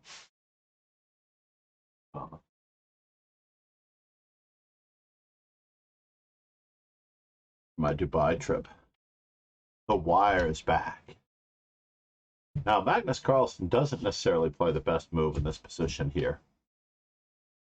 But he does, however, play the move that is perfectly logical. And both of the good candidate moves here, Magnus's and the other, both have to do with the placement of the rooks. I can't stress that enough, that while Letao was the first person to play his rook on a to c1, that wasn't necessarily the best square for it. There was also the possibility of rook on f to d1 versus rook on a c1, and there's also rook on a to d1. It's not that easy to make this decision. Best move for black in this position, very difficult to see.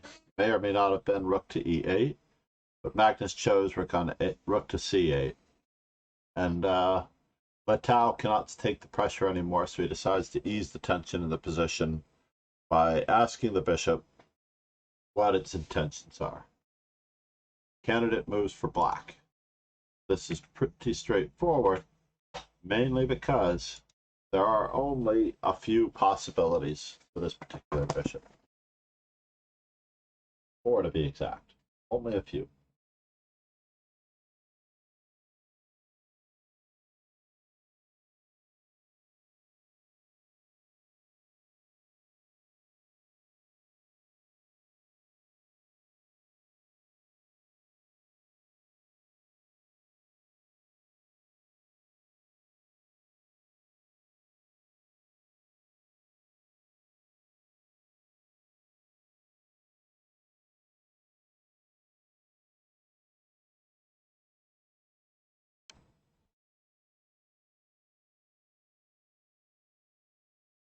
Mm-hmm.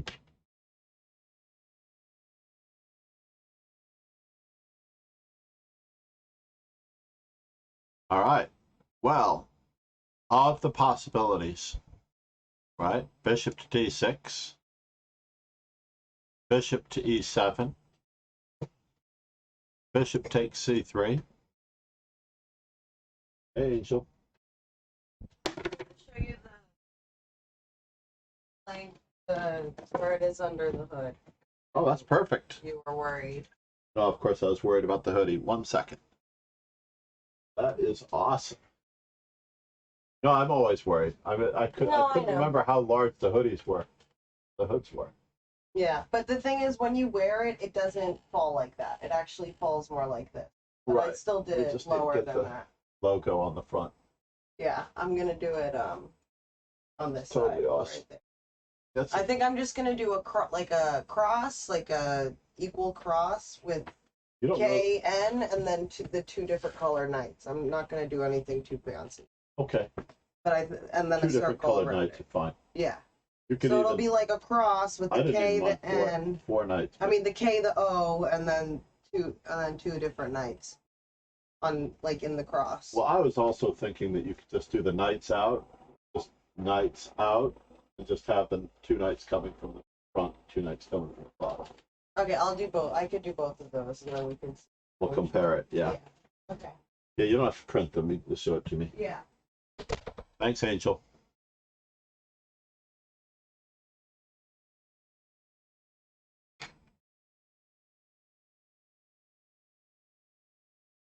All right. By the way, that was my oldest daughter and her hoodie t-shirt business. She does custom designed logos and things like that. She should get together with Quadraspassky, and I think that if he has anything that he wouldn't mind seeing on a shirt, and we could put it together in a merch store, and everybody can make money. Wow, Lauren, you're back. It's been very quiet. Logic came in, and Logic was contributing candidate moves for a little while. But we're on a candidate move now, I believe we were on a candidate move just now.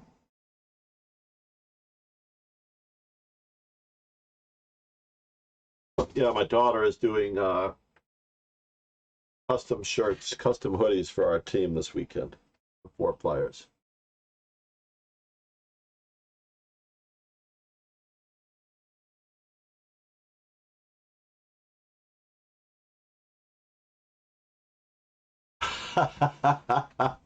Absolutely. That would be very cool. Then, of course, we have the further hurdles. So Magnus Carlsen actually chooses between the 4 particular moves: bishop d6, bishop e7, and bishop a5, and bishop takes c3. He actually chooses the move that may or not be second best, but it keeps the tension in the position with pressure on the bishop on d2, and encourages his opponent to weaken his pawns perhaps a bit further with the move b4. Now, this doesn't mean that the opponent doesn't know what they're doing. Rafael Leitao, this is 2014 in Portugal, I believe. 2014. So Magnus Carlsen is world champion. This is informant number 120. Your opponent cracked and you won.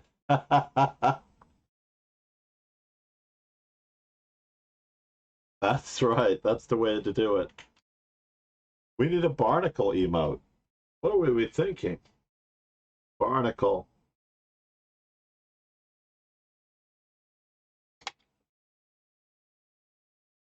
And we should also have a Mr. Don Key.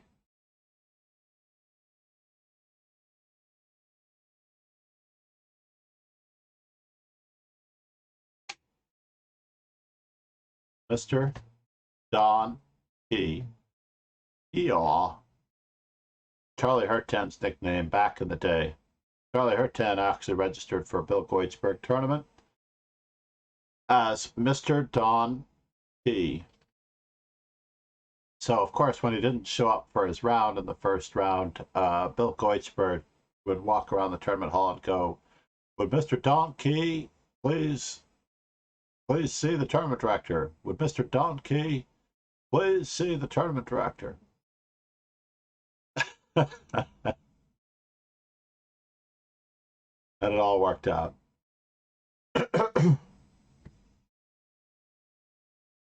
That's right. That's what you got to do, though.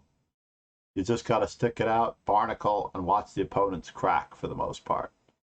So, I would love to do candidate moves for white, because white should really be playing to occupy this square. White really should be trying to place the last rook, as we've talked about previously. But instead, white plays the rather interesting move, queen to h3. Now, this is, of course, a really brute force attack on the h7 square. And how does Magnus respond? Go check. Yes. Magnus responds with a reasonable move. Stockfish, of course, wants to play h5.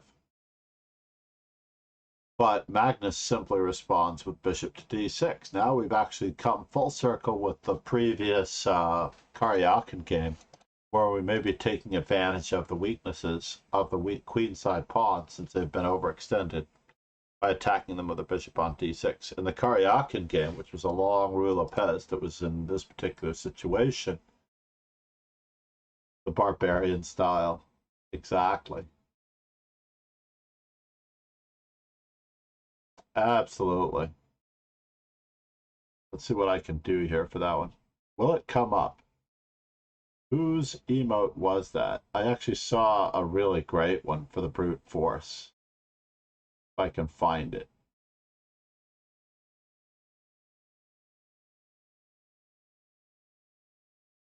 There it is.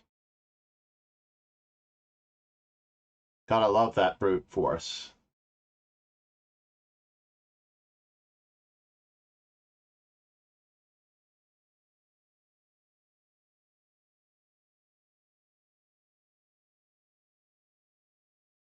Now, white blunders a little bit with f4. White should have, as we already talked about, play the move knight to f4 and try to stuff the c5 square.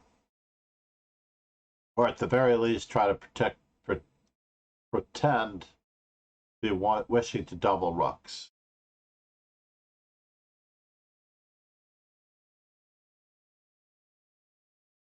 Wait, we should take care of that one first. At least we're not losing this one with a tempo anymore. So now if bishop takes a3, we get to obtain some counterplay in the center with knight to e4, and the brute force method of attack is on again. The game is afoot, for example. Do they have those in the notes? They do have e4 in the notes right away. That's very interesting. They consider that e4 straight away is perhaps the best. Interesting. I do not know. But I do know that queen to h3 and bishop to d6 was responded to with f4. And now Magnus Carlsen cracks on those pawns as advertised. Where b5, knight to e7, a little late, of course, for e4. Candidate moves for black.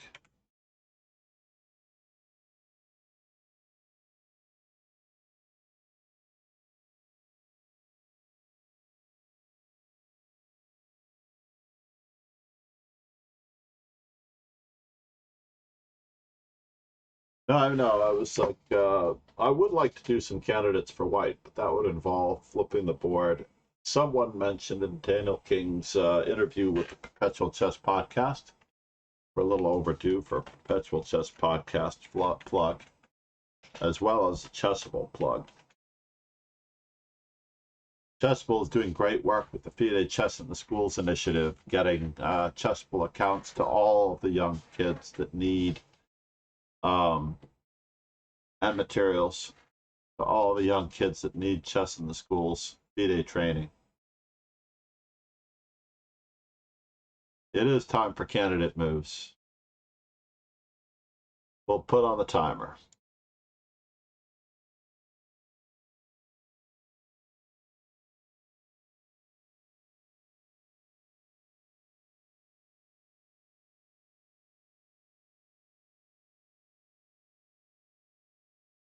I accidentally clicked on something there.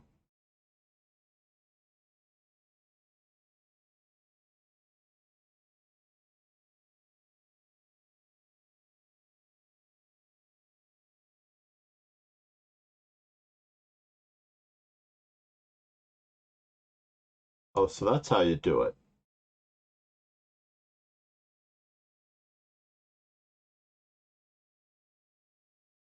I just found the markers for the instant replay feature. That's very cool.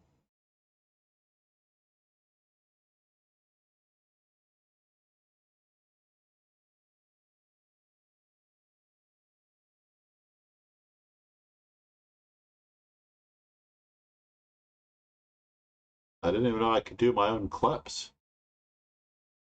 That's crazy.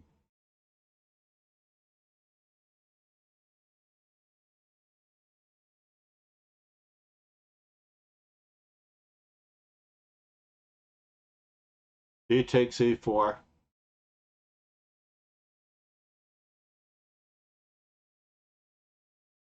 Ah, that's good to know.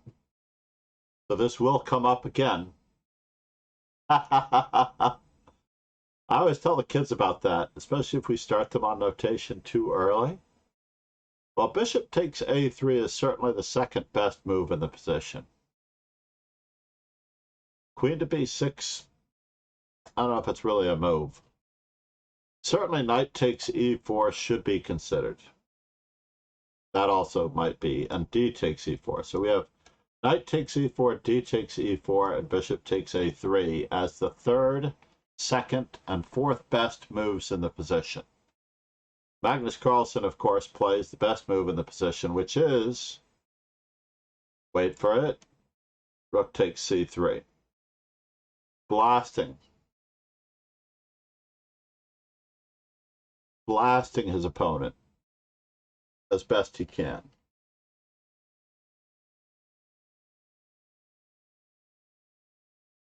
You discounted knight takes E4? Let's just retreat for just a moment. Knight takes E4, knight takes E4, D takes E4, G6 is still better, if albeit slightly better for black. D takes E4, knight E4, knight E4, bishop G takes E4, G6 is exactly the same thing. So both of them are slightly better for black. And bishop takes A3, of course, gains time on the rook, but we do have to deal with E5, and we're still going to have to play knight E4. So if we really want the E4 square for our knight, Magnus removes. Yeah, that's all right. It's just an optical illusion. There are many optical illusions in chess. World champion Garry Kasparov mentioned in his biography, I'm trying to remember if it was Fighting Chess or if it was A Test of Time, that he had a hallucination on the C3 square more than once in a game or in one hugely key game in the 1984 match, and every time it came up, every time a combination came up which revolved cycling a piece through, around, or targeting the C3 square, he triple checked it, and it would often cause him to consume a lot more time because he caught himself twice making mistakes around the C3 square. I don't know whether he was black in a particular game, but he basically said never again, and he had to triple check and double check just to make sure that those things didn't happen again, especially when you have more than one capture on a square like that. So rook takes C3, obviously has to be recaptured, and now we shut down the bishop. Absolutely. At the same time, with the bishop seeking a new square,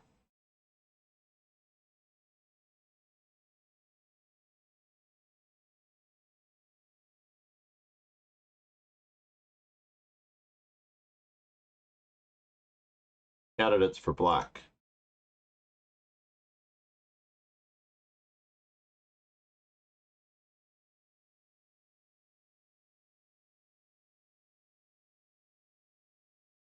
That's all right.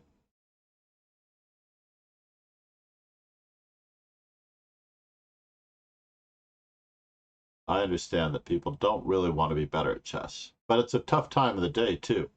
I'm hoping that this lesson will be viewed in its subscriber format. I'm also hoping that Rogan will go to work on it, perhaps try to post it in a way that will benefit many people via YouTube.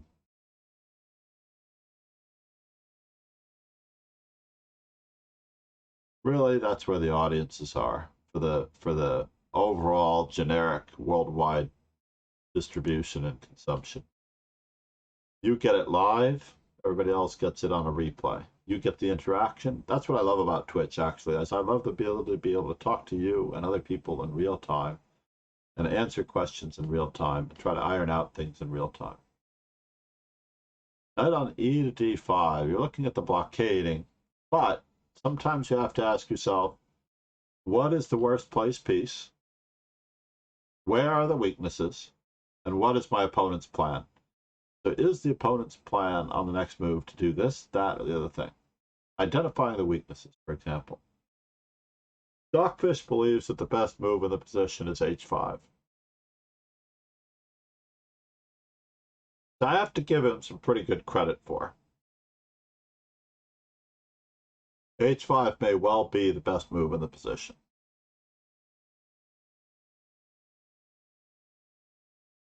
Magnus Carlsen, however, as he has done his workouts, never misses a tactical trick and takes the pawn on a3 that we always wanted to take, just because there are too many weaknesses in the position. I've got to use blue. Got to use blue to earmark those tactical weaknesses. So that there's just no defending the overworked pawn on d4, as it turns out. So rook takes a3, queen takes d4, check. He is going to try to centralize. After all, he is up the exchange, right? He is up the exchange, and he is getting his pieces to a great degree more active.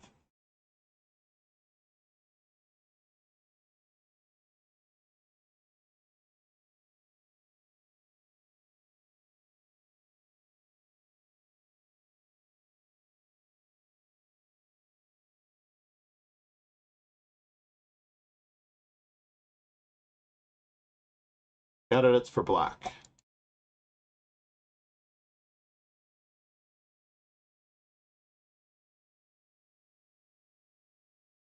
The hard part with these games, oh, I finished my coffee.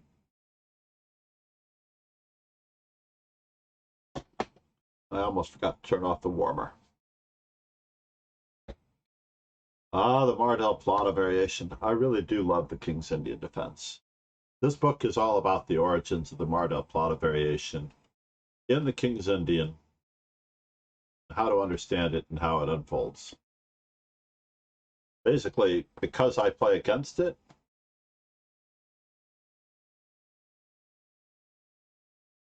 I need to know what to do.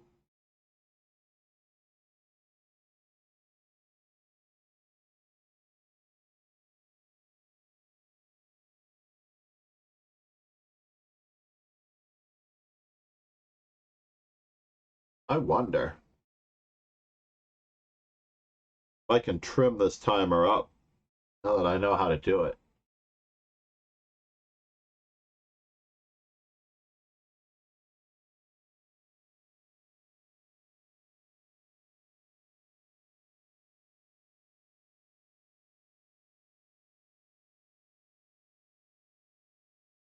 So trim the timer up and then make it bigger.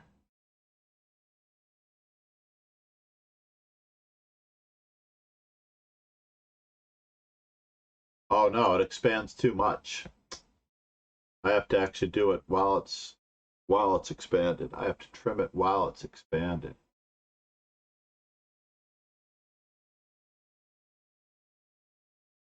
That's too bad.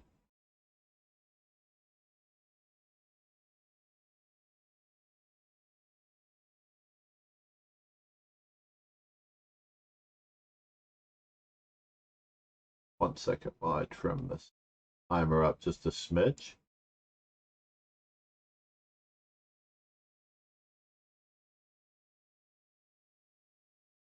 And shrink it and place it.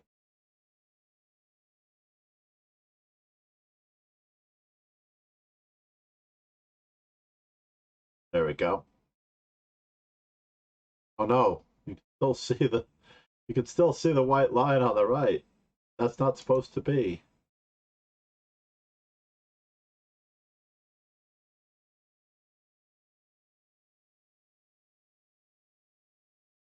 Let's make this large enough.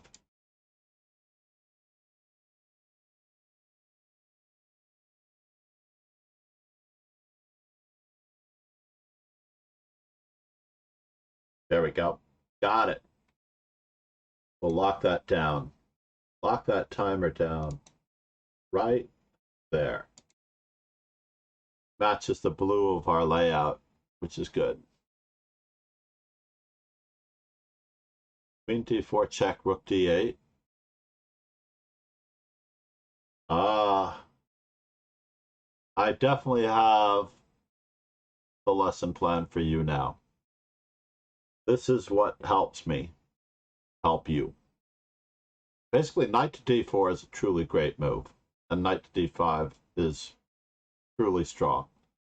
So the tricky part here is because Magnus is about to win, he actually wants to drive home the point that he's about to win very clearly. So he literally uses the brute force method again. Where's my brute force emote? It's a mod love emote, really, but still. From Angelic and Chessborn. Terrific streamer. Now, he does use the brute force emote. He wields the sword heavily with E3. And this actually clears the square. So it's a bit of a clearance tactic. In this position, he's up 2 pawns for an exchange, but the idea is really that we're going to get not just knight to e4, because there is a possibility for counterattacking, but he's also going to simplify the position if the pawn is taken even worse. So his opponent actually doesn't see it, but then after the fork knight to d5, he has to resign. Because I don't think his opponent really saw the fact that knight d5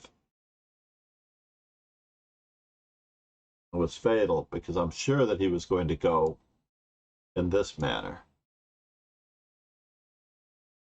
which is also fatal. All the pieces coming off the board.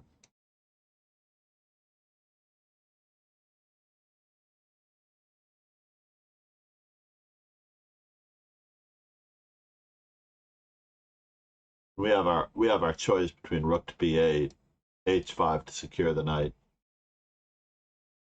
h5 to secure the knight is a little bit better. If we play rook to b8, then g4 creates some counterplay for white. Just a smidgen, even though black is totally winning. So it's much better to play h5 straight away and not have the extra pawn. Just win this endgame with rook and knight in 4 versus rook and bishop in 3. Because we can. Because this knight is invincible. The rook and the knight, interestingly enough, a very good combination here when you're up a pawn, especially if it's an anchored pawn.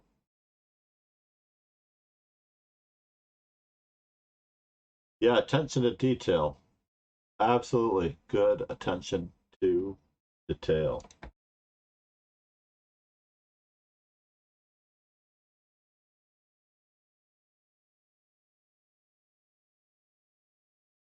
It's too bad that my students are so young, because I would love to have them online as well, getting some of these lessons. So that way I wouldn't necessarily have to do this lesson over and over again. You know what I mean? I don't know if you realize this, but many of the lessons that I'm sharing with you here, or many of the information that I'm sharing with you here, I'm also unfortunately going to have to repeat and rehash. Uh-oh, I forgot about my lesson. Shoots.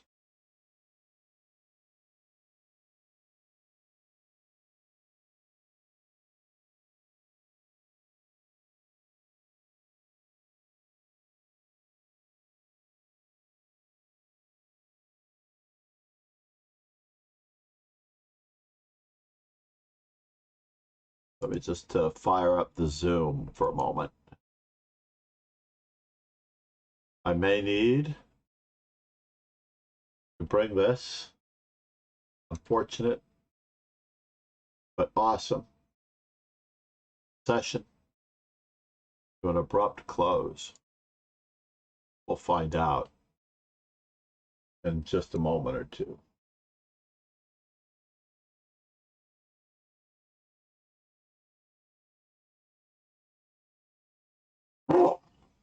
It is also possible that my student is not able to do it tonight. I don't want to end the stream necessarily until he pops into the room. Should he pop into the room?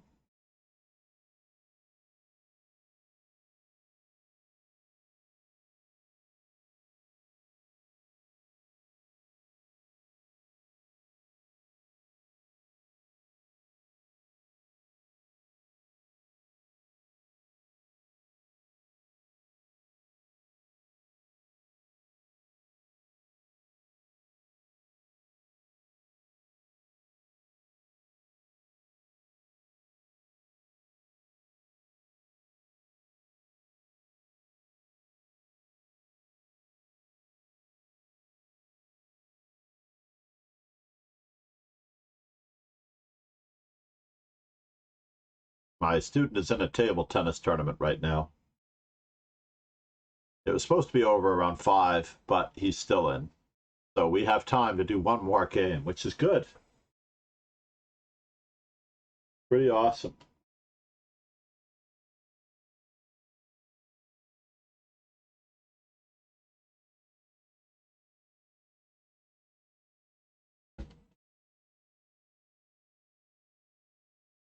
What's going on here?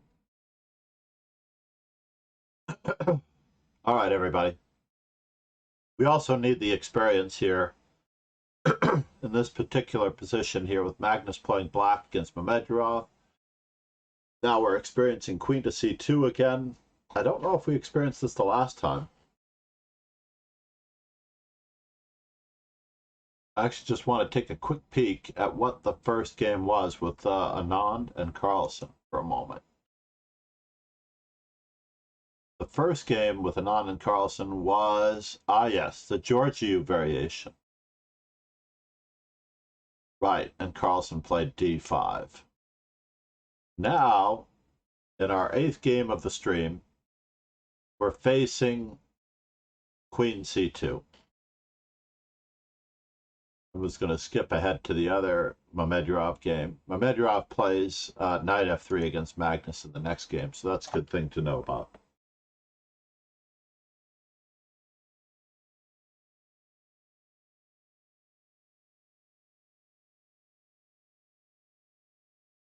So let's do it. Basically, candidates for black.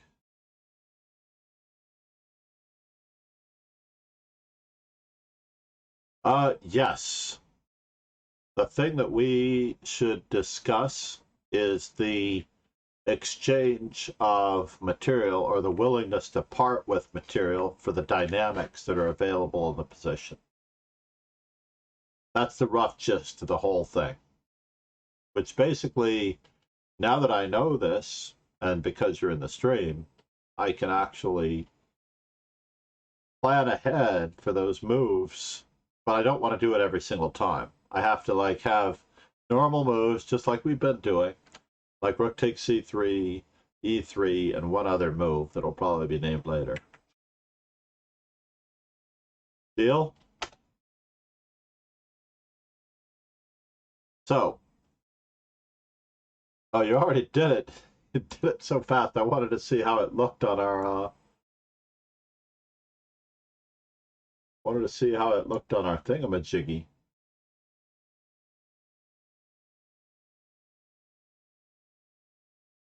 And if I make this smaller, will it do it? Oh no, it ruins it a little bit.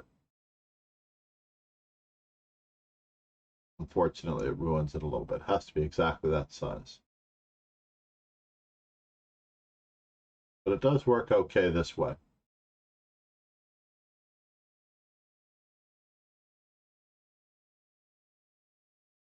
I can trim it up from the bottom, perhaps.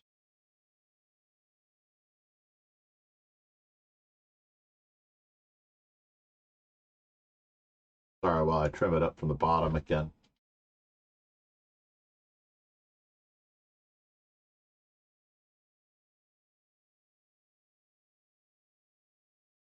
I'm going to trim it down from the top as well.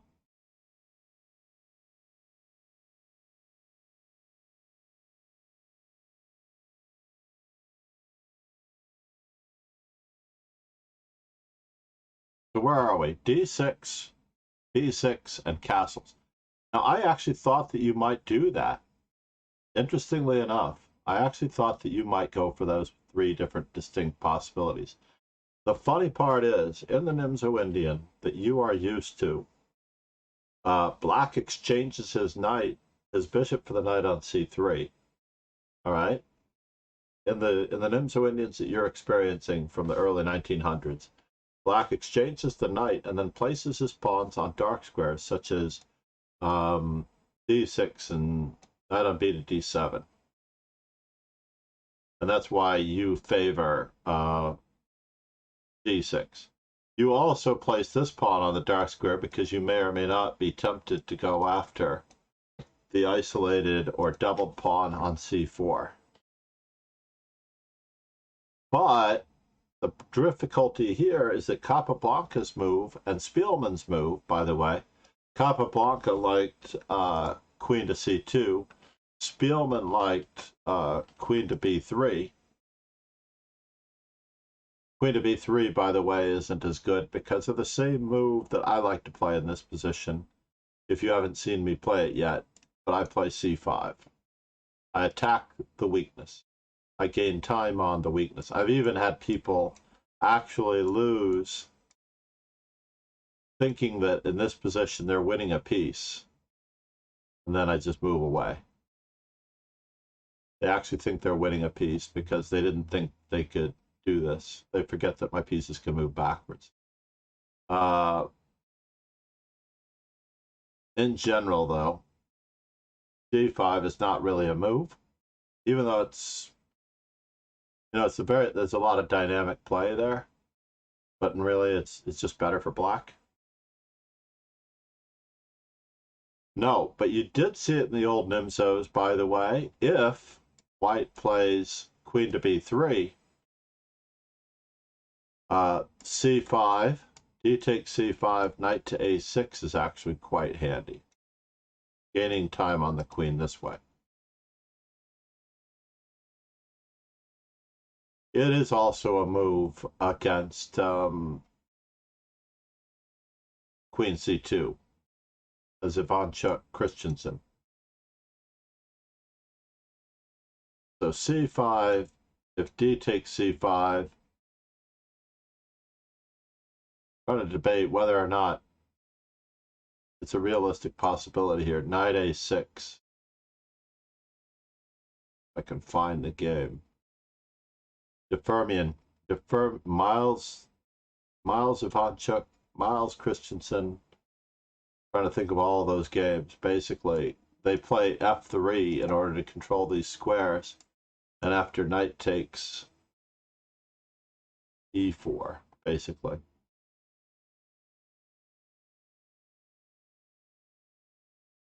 Bishop takes c3 off and to bring the queen to c3, and then knight takes and knight to e4. Going for the counterplay along with queen to b6. Something along those lines.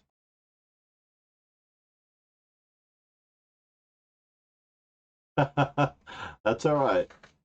But no, I know exactly the era that you're talking about, and that was the order of the day, and it does work 90% of the time.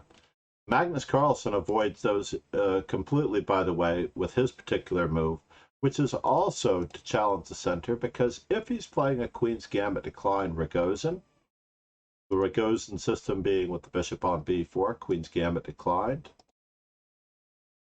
formation in the center, maybe the queen is misplaced. Maybe there is a target on d4. Maybe we are going to accept the gambit. Maybe this pawn does need to be looked after. The pawn on d4 does need to be looked after. So personally, I like to attack the d4 pawn straight away because I'm from the Defermian Miles era, and none of my opponents actually ever played d takes c5. believe it or not. My opponents just don't do it because they're not experienced in the Nimzo Indian either. So after castles A3, oh, hold on here. We go back in time. Let me just see if I can find my way to this position. Nope, I can't find my way to it.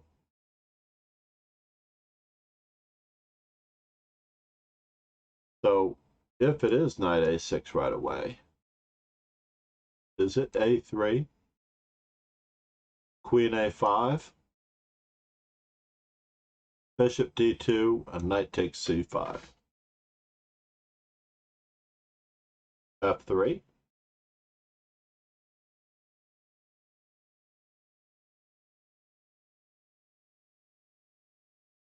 These lines are starting to look familiar. A lot of dynamics in this position, though, for the most part. Literally, I will get into trouble and I will probably die on this hill, but I will try to attack white center and take advantage of the move orders that I think are different from the classical systems that you and I both know. Magnus Carlsen, on the other hand, playing a very solid game with D5. And after knight F3, D takes C4.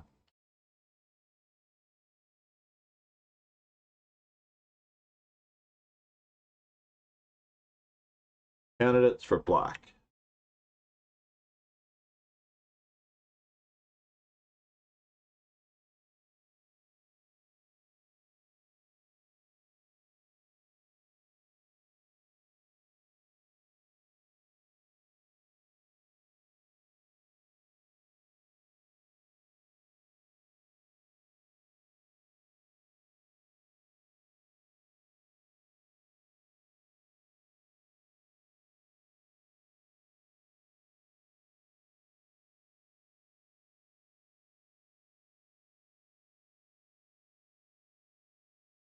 Excellent. Excellent. Interestingly enough, castles is not in Stockfish's top 5. Stockfish's top 5 basically consist of C5, as advertised. I've already told you about this move. Attacking the center. Excellent. Yeah. No, I'm saying excellent because we're going to learn something here. And basically, you're definitely scoring here. Knight on b to d7 is perfectly fine. Knight on b to d7 could well be preparing the move c5, as well as reinforcing this knight, as well as possibly threatening to hang on to that pawn. Another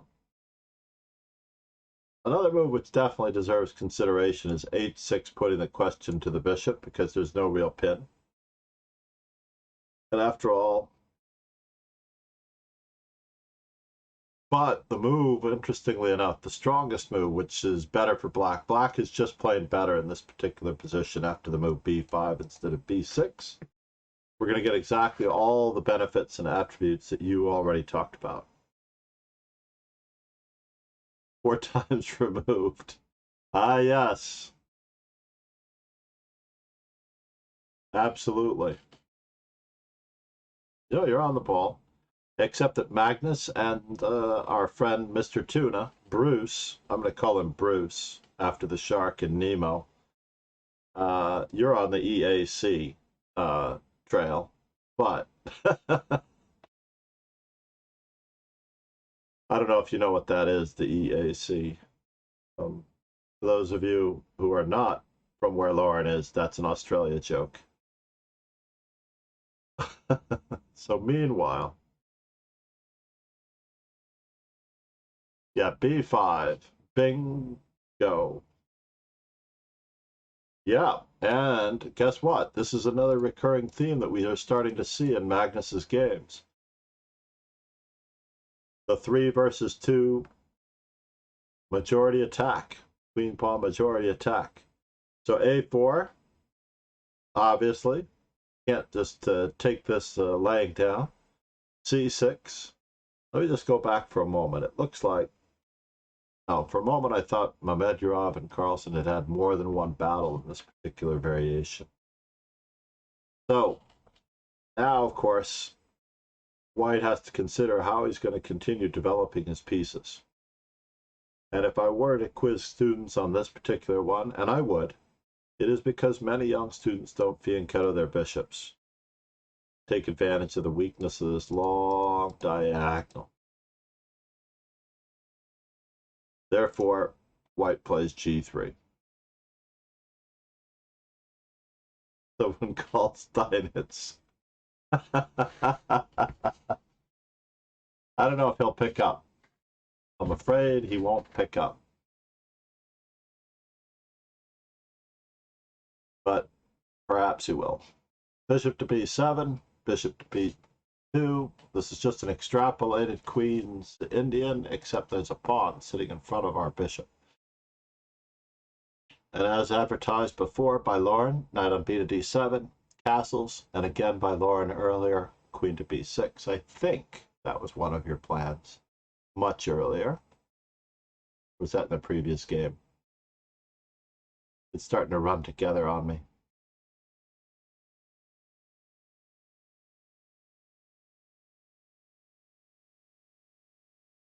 Yeah, it was the previous game.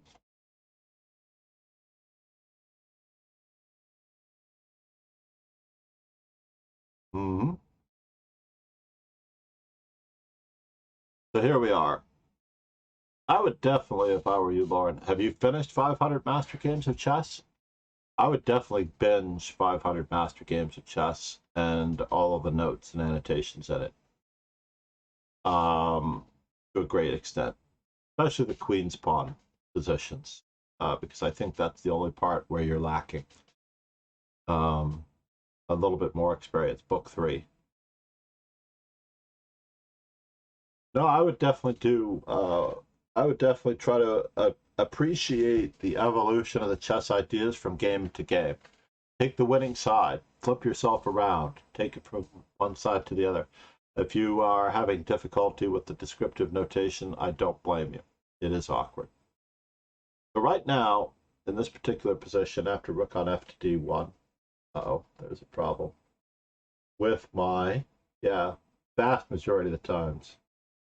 I was just looking at my other opening book in ChessBase. View extra book pane.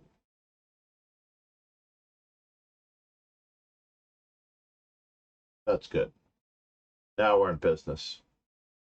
We are officially in business. So Mamedyarov's next move is actually a bit of a novelty. After a6, rook on f to d1. Previously played were bishop e3, bolstering the center, taking advantage of the queen, and e5, which allows black to occupy the center with his knight, both of which perhaps white doesn't really want to do. The key after bishop e3, of course, is that black needs to fight fire with the idea of c5. And black is better in this position as well. So I'm starting to really, really like this particular game. So a6, preparing c5, we're all in the works. We're all good. Check my student 20 minutes later.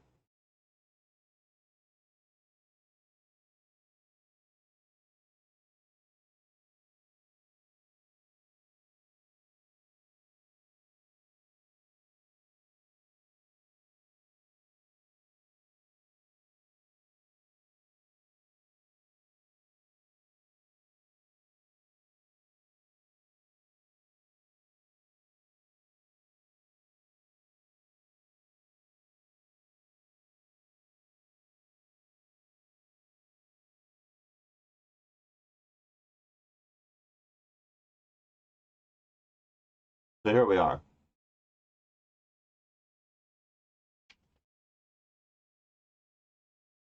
That's good. Grandpa's chess books. That is my native notation as well. It's good to hear. Good to hear. I feel like everybody should should do it. But yeah, I would definitely take the time after one of our morning streams tournaments just to sit down and go at it. I'm actually also very happy now that you reminded me, because the other day we went into chess coach Andres Toth's stream, and shortly after that, I don't know whether or not it was something that I posted, but he followed me on Twitter, which was very cool. I was very happy that he found me on Twitter. I don't post my socials enough, which I have to remember to do. Wow, and it just got obliterated by the Legends auto post. Master Chess Dojo, not that hard to find, by the way. Twitter.com. Same name on Chessable.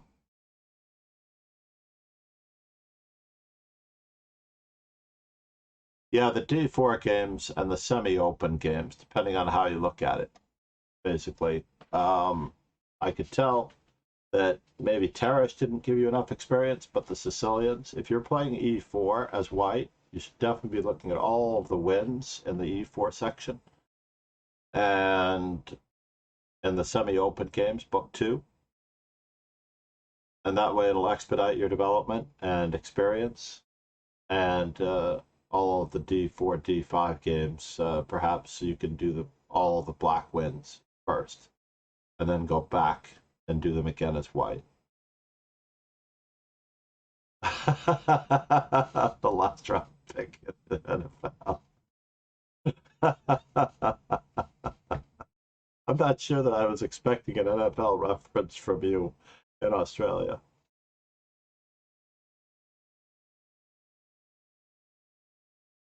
No, he was definitely from, that's pretty amazing.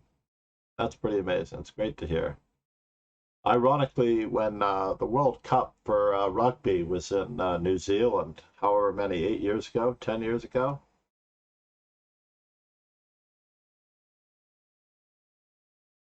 and Madden on Super Nintendo, I told you my John Madden story, right? I got a chance to fix John Madden's computer when I was leaving one of my lessons with Mark Arnold, because Mark Arnold's father is one of the people at CBS Sports. Let's just put it that way. Mark Arnold's father is tight with CBS Sports, and John Madden and Mark Arnold's father were walking down the street one afternoon, and then he tells me, "Here's John McCarthy." He introduces me to John Madden, huge guy, actually towers over me.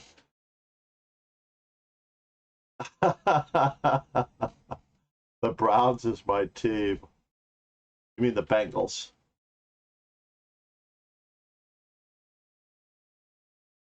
Oh, that one. Oh, no, you're talking about earlier in the 90s.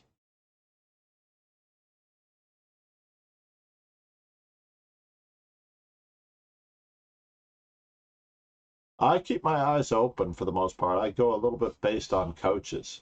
So therefore, I'm a massive Parcells fan. Any team that Parcells coaches, that's my team. I'm a fan of the, well, interestingly enough, I'm partial to coaches, but I'm bummed, right? I got this actually, yeah, the Cleveland Browns. I understood where you're headed. For a moment, I thought you were talking about this Super Bowl. But no, it's not about the team for me. It's about the organization to a certain extent. And it's about how well they do and their approach to the game. It's sort of like saying, you picked a player. Let's imagine that you picked a chess player to root for from age 12 or age 13, and then their style changes completely by the time they become a super grandmaster. And now, are you still going to root for them even though you find their style of play has hugely morphed into a slightly more distasteful, pragmatic version of a less dynamic player than you first fell in love with them for? It's like you fell in love with them for the style of play that is, this. And now the whole organizational structure of their play changes, and now you're not really stuck with them, are you? But basically, I'm a little bit of a fan of the underdog. I'm a little bit of a fan of the more dynamic player. I'm more of a fan of about cheering for a team. I guess I kind of disagree because I admit that I played American football in high school. I was a defensive end and a strong safety. I'm sorry, I was also right tackle. I was also right tackle on offense. I'm sorry, right tackle on defense. And we rotated between those positions a lot. But basically, when I played football, I realized that I appreciated the coaching and the strategic aspect more because we had more than one coach. When Coach Basali was coaching us, he was the coach that I worked with the most. It was amazing. But if you're working with a defensive coach or something like that, it's like a totally different kettle of fish. And I started to appreciate. It's true. You just like cheering for things. I can definitely tell you. I can tell that. In any event, back to the regularly scheduled programming. After Castles, D5 unveils on the Queen, and we are going to meet it just like we always planned on with the aforementioned D5. We just mentioned that Black is slightly better in this position, and he's okay with it.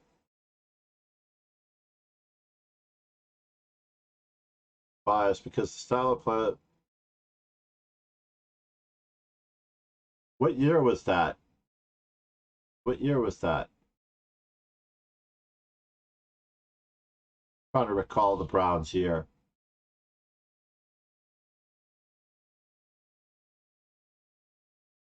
3.5 yard football. Exactly.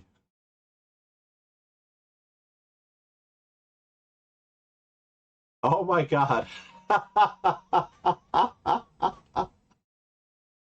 Now I got it. I realized it was the Madden NFL. Got it. Not a real thing. I was gonna say. I love you, Lauren. That was good. That was so funny. You had me going there because I did not want to admit not knowing the year, whether it was the late 80s or the early 90s, that the Cleveland Browns, because I'm like, wow, I'm really drawing a blank on this one. How much of my lack of knowledge am I going to show if I admit that I don't remember when the Browns won the Super Bowl? Had me going. I was like thinking, oh my God, she's really serious about this. I'm afraid that I don't remember them winning the Super Bowl. But it's good. Yeah, it's a style of 30s football.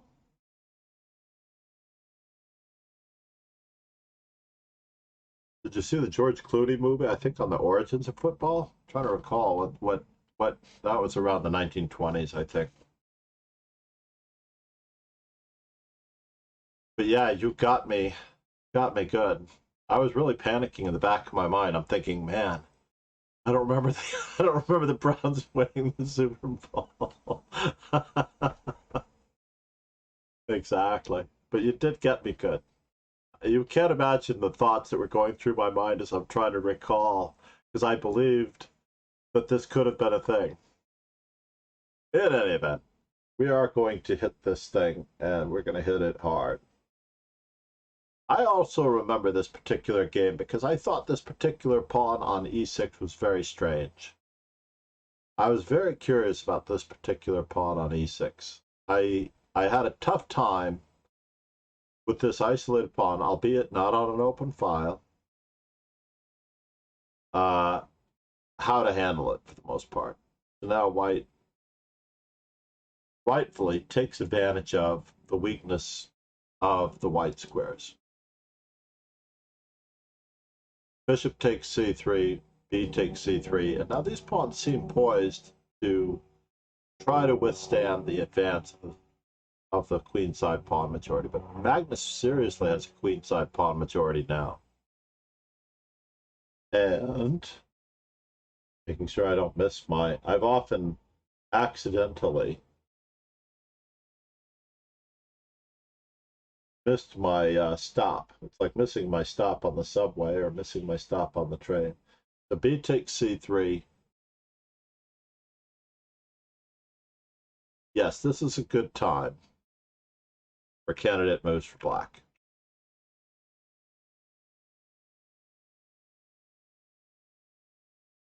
A very appropriate moment for candidate moves for black.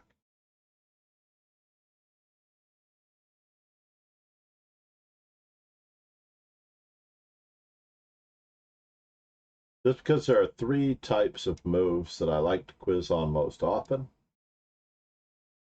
My students know me so well, it doesn't work out.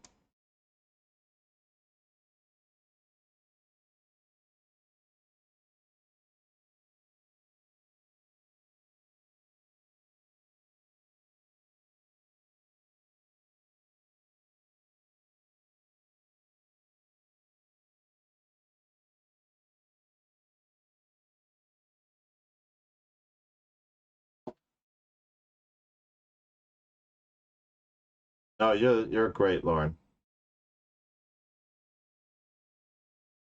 I love it.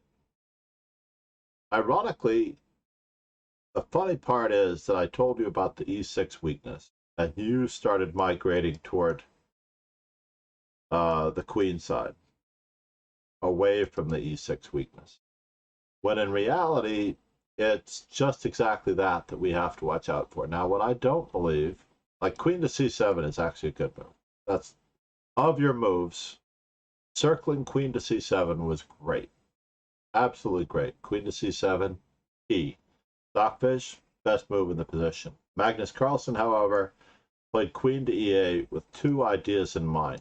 1, possibly shuttling his queen to the king side. 2, keeping an eye on the weak g6 square. And 3, being able to take care of the pawn on the e6 in case it is, for whatever reason, being attacked. Oh, sorry about that. Yeah, it's true. Yeah, it is true. No, it's very difficult for white to get at it, but there's still the possibility of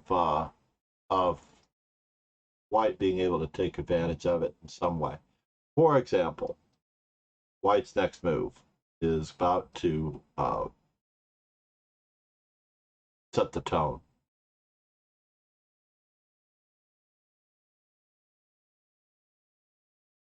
And black cleared the square d8 for his rook.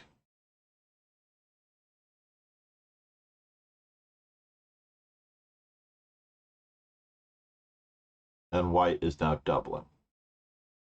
Candidate moves for black.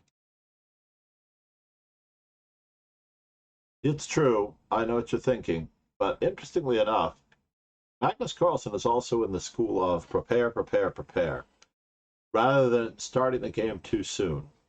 Younger players, or not necessarily younger, but sometimes less experienced players, often rush things before their pieces are all completely placed.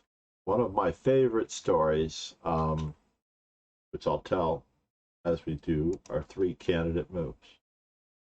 One of my favorite stories is watching a Kasparov game. Candidate moves for black.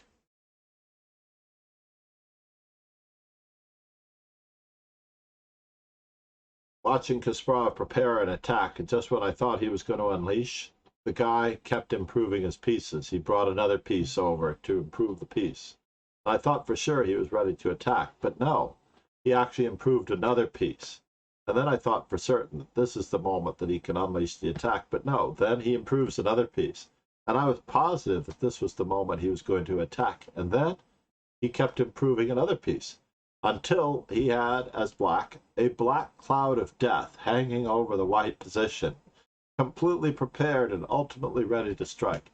And only then, when I thought he was about to strike, did he improve another piece into position. And of course, at this moment, now he's completely ready to strike, and he improves another piece and brings it into position until the dark cloud of death hanging over the white position is about ready to unleash in its full glory. And he finally does, but only after about 8 to 10, perhaps as many as 11 preparatory moves, preparing the attack. And only then did he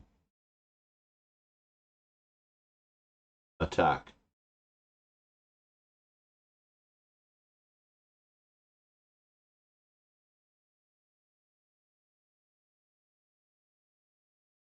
So how do I play the instant replays if I were to really replay the instant replays? That's so funny.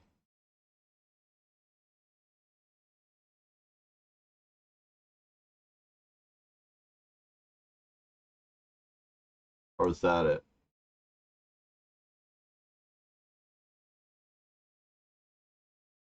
Interesting. Add marker. Funny, funny, funny. I didn't realize I can add markers to my stream just like I would add a marker. Interesting. I'm going to have to look into the add marker business one more time. The knight to b8, right? Interestingly enough, you're right on the ball. Knight f8 is probably the best possible move. Knight f8. Not only reinforcing the e6 pawn, but challenging white's best placed piece, because we've talked about that. Magnus Carlsen does not play the best move here. Magnus Carlsen actually plays e5 and prevents white from grabbing a foothold in the center, but it gives up even more squares and weaknesses.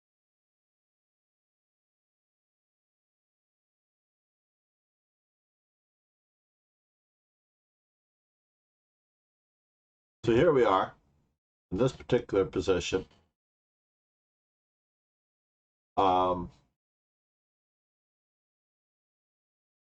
Getting back to our discussion, knight to f8, certainly perhaps the next best move. Bruce, who's really concerned about the c5 pawn, because Bruce does not want to give up the c5 pawn. You can imagine that Bruce does not want to give up the c5 pawn.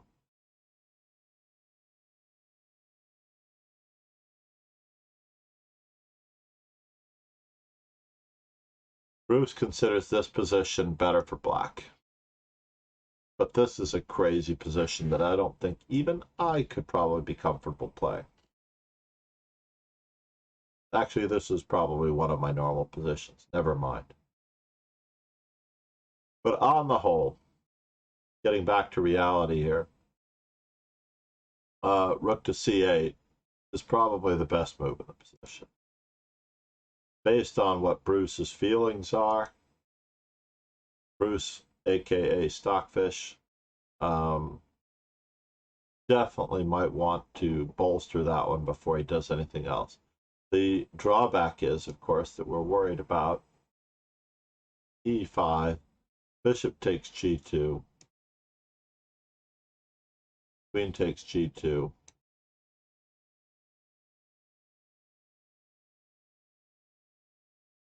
Well, my first thought was to play rook to d1, but the pawn on c3 is hanging.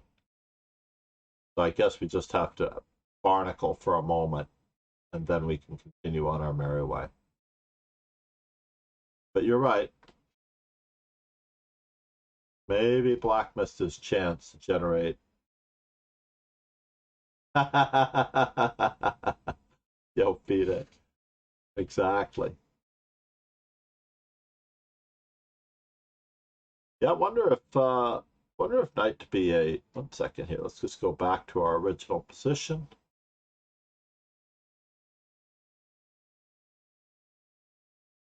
And knight to b8 is certainly a reasonable move. Once again, though, bishop takes c5, rook on f to d7 is the concept. This particular setup.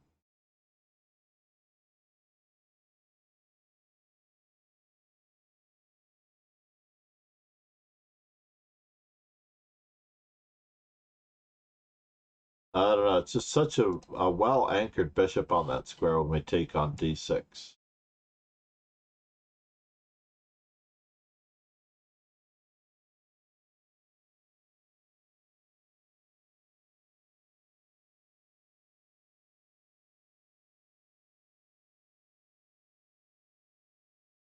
Yeah, life is looking a little bit tricky and sticky.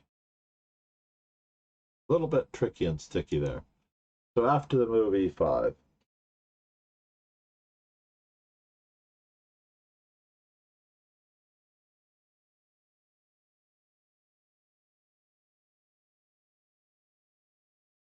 this is the exact thing where Magnus Carlsen is holding the position. Exactly. Things are getting a little sketchy, sticky, and tricky. So as it turns out, white actually chooses to gain space with f5. When in reality, keeping the tension is still probably best, and white should probably play rook to e1 and put the rook directly opposite the queen. Also preparing to be able to shove this pawn if it ever needed or possible. What would happen? Knight f8, bishop takes c5 again. Yuck.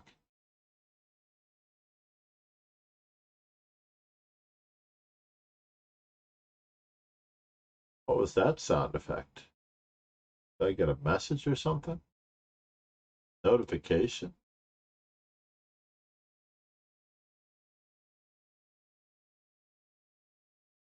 I wonder if that's my earbuds running out of power, which they're not supposed to do for like 12 hours.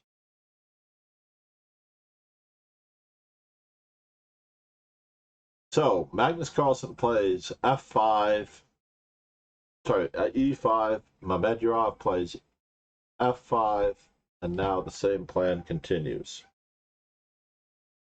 Bishop takes c5, rook takes, bishop takes, rook to d. At least he gets control of the open file and active pieces with a gain of time. Now black is suddenly in the driver's seat.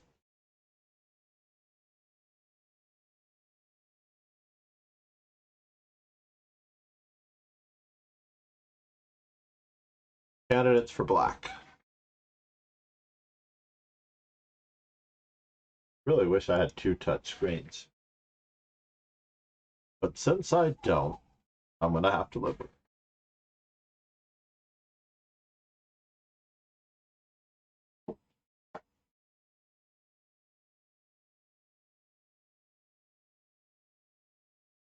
How will I handle the black pieces this weekend? Will I be up to the task?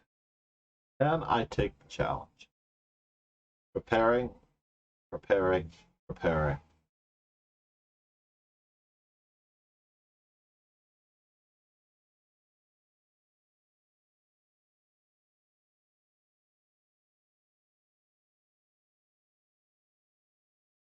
I kind of miss my playing board, you know, my transparent playing board. b4, queen e3, and rook d6.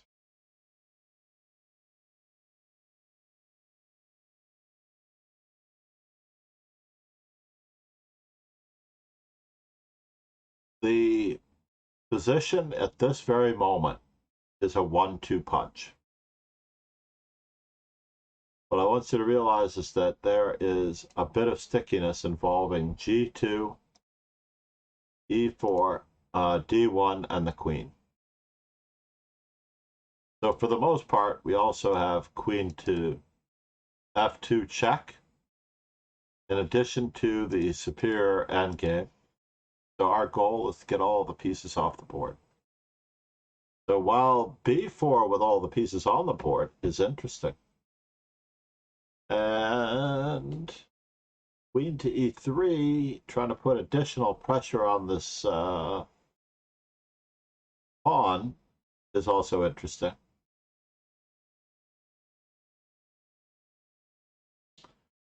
Magnus Carlsen actually puts him away with bishop takes e4. And now we can see that everything that white owns is actually completely overworked yet again. So for you, Lauren, overworked pieces and removing the defender. Don't know that we had another tactic the other day that I singled out, but overworked pieces. Yeah, I would recommend overworked pieces for you in this particular sequence. Certainly overworked pieces are the order of the day.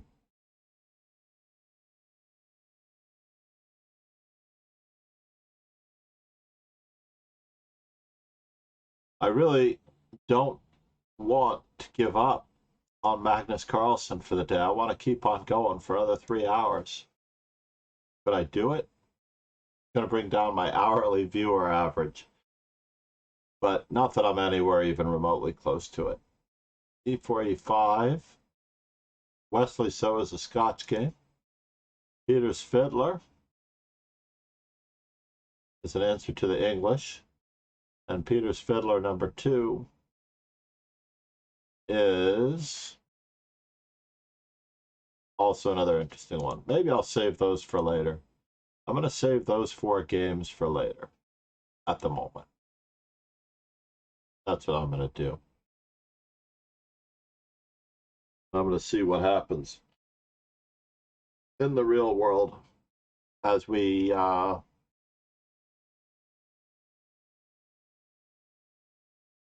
discuss training for Lauren and ourselves in the puzzle dashboard area. Basically, I like the puzzle themes. The number one thing that if you really need to do the knockout blow, the knockout blow is most often going to come from a very difficult, it's too bad they don't have, darn it, I wish you could check more than one theme, right? Wouldn't it be nice if you could check more than one theme? Everything here is where we need to do it. So for example, we're going to go with attraction. We won't even try anything too difficult. Attraction, right? So the basic concept of attraction is that you need a piece onto another square in order for the tactic to succeed. So therefore, the weak queen, bishop going to a6, and the possibility of delivering the blow there. So we're going to win material in this manner. Notice that it wouldn't work if our opponent had knight to e7 check, perhaps. And yeah, I don't gain any rating points for this. But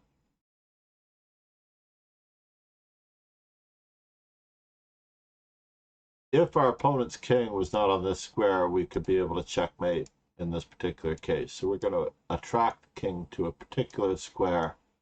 Then we're going to just move him over, just like that. And I don't mind if you put it on easiest, by the way. I was just doing this over here, by the way. If you put it on easiest, just to make sure that you master the theme.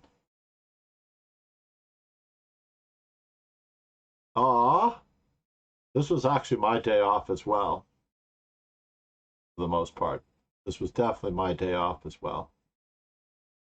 But basically what you're going to do, transitioning is all about, or it will all be about, for the most part, getting your opponent's pieces, or taking advantage of your opponent's pieces when they are not where they're supposed to be.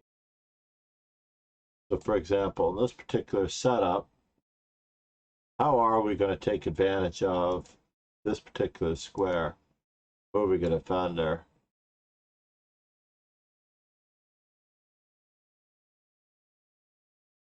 Just like that, we're going to remove the defender. Just like that. That was a lot of work for 1 rating point, but it makes sense. This is from an Anand game. Oh, this is not from an Anand game. Of course, it's from a Lee chess game. But basically, it's the same concept here where we're just going to, you know, you might want to automatically play that, but in general, we're going to take advantage of the fact that our opponent's queen is hanging. And you can do this all day long for training. It's absolutely key. So basically, I would love to be able to take this Why can't I take it?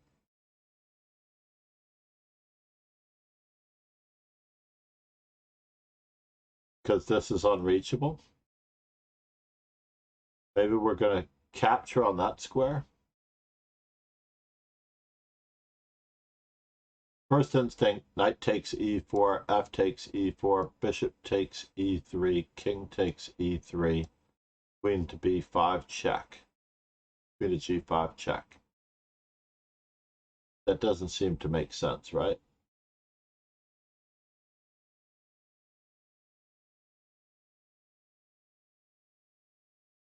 Attraction. So we need to get a piece onto a square in order to make the other tactic work, right? We need a piece on a particular square in order to make a tactic work. My first thought, of course, is that we're going to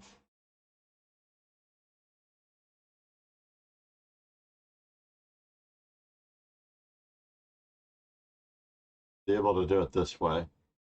But no, it's not going to work. So this one's actually quite tricky. We're going to need some help.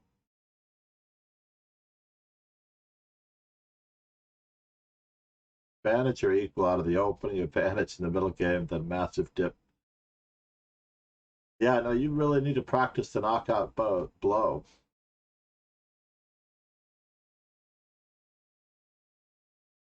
Well, how are you doing on Puzzle Streak?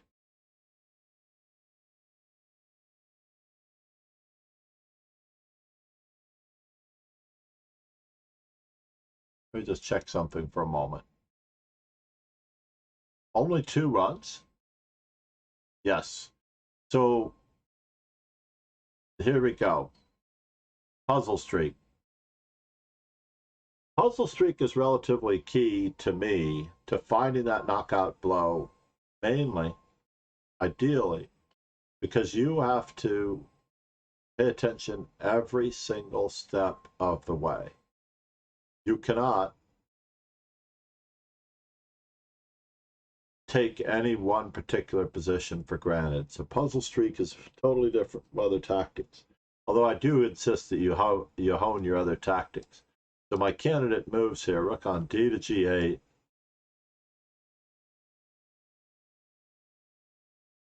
Or knight to h3. I don't really see the point in knight to h3 if the king can go to g1, but it looks like this should be fatal. Because we had the option of taking and then taking with mate. So with Puzzle Streak, you're only allowed, well, no, believe it or not, as you just saw, I can go back to the learn section. I can do some studies and whatnot. Uh-oh, I just realized that my setup was probably not conducive to the Puzzle Streak, right? Oh, it was barely conducive to the Puzzle Streak. Wow, that was close. Barely conducive to the Puzzle Streak. Wow, that was even closer than I thought.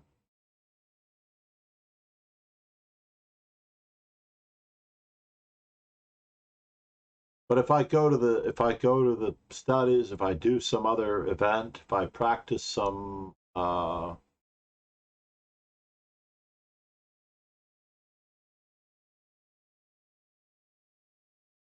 they have a 960 arena starting in 35 minutes.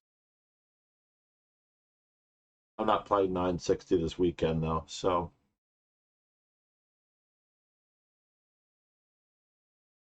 I'll be playing my tournament teams.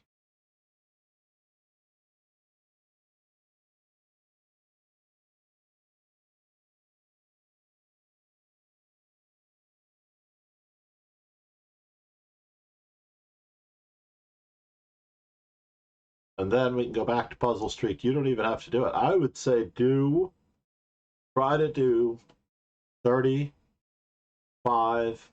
What's your high run at? Your high run was 36 on 2 runs. So I would say try to do 40 exercises a day Try to do 40 puzzle streak exercises a day. That might be the easiest. I don't know if 40 is too much. Maybe 30. Try to do 30 every day. And basically, you can take a break like I just did. You can walk away from it as long as you use the same browser. Oops. I'll be right back, she says. Let's see. We have to check.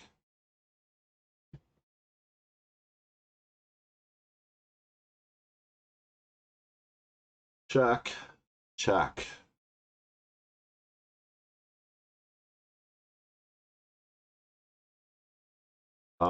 Taking advantage of a pin. Gotta love it. You can take advantage of a pin.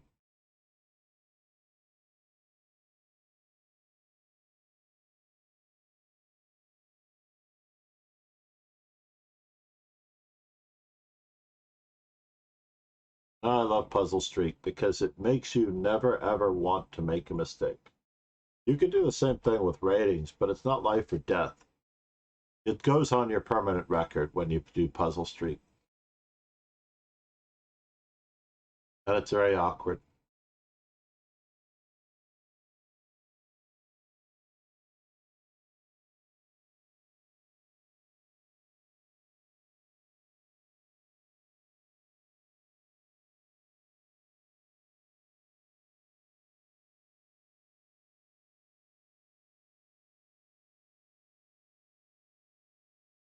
Very, very awkward. Mm-hmm.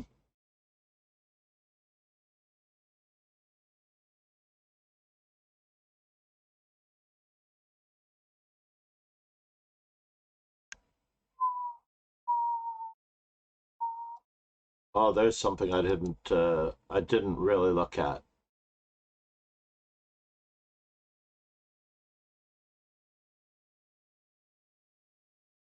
I'm still puzzled here. I still have the theme of the previous one in my mind, by the way.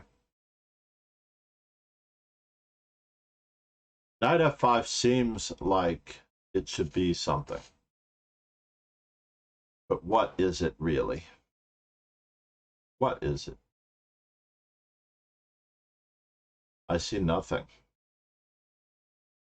Queen h6. Knight f5, rook moves, queen h6, threatens the knight, threatens the bishop, and mate.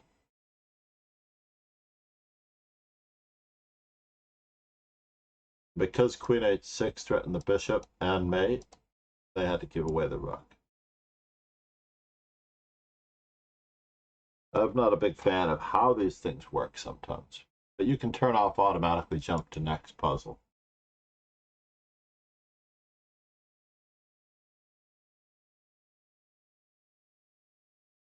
Check? Why isn't it check?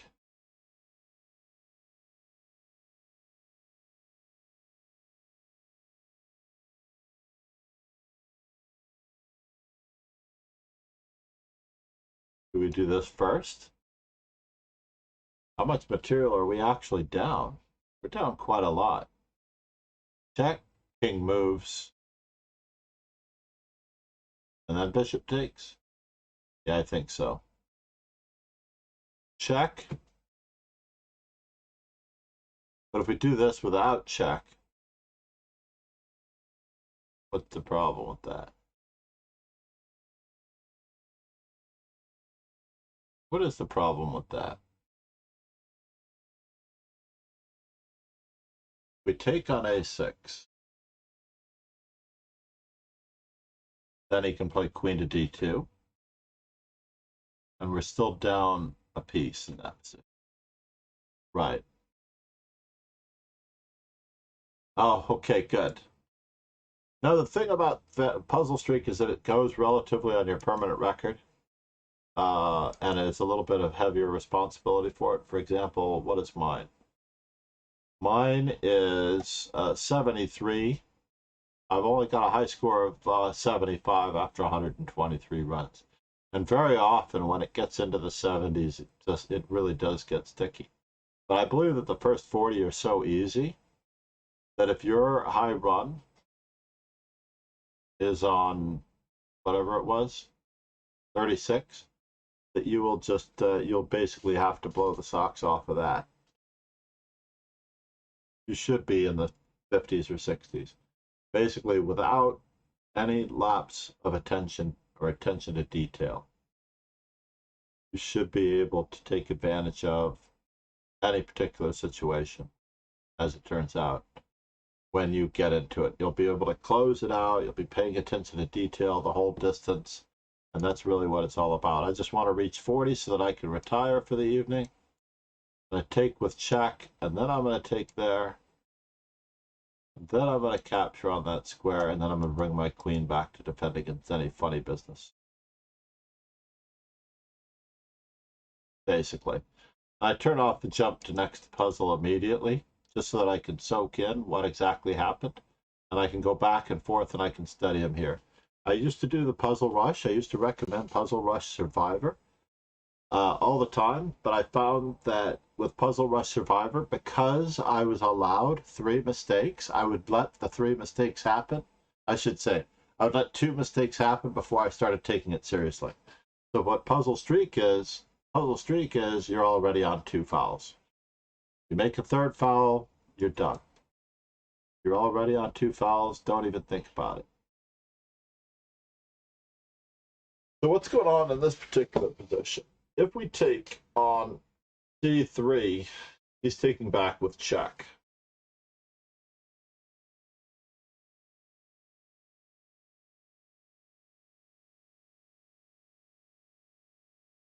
Well, that's awkward. So the only thing that we can attack that is more valuable than the king slash or than the queen, king, and it looks like this move should take advantage of the situation. Let's just imagine for a moment that he plays queen to b3, and then we get to play queen takes d2, and we're still winning material.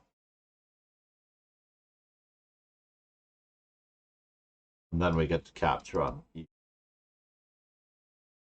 That was not an easy puzzle, but it wasn't that hard either. So this particular setup would love to be able to play queen h6, bishop h6, or queen h8. But our opponent has a bit of an attack on us. But yeah, I'm a big believer in this particular type of study slash puzzle, mainly because it's very difficult to argue with when you find the weakness. It should be game over. So can we play rook to h1 and check? That is the question. No, huh?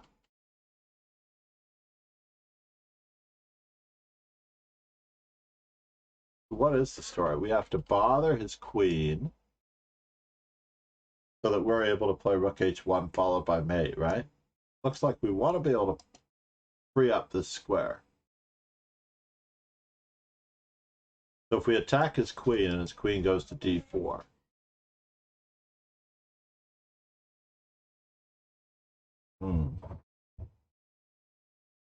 I don't like it.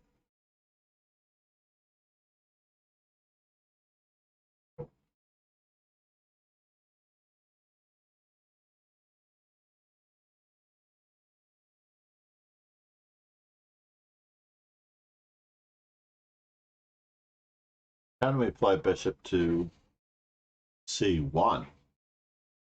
Queen takes a2. Still has queen to d4, though. Or does he? Maybe we have rook to e4. Queen takes e4, check. Never mind. All right, Lauren, what do you think?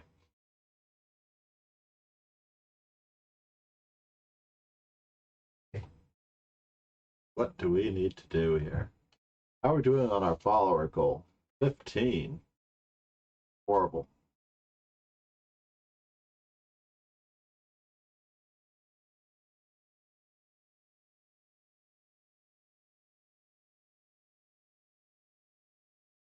Could be time for some quick simuls.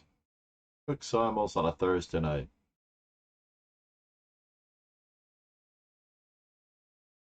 Actually, I have The lesson. Oh no. We do have to go for the lesson though.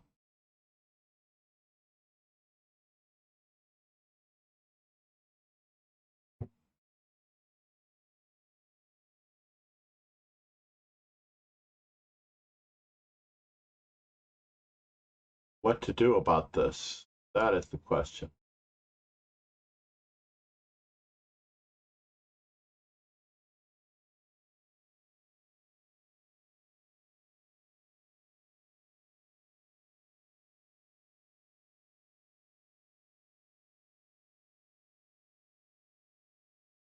I don't get it.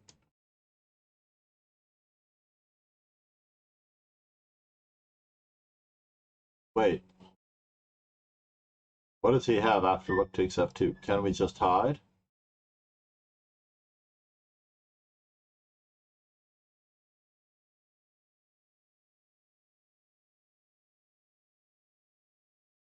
And we say thank you very much. Queen to d4 check. I don't have another choice. Queen to d4 check, queen to f2. Got it. We made it to 40, Lauren. We made it to 40. I can take a break for another day. 40 every day. 40 by 40. For you, 30 by 30. Do 30 without a mistake every single day. And of course, if you do make a mistake, let's just say you make a mistake at 25, then just do another 5 or 10 just to complete your 30 for the day without a mistake. And pick it up the next day, do the remaining 30 to get your high score. I know you're probably already working on it. Absolutely already working on it. So for the most part, very cool.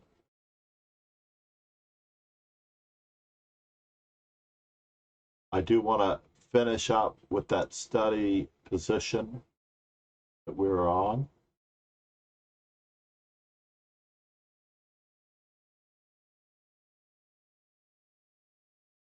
Wherever we were, Tartakower. We don't have a Terrace study, do we? It'd be time. Way overdue for a Terrace study. 5 gifted subs. Where's Carlsen? Did he move to the top? Suddenly I can't find Carlsen. He's moved down here. I wonder if it's an order of action. So by the way, if anyone sees this later, you may join the Discord and be able to find a link to this and many other studies. We're not going to raid anyone with one viewer. Have a great afternoon and an early evening. I will talk to everyone soon. MD Knight, Quadraspassky, lurking. Funny how the lurkers do not quite count as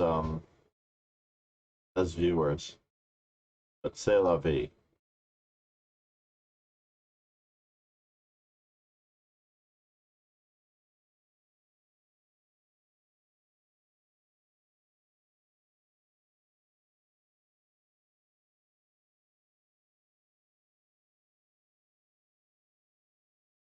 Abjul.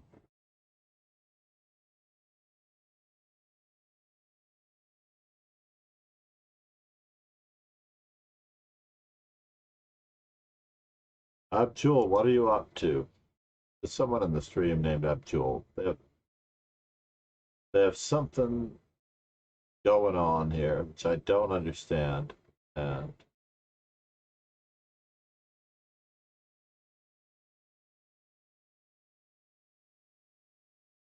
there we go. C'est la vie.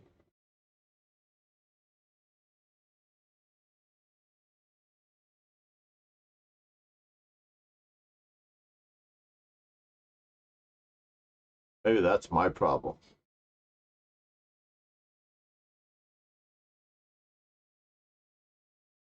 Fascinating. Maybe I'm being monitored as a suspicious user. Yes, these are all annotated games in the Discord. Some are not annotated yet. Some are in the queue to be annotated Death Cyber in the future. Basically, we're going to finish up a lot of these. Like I have 4 at the end of this. I think that need to be annotated. They haven't yet been annotated, but I think all of the early ones should be in some way, shape, or form.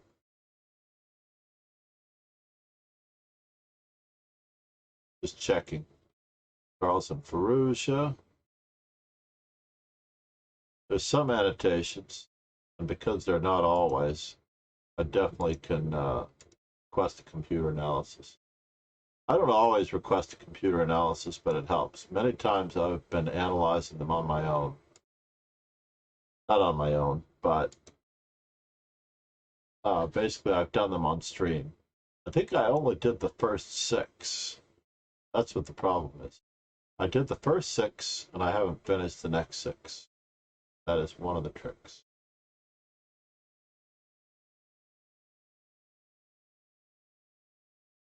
But it is great to have you, Cyber, Death Cyber.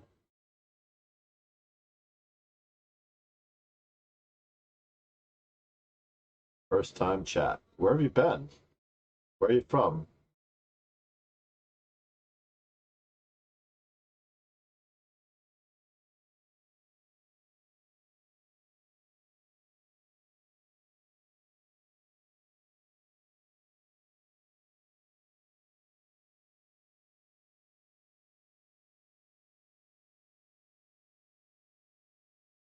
Yeah, that's probably it.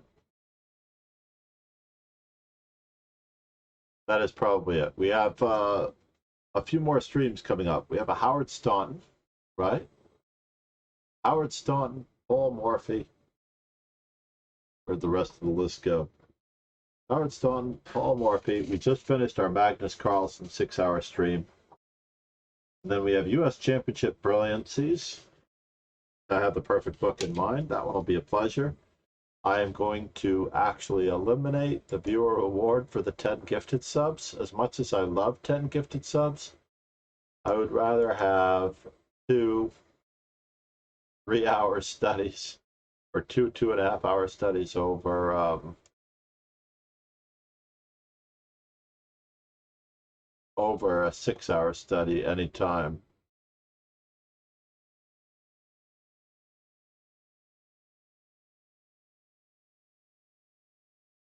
It was just too much.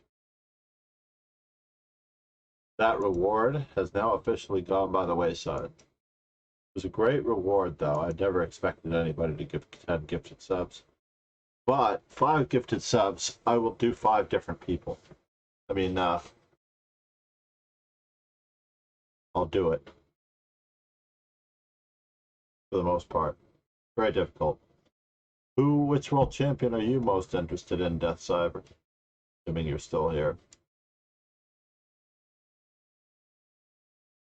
Poof. Gone. MD Knight. Everyone. Ciao. Sayonara. See you later. Have a great evening. We will be back after this lesson. Just now. Cheers, everyone.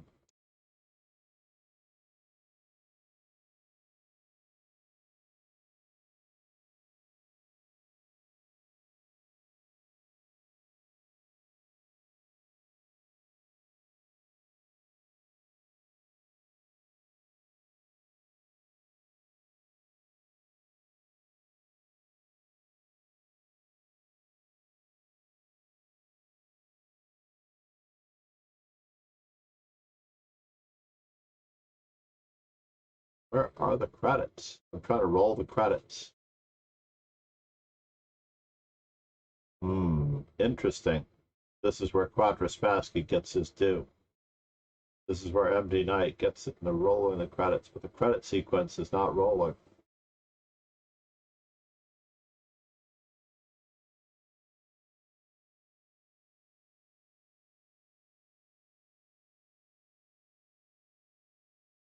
All right. I will test this again later when I get a chance.